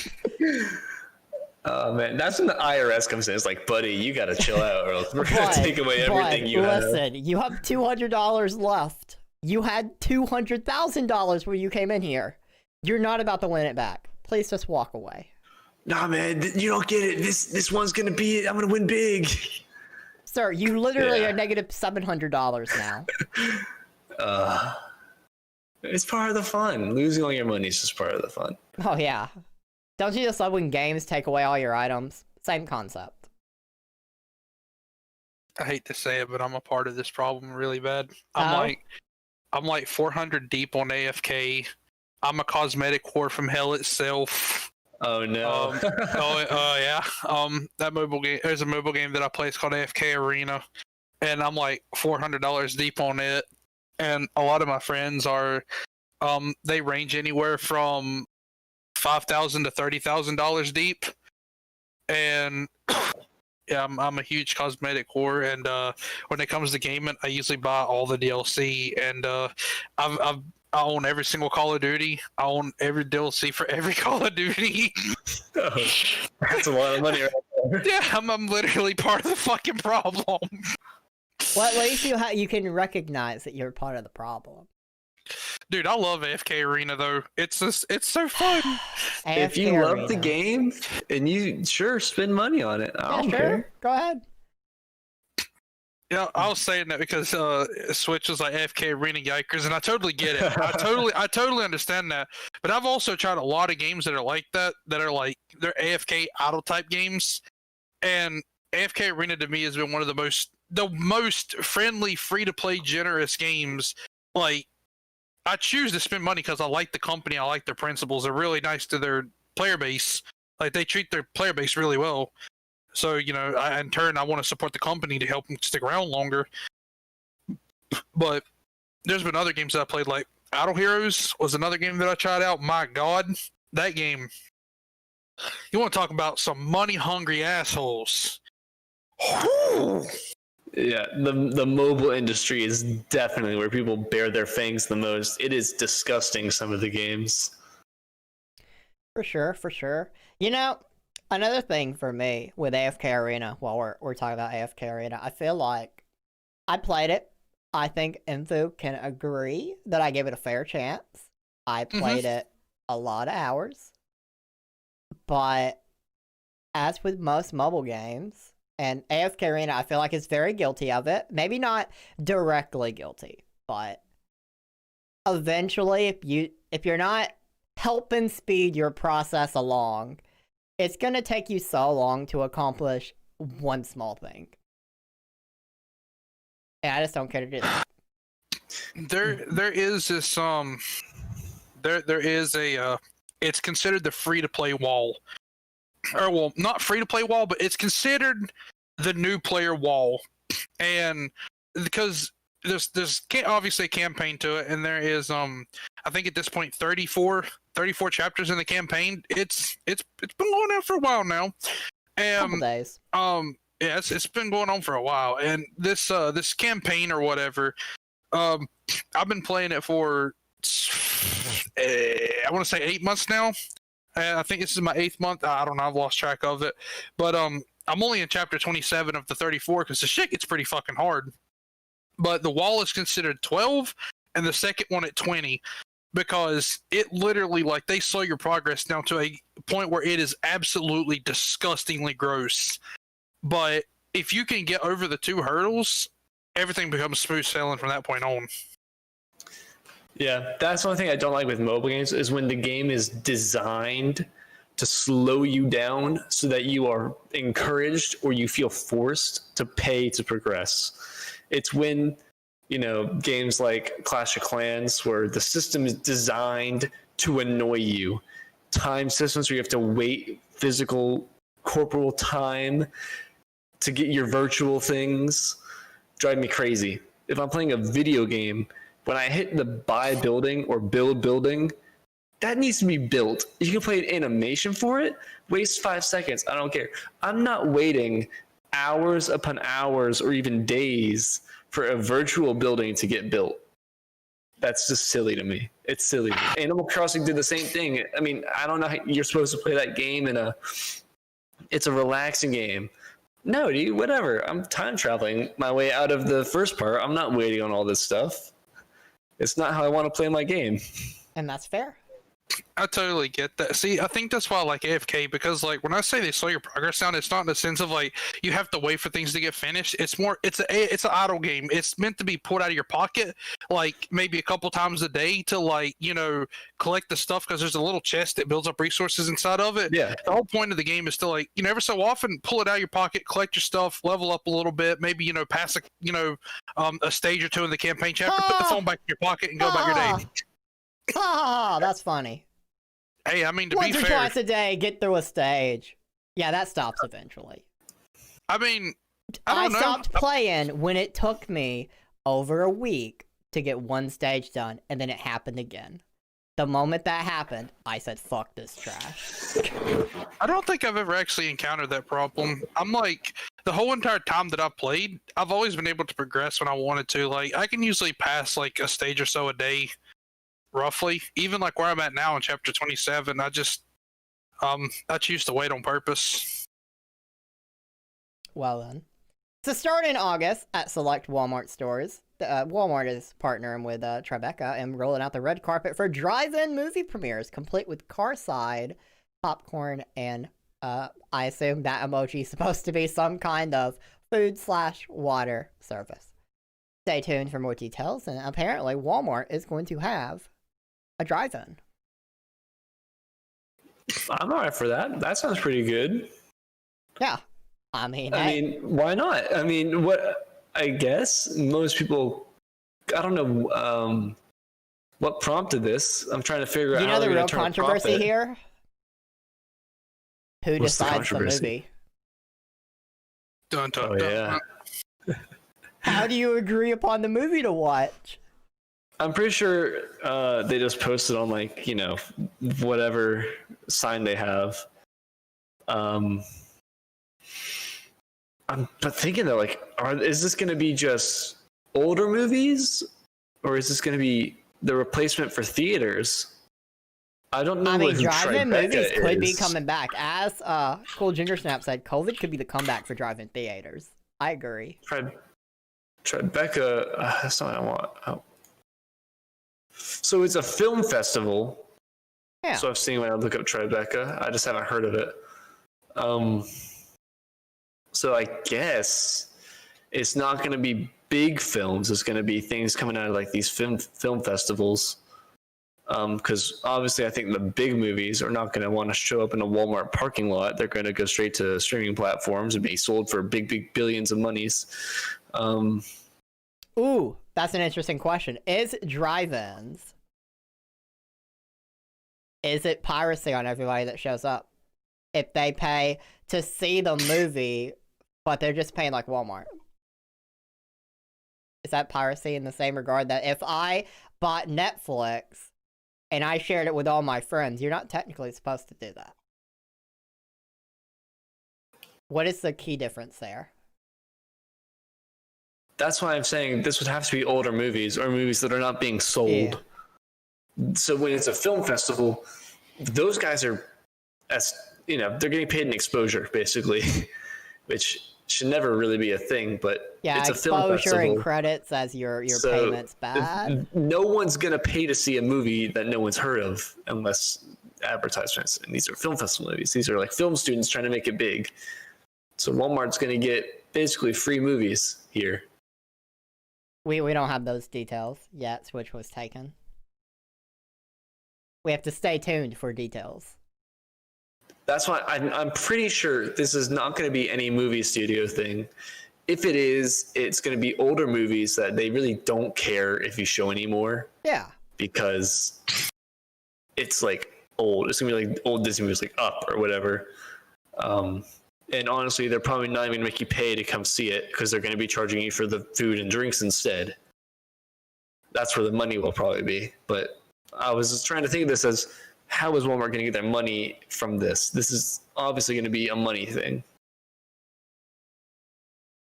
Alright, so this next Florida man, John Archibald Wheeler, American theoretical physicist, largely responsible for reviving interest in general relativity in the United States after World War II. Alright, that's your context for this guy. Florida man theorizes that all electrons and positrons are actually manifestations of a single entity moving backwards and forwards in time. In time? Yeah, they're moving backwards and forwards in time, clearly. Is positrons actually a thing? Is that a made-up positrons are a thing. They're the opposite of electrons. I swear that's not what they were called in science class. To be fair, I was a C student in science, so maybe I'm just fucking... All the positron is the same quarks that make up an electron. They're reversed. So the charge is positive. I'm having vibes of being so bored in science class. Science was not I like quantum mechanics. I think it's interesting. I don't understand what half of it, but I do think it's interesting. For sure. This, I do know a decent amount of very generalized things when it comes to quantum mechanics. And I do know that there are a couple things that can happen with electrons that are weird, that technically shouldn't be able to happen, like spin. With spin basically means, when each particle has a bunch of attributes to it, and one of those things is spin. And what can happen between two particles is they can become entangled. And when that happens, basically, when you identify the spin of one particle, the particle it's entangled with automatically, instantaneously has the other spin. But when you don't identify them, they both have, I think it's up or down or positive or negative or whatever they call it. It's abbreviated with like a positive 1/2 sign. But the second you observe it, it's like Schrodinger's cat. The second you observe it, the other particle instantaneously has the opposite. And because of that, people have theorized that you can transfer information faster than light, which is not possible. You can't do that. But the way that these particles do it says that you can. So if we kind of go on that logic, you're never supposed to be able to go backwards. Yeah, you can't go backwards in time. You can go forwards in time. You actually can. Have you seen Interstellar? No. No. Okay, it's a great movie.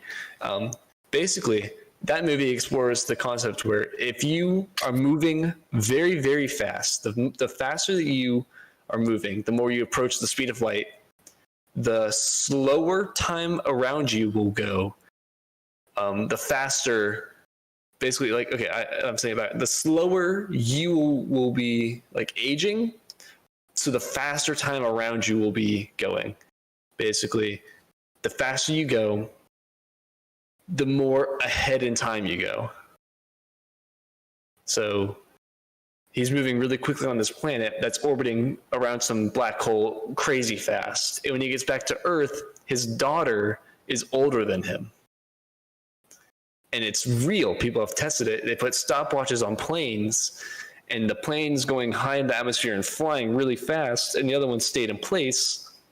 When they took him out, the stopwatch that was going crazy fast was behind the other one by, microseconds, but still, when you're on the big scale of light speed, there's a long way to go. So with the particle thing, I'm thinking it might not be too far off base to kind of buy into this a little bit, but I'm not buying the forwards and backwards in time bit. I don't think you can go backwards in time. Maybe these particles are doing something along those lines, but you can't go backwards in time. You just can't. It's not, nothing can do that. Because if it can, that means that the past, as well as the future and the present, all have to be kind of coexisting. If that makes sense. That means if you can go back in time, that means that the past is as malleable as the present. It means you can change the past as easily as you can change the present, which you cannot do, because if you change the past, then the present is different, and can of worms with timelines and all that stuff.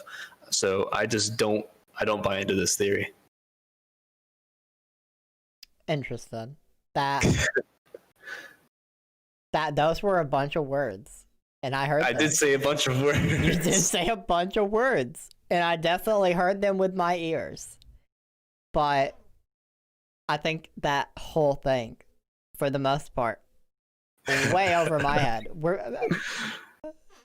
Have you ever thought about being a science teacher? I think you'd nail it. No, I don't think teaching's for me. I want to be the person who's making the changes, not That's teaching kids how fair. to make change. That's fair. That makes sense. I think my only thing to talk about with time travel is literally going back in time or going forward in time. No matter what you do, you arriving there has already caused changes. A small example, one of many. The moment you're there, what are you doing? You're breathing. You know what you just did? You just stole oxygen from the past or future. That's a little bit of oxygen that nobody else will have. That you stole. That you don't belong there. Everything you walk on, you're wearing it out just that tiny, tiny bit. And things are gonna break just that little more quick. Everything you do in the past or future. Butterfly effect. Butterfly effect. Yep. Yeah. Going back or forward in time will have so many changes that you can't even imagine. There are theories that do take that into account, but in that sense, when you buy into those, where you going back in time, which not possible, but we'll say it is, going back in time, it actually has already happened because it was in the past. And everything that you do happened already. Therefore, you're not changing the past because it happened. But if that is true, that means we do not have autonomy. We don't have freedom. We don't have free will. I don't think that logic works because if you go in the past and anything you do, you technically already did. So if I just went and murdered 1,000 people, that already happened. But I'm free still. So if you murder 1,000 people, it's saying that if you go back, everything that you do when you go back, you've already done. So you, without realizing it was you, will, go back and do it. Like, it's not a thing that most people would go out and decide, I'm going to murder everyone. It's basically saying that you can't change the past. You can't change the past. The past is fixed. And because you've already lived through the past, if you go back, everything that you do to change the past, you already did, and you actually made the present you're living in. I don't think that's logically conclusive. It's a self-fulfilling prophecy is what it is. It's basically a paradox. And it's basically, the whole point of it is to prove that time travel backwards is not possible. I think it's an absurd combination of ideas to try and disprove something. It's an absurd combination of ideas that many scientists thought about. No, I don't think time and travel is decided. possible right now. Do I think it'll ever be possible? Who knows? I think time travel will be possible, just not in the direction most people want to go. Why would most people want to go in the past? What's so good in the past? I don't know. Maybe you're right. Maybe no one wants to go in the past. You can go Why in the does people want to future. go to the past? Let me go to. Well, technically, you don't even want to go to the future because technically, if you went 1,000 years in the future, assuming that you're not like you don't get to pick this fictional place that you go to, you're going exactly where you were. You can't just magically appear and light years away. Thousands of years from now, the Earth could not exist, and you just die immediately. Oh yeah, so if you're trying to like relatively like you're not keeping your exact coordinates in the galaxy are always changing, basically kind of thing. But I just heard this comment, Cameron. Yeah, Stephen Hawking had a time traveler party basically, where he gave out invitations afterwards. You've heard of this? Yeah. So he sent out letters afterwards to see if anyone would go back in time to show up, and no one did, of course. And that he concluded based on that time travel doesn't exist because no one went to his party. I mean, hey, that's another absurd way to test it, but hey, if it works, it works. Yeah, most people want to go to the past, meet their favorite person, or change something personal I in their just life. don't Yeah, think exactly. that's true, Cayman. I don't think that's true. I don't think most people want to do that. I would definitely be one of the people who would like to go back in time. I don't want to time travel. See things. I don't see what's so good in the past. And if I knew what was upcoming in the future, my thoughts when I had to go back to the present would be... I would just be so distracted with what's to come and not focus on what's happening in the now. Just be too much to think about. I think that's this whole topic. It's too much to think about. It's too much. Brain hurts. Brain malfunction, blue screen. Please restart your brain. Just. Yeah, that's something that's what I mean by I want to go back. I would want to see things for myself. I would want to fact check, basically, events in time that are contested. For me, because I'm religious, I would definitely want to go back and see that happen. I would want to see the events written down in, like the Torah, the Bible, I don't know, the book that Muslims read, and I'm blanking on the name. The Quran. What fact check all the things written in there. Of course, no one would believe me, but I would know. Yeah, the Quran. Then you change your religion to some absurd thing that you know is true, but it sounds absurd to everyone else. It probably. I believe in Thanos, personally. I think his methodology is good. You need to wipe away 50% of all creation so the other half can thrive. All right, so... Interesting. Do you think all that knowledge would make you go crazy? You feel crazy by other people's reaction if you told them, but... Okay, so kind of related. If someone could tell you when you died, would you want to know? Yes. I would too. Yeah. Absolutely. I want to know most of the details, like how old was I? When did it happen? What was the cause? What directly caused it? And was there a secondary thing that caused it over time? I don't think I would want to know how exactly it happened. I would just want to know my time. Because I think knowing when you're going to die, you might live differently. Oh, I agree it'd make you live differently, but in the same way as all time-related things, you can't change your quote-unquote destiny. You're gonna go from another way, even if you try and avoid it by stopping doing one thing. Exactly. That's why I wouldn't want to know how. I wouldn't want to, when, of course, that day comes, I would want to just do what I'm doing and live normally. Ideally, it's like in 70 years when I'm on my deathbed, I die of natural causes. Nice I and always peacefully. assume my time is around like 35. I don't know why, but I feel like if I had to be told when I'm gonna die, it's like, oh, the Dr. Pepper's gonna rot you away by 35. You're done. I want to know what my stupid ass did to get myself killed. Well, you see, someone broke in my home, and I felt I had to defend it, so I just pulled out my gun, and I got shot. I kept saying I was going to shoot him first. I told this to Wes on every podcast we talk about this on, but I fucking died because of it, and god damn it. I mean, hey, I'd be alright with that. Gunslinger's final stand.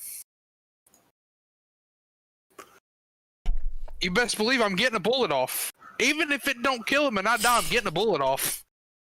I love these conversations. You have to get some win out of it. You can't just lose.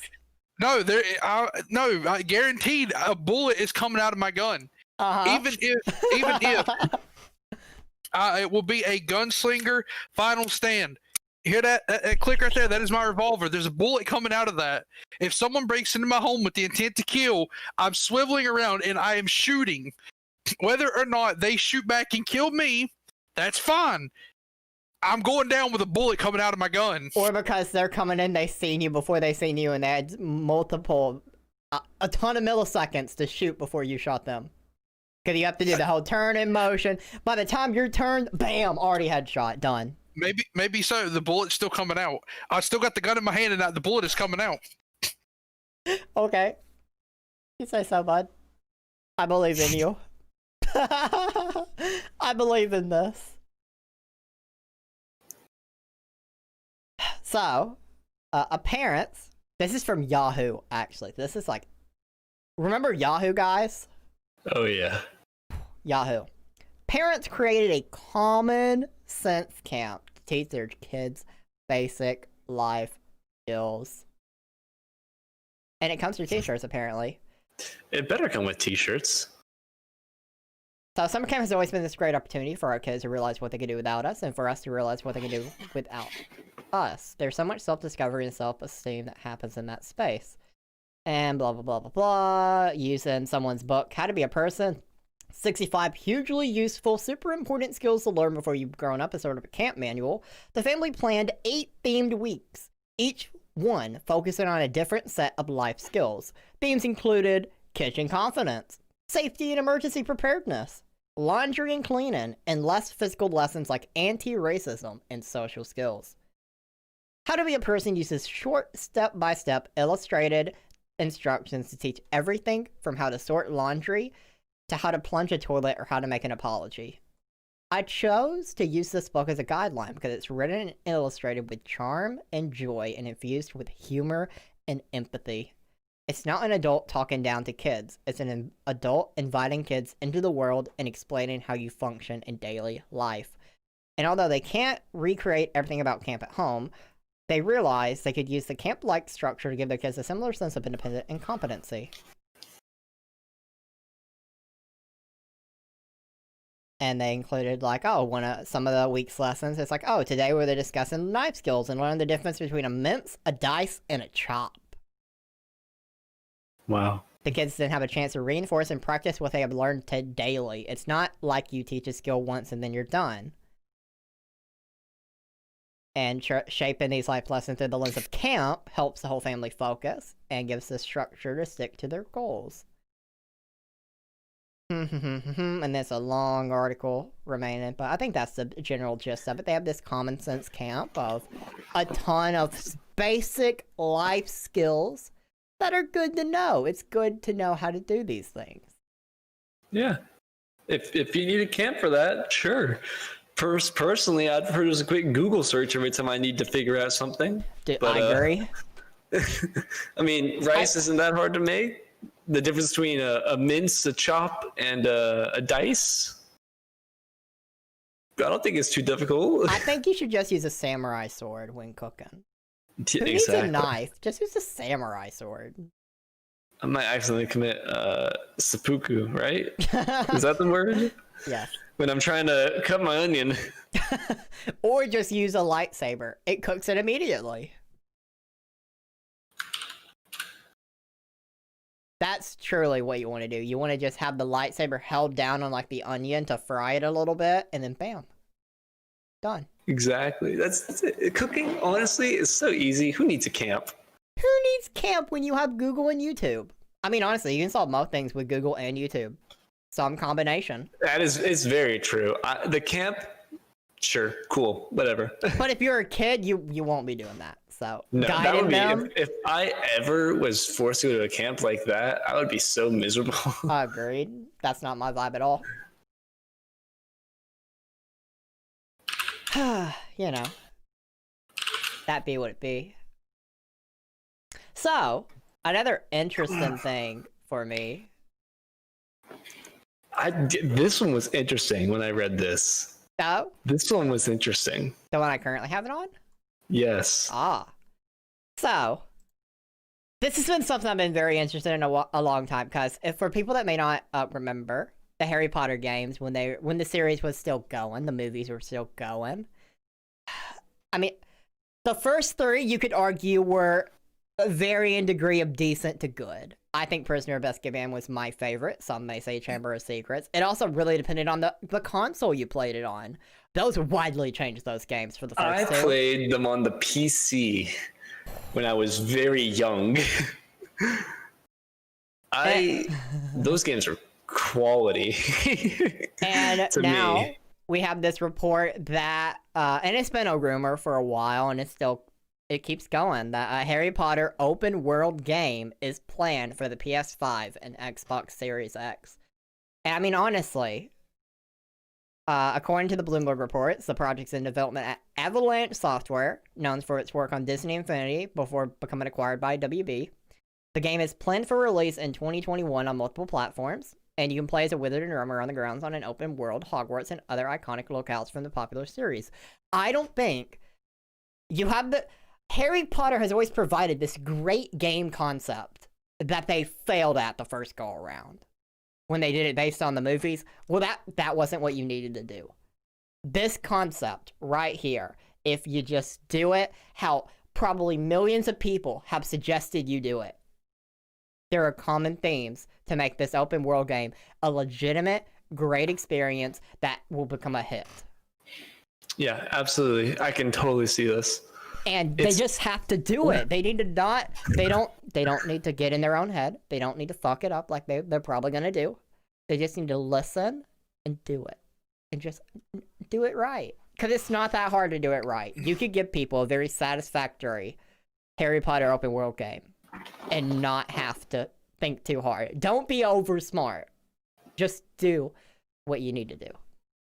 The most, I guess I would say the most appealing part of this is definitely just the world. I feel like most people really love the world itself.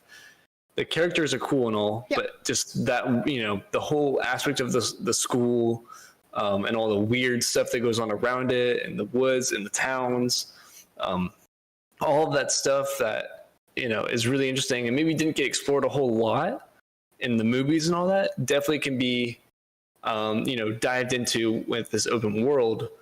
I mean, there are hundreds of fan recreations in every game you can imagine. I remember playing this on Minecraft worlds, in Gmod, in anything where people can make stuff. Hogwarts is just very appealing. Yep. So you can understand why, like people who are obsessed with these, like the books and the movies, it just makes sense when the world is so well made and crafted like this. I definitely can see where they're going to come from, kind of with this open world. Hopefully they stray away from the movies and the characters from there, because that's kind of been done. I don't know if they will. They need a villain, so Voldy's probably coming back in some way or form, whatever. Or just come up with a new villain. I just don't think if they come up with a new villain, it'll be as appealing. I mean, they've tried, right? They've Have done. they? What have they done? Fantastic Beast has a villain, right? But to be fair, that's not taking place after Harry Potter. That's taking place before. That's taking place before, sure. Yeah. I didn't see what you mean, though. That is their attempt afterwards. No, you're right. No, they did actually. They have the 7th book, which is actually a stage play. The Cursed Child. Wouldn't that be 8th book? 8th, you're right. Yeah. 8th book. The villain is like Voldemort's niece or granddaughter or something. Voldemort fucked, apparently. I don't know. Hey, sometimes everyone's gotta fuck sometimes, I guess. Voldemort. I guess. Who wouldn't fuck Voldemort? So, That's what I mean. Like they're not gonna be. It's not gonna be an original villain because they need it to be connected somehow in order to have that the power, the fear, whatever you want to call it, that oomph. All I know, I have a lot of bad ideas for the open working. world game. For example, I just want you to be able to make multiple characters in the world and just have one of them just a Vada Kedavra teacher. And then you get arrested and that's your end game. Your character's done. Not a good idea, but I'd just love to have that opportunity to just death curse at people randomly. Yeah. I definitely remember playing the older games and exploring around in Hogwarts, and I was like, this is really cool. Yeah. I mean, the graphics look horrendous now. Prisoner of Azkaban was my favorite game on the PS2. I played, yeah, I don't remember playing Goblet. They didn't do Goblet of Fire onward started a bad trend. I only played the first 3 games that they made. For the best. I remember being freaked out by the Voldemort model they had in the first one, because he like turns his head around. I was like, oh my gosh. But yeah, I just remembered like just walking around the open worlds were really cool. Or open worlds, to me they were open. It's probably extremely linear. Yeah. But I definitely think that can translate extremely well into a game.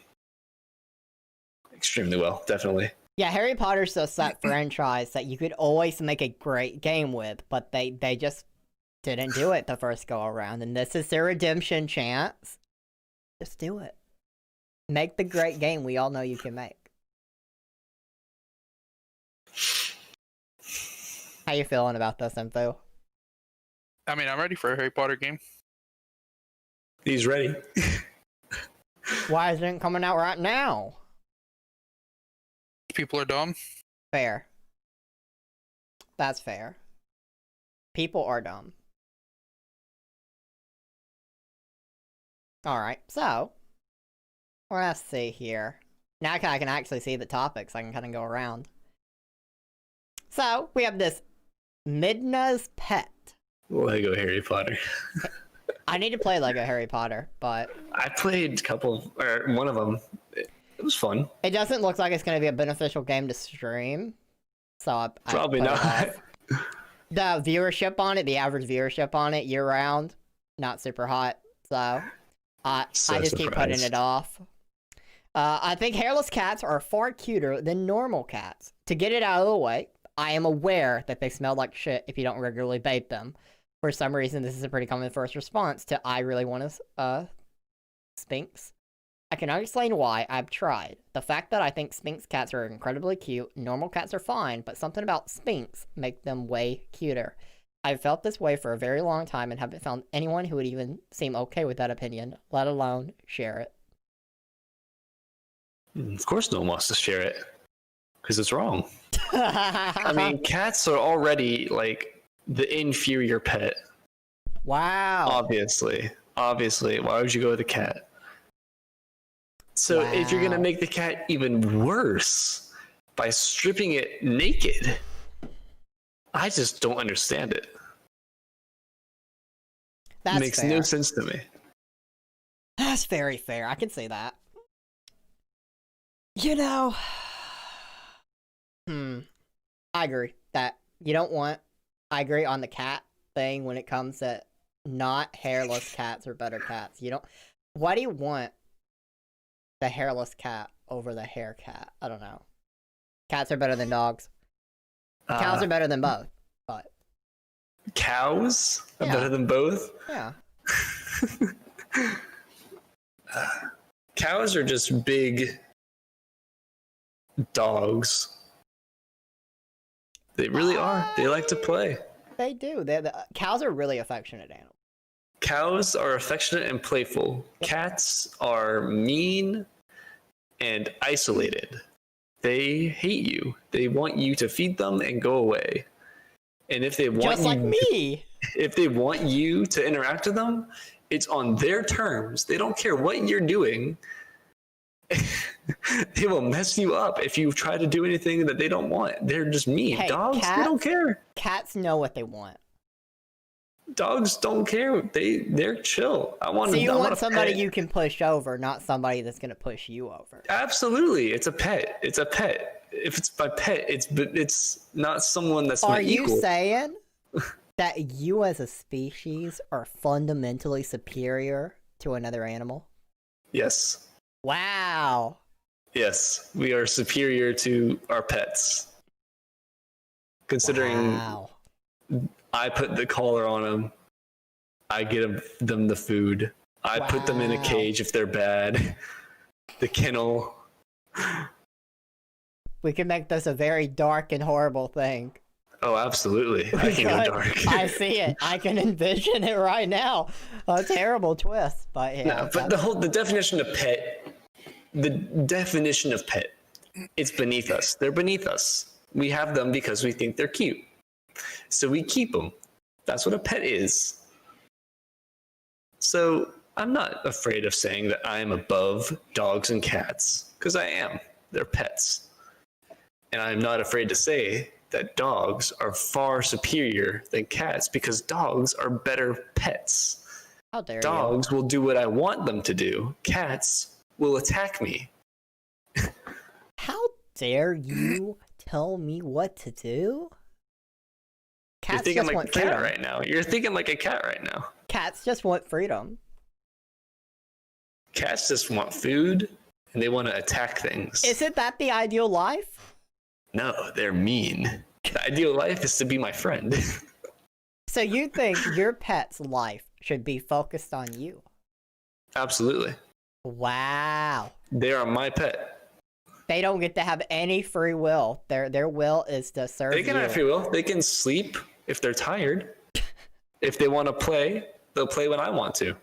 But they won't attack me if Listen, I poke chat. them in a Listen, spot they don't chat. like. You're the equivalent of the stream's pet, so you can sleep if you want to. That's okay.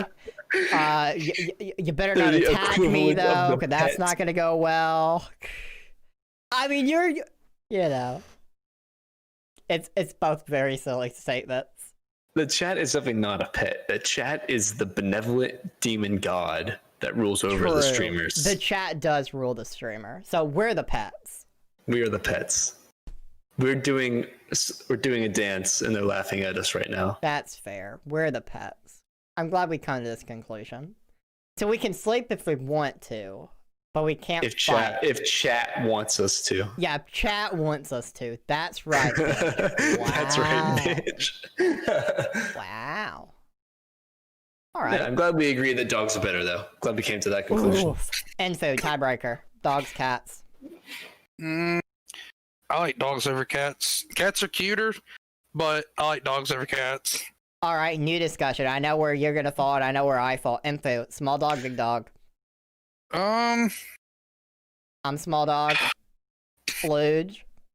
We know. I don't want to hear his You're the opinion big first. dog.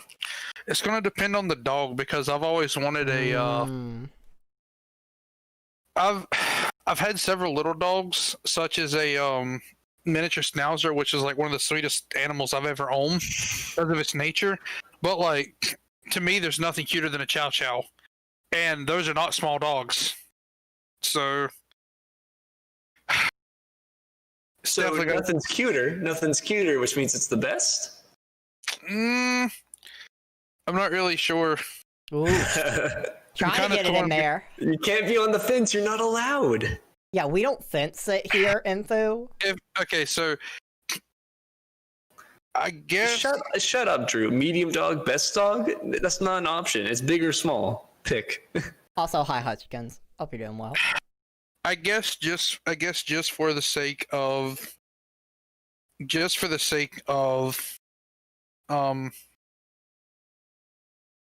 probably gonna have to go small dog. They're more versatile. Yeah, winner, We winner. were so close. You almost got your whole way, but I knew I could twist it. If I lived by myself, I'd probably choose big dog. Yeah, But- there we go. But like for a family home life, I'm gonna have to say small dog. Interesting. So next up from Sang It Then. The smaller the screen, the better. I have a TV, but I watch everything I can on my computer. With a computer, you can control your position. You can see everything that is happening on screen, and if you watch something with subtitles, you have it directly in your visual field. Only on the TV because my console doesn't leave me with the choice. I can't put it on my PC screen. That's not necessarily true. And that's the only reason I have a TV. With a computer, I can fully watch what I want by putting earphones. I see everything happening in the background, the subtitles, and it's much easier to pause, go forward, or go backwards. Now, however, phones are really my favorite thing to watch videos because you can do all of that and control your position even better, and the light doesn't bother you, whoever is sleeping with you. I only realized it was an unpopular opinion recently, but I proved that you agree with me deep down. It's that you would rather watch YouTube on your phone than on your computer. Now, I want to point out, you can absolutely play your console games on PC if you want to spend money. Well, you can also just use monitors. I have my Xbox One hooked up to my monitor on my right now. Yeah, it's you can the same just as my literally, PC. you can just hook it up to the monitor. I'm guessing this guy's using like a laptop, but this Couldn't guy you do just, the same thing though? If it has an HDMI port, couldn't you do the same thing with a laptop? you can do the same thing. Yeah. I believe. Get a good laptop, has an only HDMI port. only some laptops will support that. Most will only have HDMI out, not HDMI in. Ooh. But this guy is either living in the world's most underfurnished house, or he has just TVs that are hung like football fields away from where he is. You can easily adjust a TV to be comfortably in your field of view for the whole screen. I mean, how close is this guy to his TV? Or how far away? Like, if he's saying that it's easier for him to see the subtitles if he's sitting, this far away from a monitor, Yeah. why not sit in the same relative position to a TV? It's the same exact thing. Like, you can imagine this is a TV and I'm just sitting down and that's kind of where the screen is. It's the same thing. It really is. So I just don't understand the positioning. Although where I do have a disagreement is when he says his phone, because then you're actually getting to different ratios. You're getting to different aspect ratios, different resolutions. A monitor will have a much higher resolution than a smartphone will. I guarantee you that the TV will look a lot better than your phone if you're watching a show. The detail in your phone will be a lot smaller. It'll be so you're not going to notice like all the pixels and stuff, but you will not be able to see as much detail as you would on a bigger screen.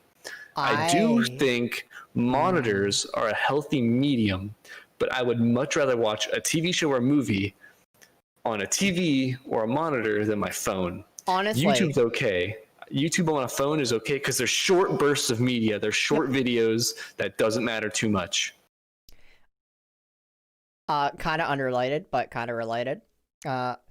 With TVs, like my TV is pretty nice size. Like it's not small. I don't see the point of going to theaters anymore when I have a TV that's this size. Yeah. What's the point? I can get drinks from the fridge whenever I want. I can pause the movie whenever I want. I can wear whatever I want. While I watch the movie, I can lay down in bed and watch a movie or whatever. I can do whatever I want and watch the movie. Pixels per inches on a phone is significantly higher than a large screen. I will say, if you watch like a 1080p video on the TV versus a 1080p video on a phone, I could see the argument why you may want to watch it on the phone, depending on what the video is. Because I also kind of stand by the argument that smaller screens are better than bigger ones. Like, if I when I play games or like watch stuff, I 100% always want it to be on my computer monitor, which is smaller than my TV. And if I have like my TV, then I don't want I don't want a big screen. And I've actually tested it before. I've tested it. I have ran the test. And for like shooters, you actually have a faster turn on smaller monitors than bigger ones. I've tested it. I've seen it with my own eyes. I don't know why, and I don't know how, but you do turn faster. I can't explain it. It makes no sense to me either. I literally cannot explain it. So, do we agree or disagree with this person? I disagree that the smaller the better. I think too big of a screen and you have distortions. Oftentimes on big monitors, the larger they get, the more actual like physical defects they'll have, dead pixels and stuff like that, which will distract from the viewing experience. Yep. But a theater screen is specifically made for that, so like that makes sense. A monitor, I think monitors are the best way to watch things because they're specifically made to have a solid amount of like the resolution. I've never once encountered like a nasty looking show on my monitor because of like the resolution. While on my phone or on a TV, I have noticed sometimes when I'm watching something, details on my phone will be way too small. You can't even see it. Things on TV will be blown up and look really gross in some shows, especially when that comes like with special effects, because things will get blurry. Pixels will kind of blend and it looks really gross. I think it really depends on what the screen you're watching is. Yeah, for sure. And I feel like, okay, so I have two monitors. The monitor right here, this monitor is an Asus monitor that has like the sRGB thing. The colors are great. The one to my right here, is not color great. It's tint yellow, and that's... If I'm watching things, I'm watching it on the good monitor, not this monitor. Right, This use the one's better good. monitor. This one's good for a lot of things, but not watching or doing color-sensitive things. And I'd say color-wise, for example, my TV and my monitor are about the same. And I'd say quality-wise, I'm sure if I got super close to the TV, I could see why bigger weight may not be better. But from the distance I stand from my TV versus the distance I stand or sit from. Yeah, it's absolutely about the distance. Yeah, I definitely think TV. I also am biased because my chair is bad, so I'd rather lay down in my bed than sit in this chair for eternity watching things. Maybe that'll change when I have a better chair, but yeah, I'd rather watch things on the TV. Like a Twitch stream, I'll put it on the TV. Oh, yeah, I can't. I've never ever like wanted to watch a Twitch stream or YouTube video on a TV. It's literally called Twitch TV. I know, which is weird because it's more like Twitch PC. Whew. I mean, to be fair, I'm very curious. Okay, everybody that's watching this right now, what are you watching it on? On the phone, on a computer monitor, or on a TV screen? Or your smart fridge? I can guarantee nobody's watching on a TV. The only exception would be if someone is using a console, which is weird. I've never understood why people would go on a console to watch YouTube or Twitch, but it's an option. You can do it. I think it's so easy. Go ahead. I actually watch YouTube on my Xbox and PlayStation when I'm getting ready to go to bed, because you can set up like an auto cue and just have it playing in the background and just fall asleep with it playing. I would rather that be like put on something like Games Done Quick or something like that, where they have really long videos, and just use this background noise to fall asleep with it playing in the background.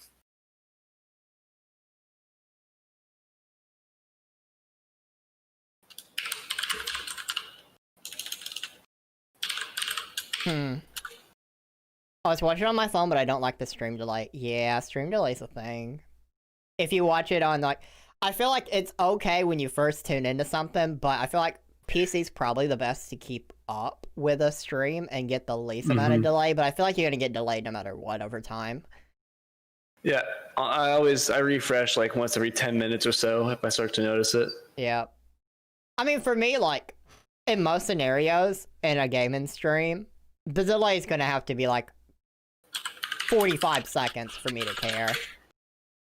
I don't need my question or comment answered that quickly, and as long as it happens within the relative time frame that they read it, whatever.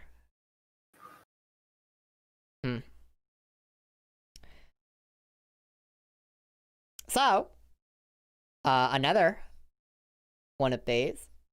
I like when the toilet water touches my butt. I know how Infy's gonna feel about this immediately, so I really wanted to go through this for that reason. Just like the title said, I like when the toilet water splashes on my butt while I'm using the bathroom. Why?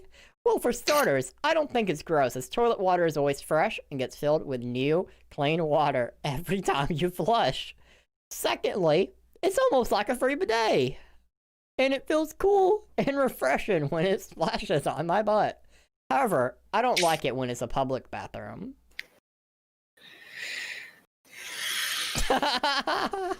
And Phil, I think you should go first with this one.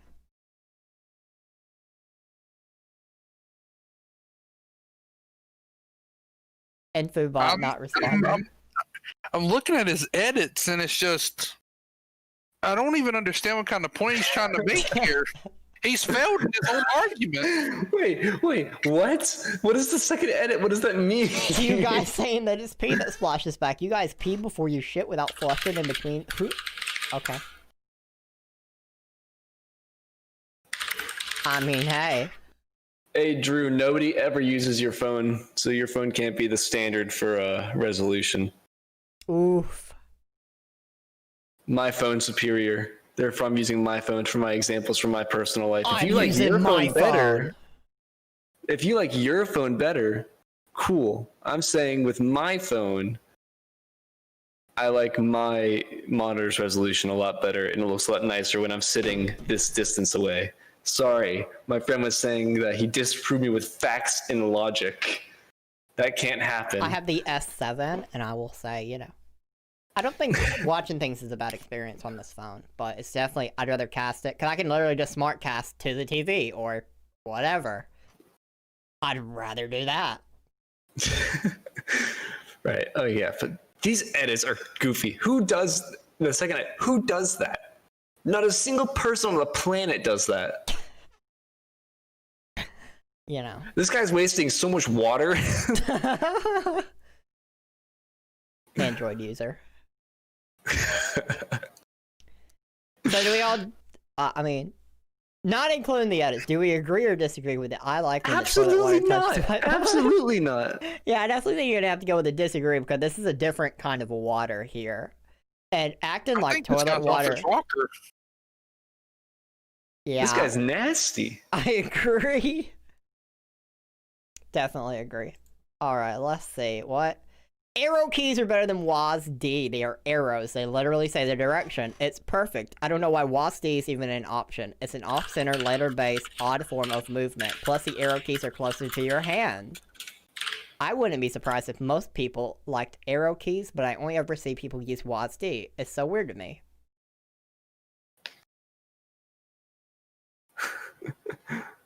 They're closer to your hand.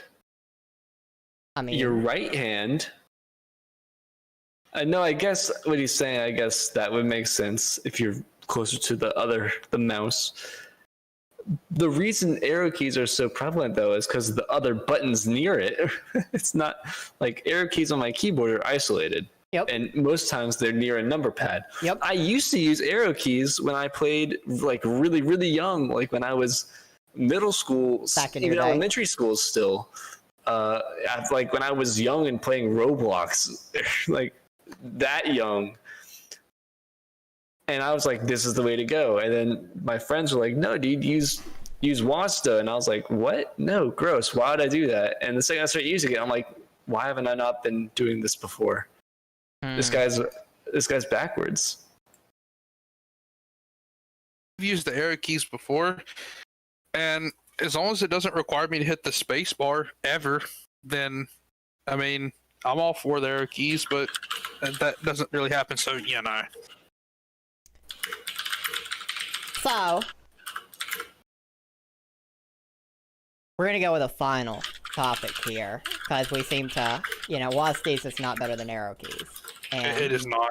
alright, so, the one I really want to get to, we're gonna be missing some gems either way, but we're always gonna miss gems. We were not gonna cover 40 plus topics in this podcast, that was never gonna happen. But, the one I really want to touch on is an unpopular opinion, the only one of this stream that was from the unpopular opinion subreddit. And I just find this one very amusing. This is from Minnie Mark Taylor, that parents should provide a meaningful basic income or allowance for their children for their whole life. Parents should provide an allowance for their children for life. In a way, it could be considered a universal basic income. But instead of being provided for by a government, it would be by parents. I realize that some parents today don't support children financially at all, and never really have, and some provide excessively and never do stop. But for some, the support stops at adulthood. After employment or education completion. Why should it stop? This would provide all of the advantages of universal basic income without the headache of government administration if it was culturally ingrained. This is meant to be different than inheritance, as it would be throughout life and not just at the end of parents' lives. Inheritance can then take over when parents die. So what you're saying is a parent should not only be providing you fuck all money your whole life, they also need to be putting more of their money into an inheritance for your greedy ass to have when they die. This person's clearly in their 20s or younger. No, definitely I'm thinking younger. Like, absolutely younger. This doesn't make any sense at all. It doesn't, not at Most all. parents do, in a way, kind of do this. If you need money, if you are low on money, no parent, unless they literally cannot, would be like, no, get it yourself. Unless they're just some hardhead, stubborn, you need to work for what you get kind of parent. Most parents would say, okay, yeah, I'll help you out, but you gotta, they would encourage you to do it yourself, like get on your own feet. Otherwise, you're gonna end up like someone who just doesn't do anything and lives in the basement, like the stereotype. What he's saying here too is like, if a parent can't do this, it's literally because they probably don't have the money to. So you're not getting a universal basic income, you're getting basic income for middle class families, upper class families, not so much lower class or people who are struggling for money at the moment, which still stupid idea. This just doesn't make any sense. This person has clearly never been in a situation where he needs money, like ever, because I just hope that this person is the goofiest thing. Regardless of this post, this person should live that life. They need to be saving money now, even if they don't have a kid, even if they're like 14 years old. You need to be saving money for your future kids. You never know if you're going to have one. You need to have them an inheritance ready. You need to have some fucking allowance ready. I mean, clearly you need to start paying them an allowance as soon as they're born. Every week as they're born, you got to pay them. Otherwise, what kind of scumbag parent are you? Clearly. This is absolutely silly. Parents do have an allowance for you. It's a savings fund. It's your college fund. It's whatever they've put aside to ensure that you will have a decent future if they can. People will go out of their way to make sure their kids have a good life. That's just how parenting works. This is entitlement in its purest form. I am owed money from my parents because I exist.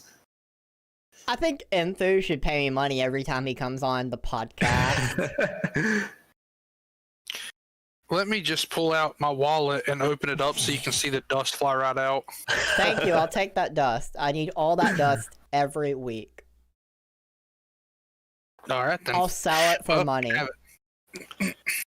This is literally just. This person sees his parents as nothing but two giant wallets. Money. Why should it stop? When they die, just do the inheritance. Like, this person. Yeah, even has when they're zero dead, they attachment. need to be giving me money. It's all about money. Give me money. This person here also seems to have no regard for his own kids if he was to ever have them.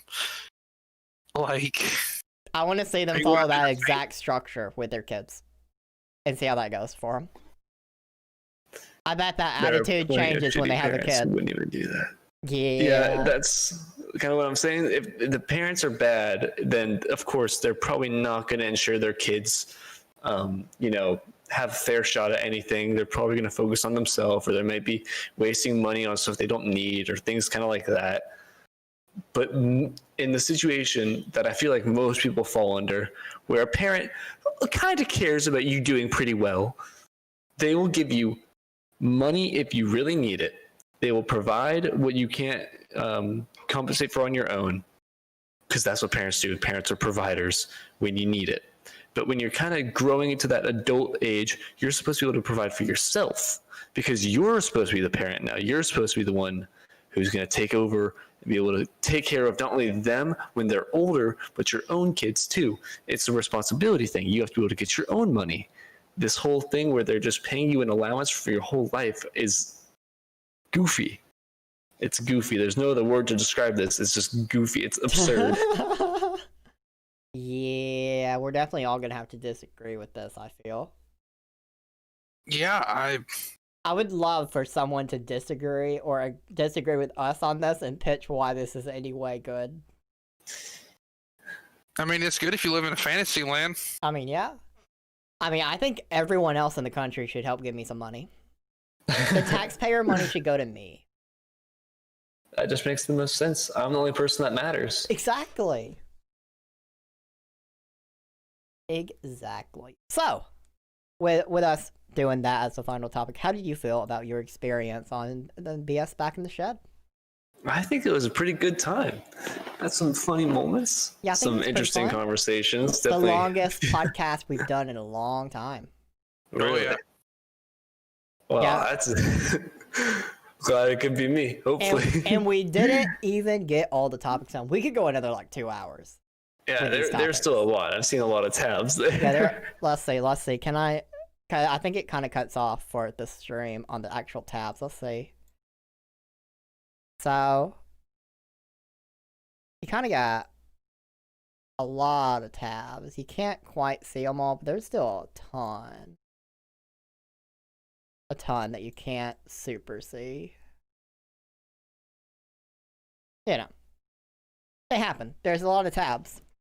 But to be fair, we started with like 40-something topics, and we got it down a good bit. We got it down a lot. And, you know, I definitely think we covered a lot of 17. That's pretty good. Yeah, I mean, we did pretty good. That's what happens. I mean, we could have gone for another 2 hours, but yeah. There was no way we were going to finish all those topics today. Probably not. There's Just never pick and gonna be a choose the chance. ones we liked. Yeah.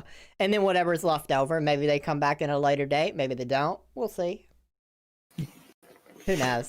But I'm glad you enjoyed your experience. I enjoyed having you on. I'm glad you Absolutely. came on. I'm still thinking about back that on chair. Yeah, you should be back on again. I'll be down to come back on sometime. Yeah, It'll Please. probably be a much shorter episode. It will be. that's fine. But yeah, thank everybody for showing up. I hope that you all enjoyed the podcast.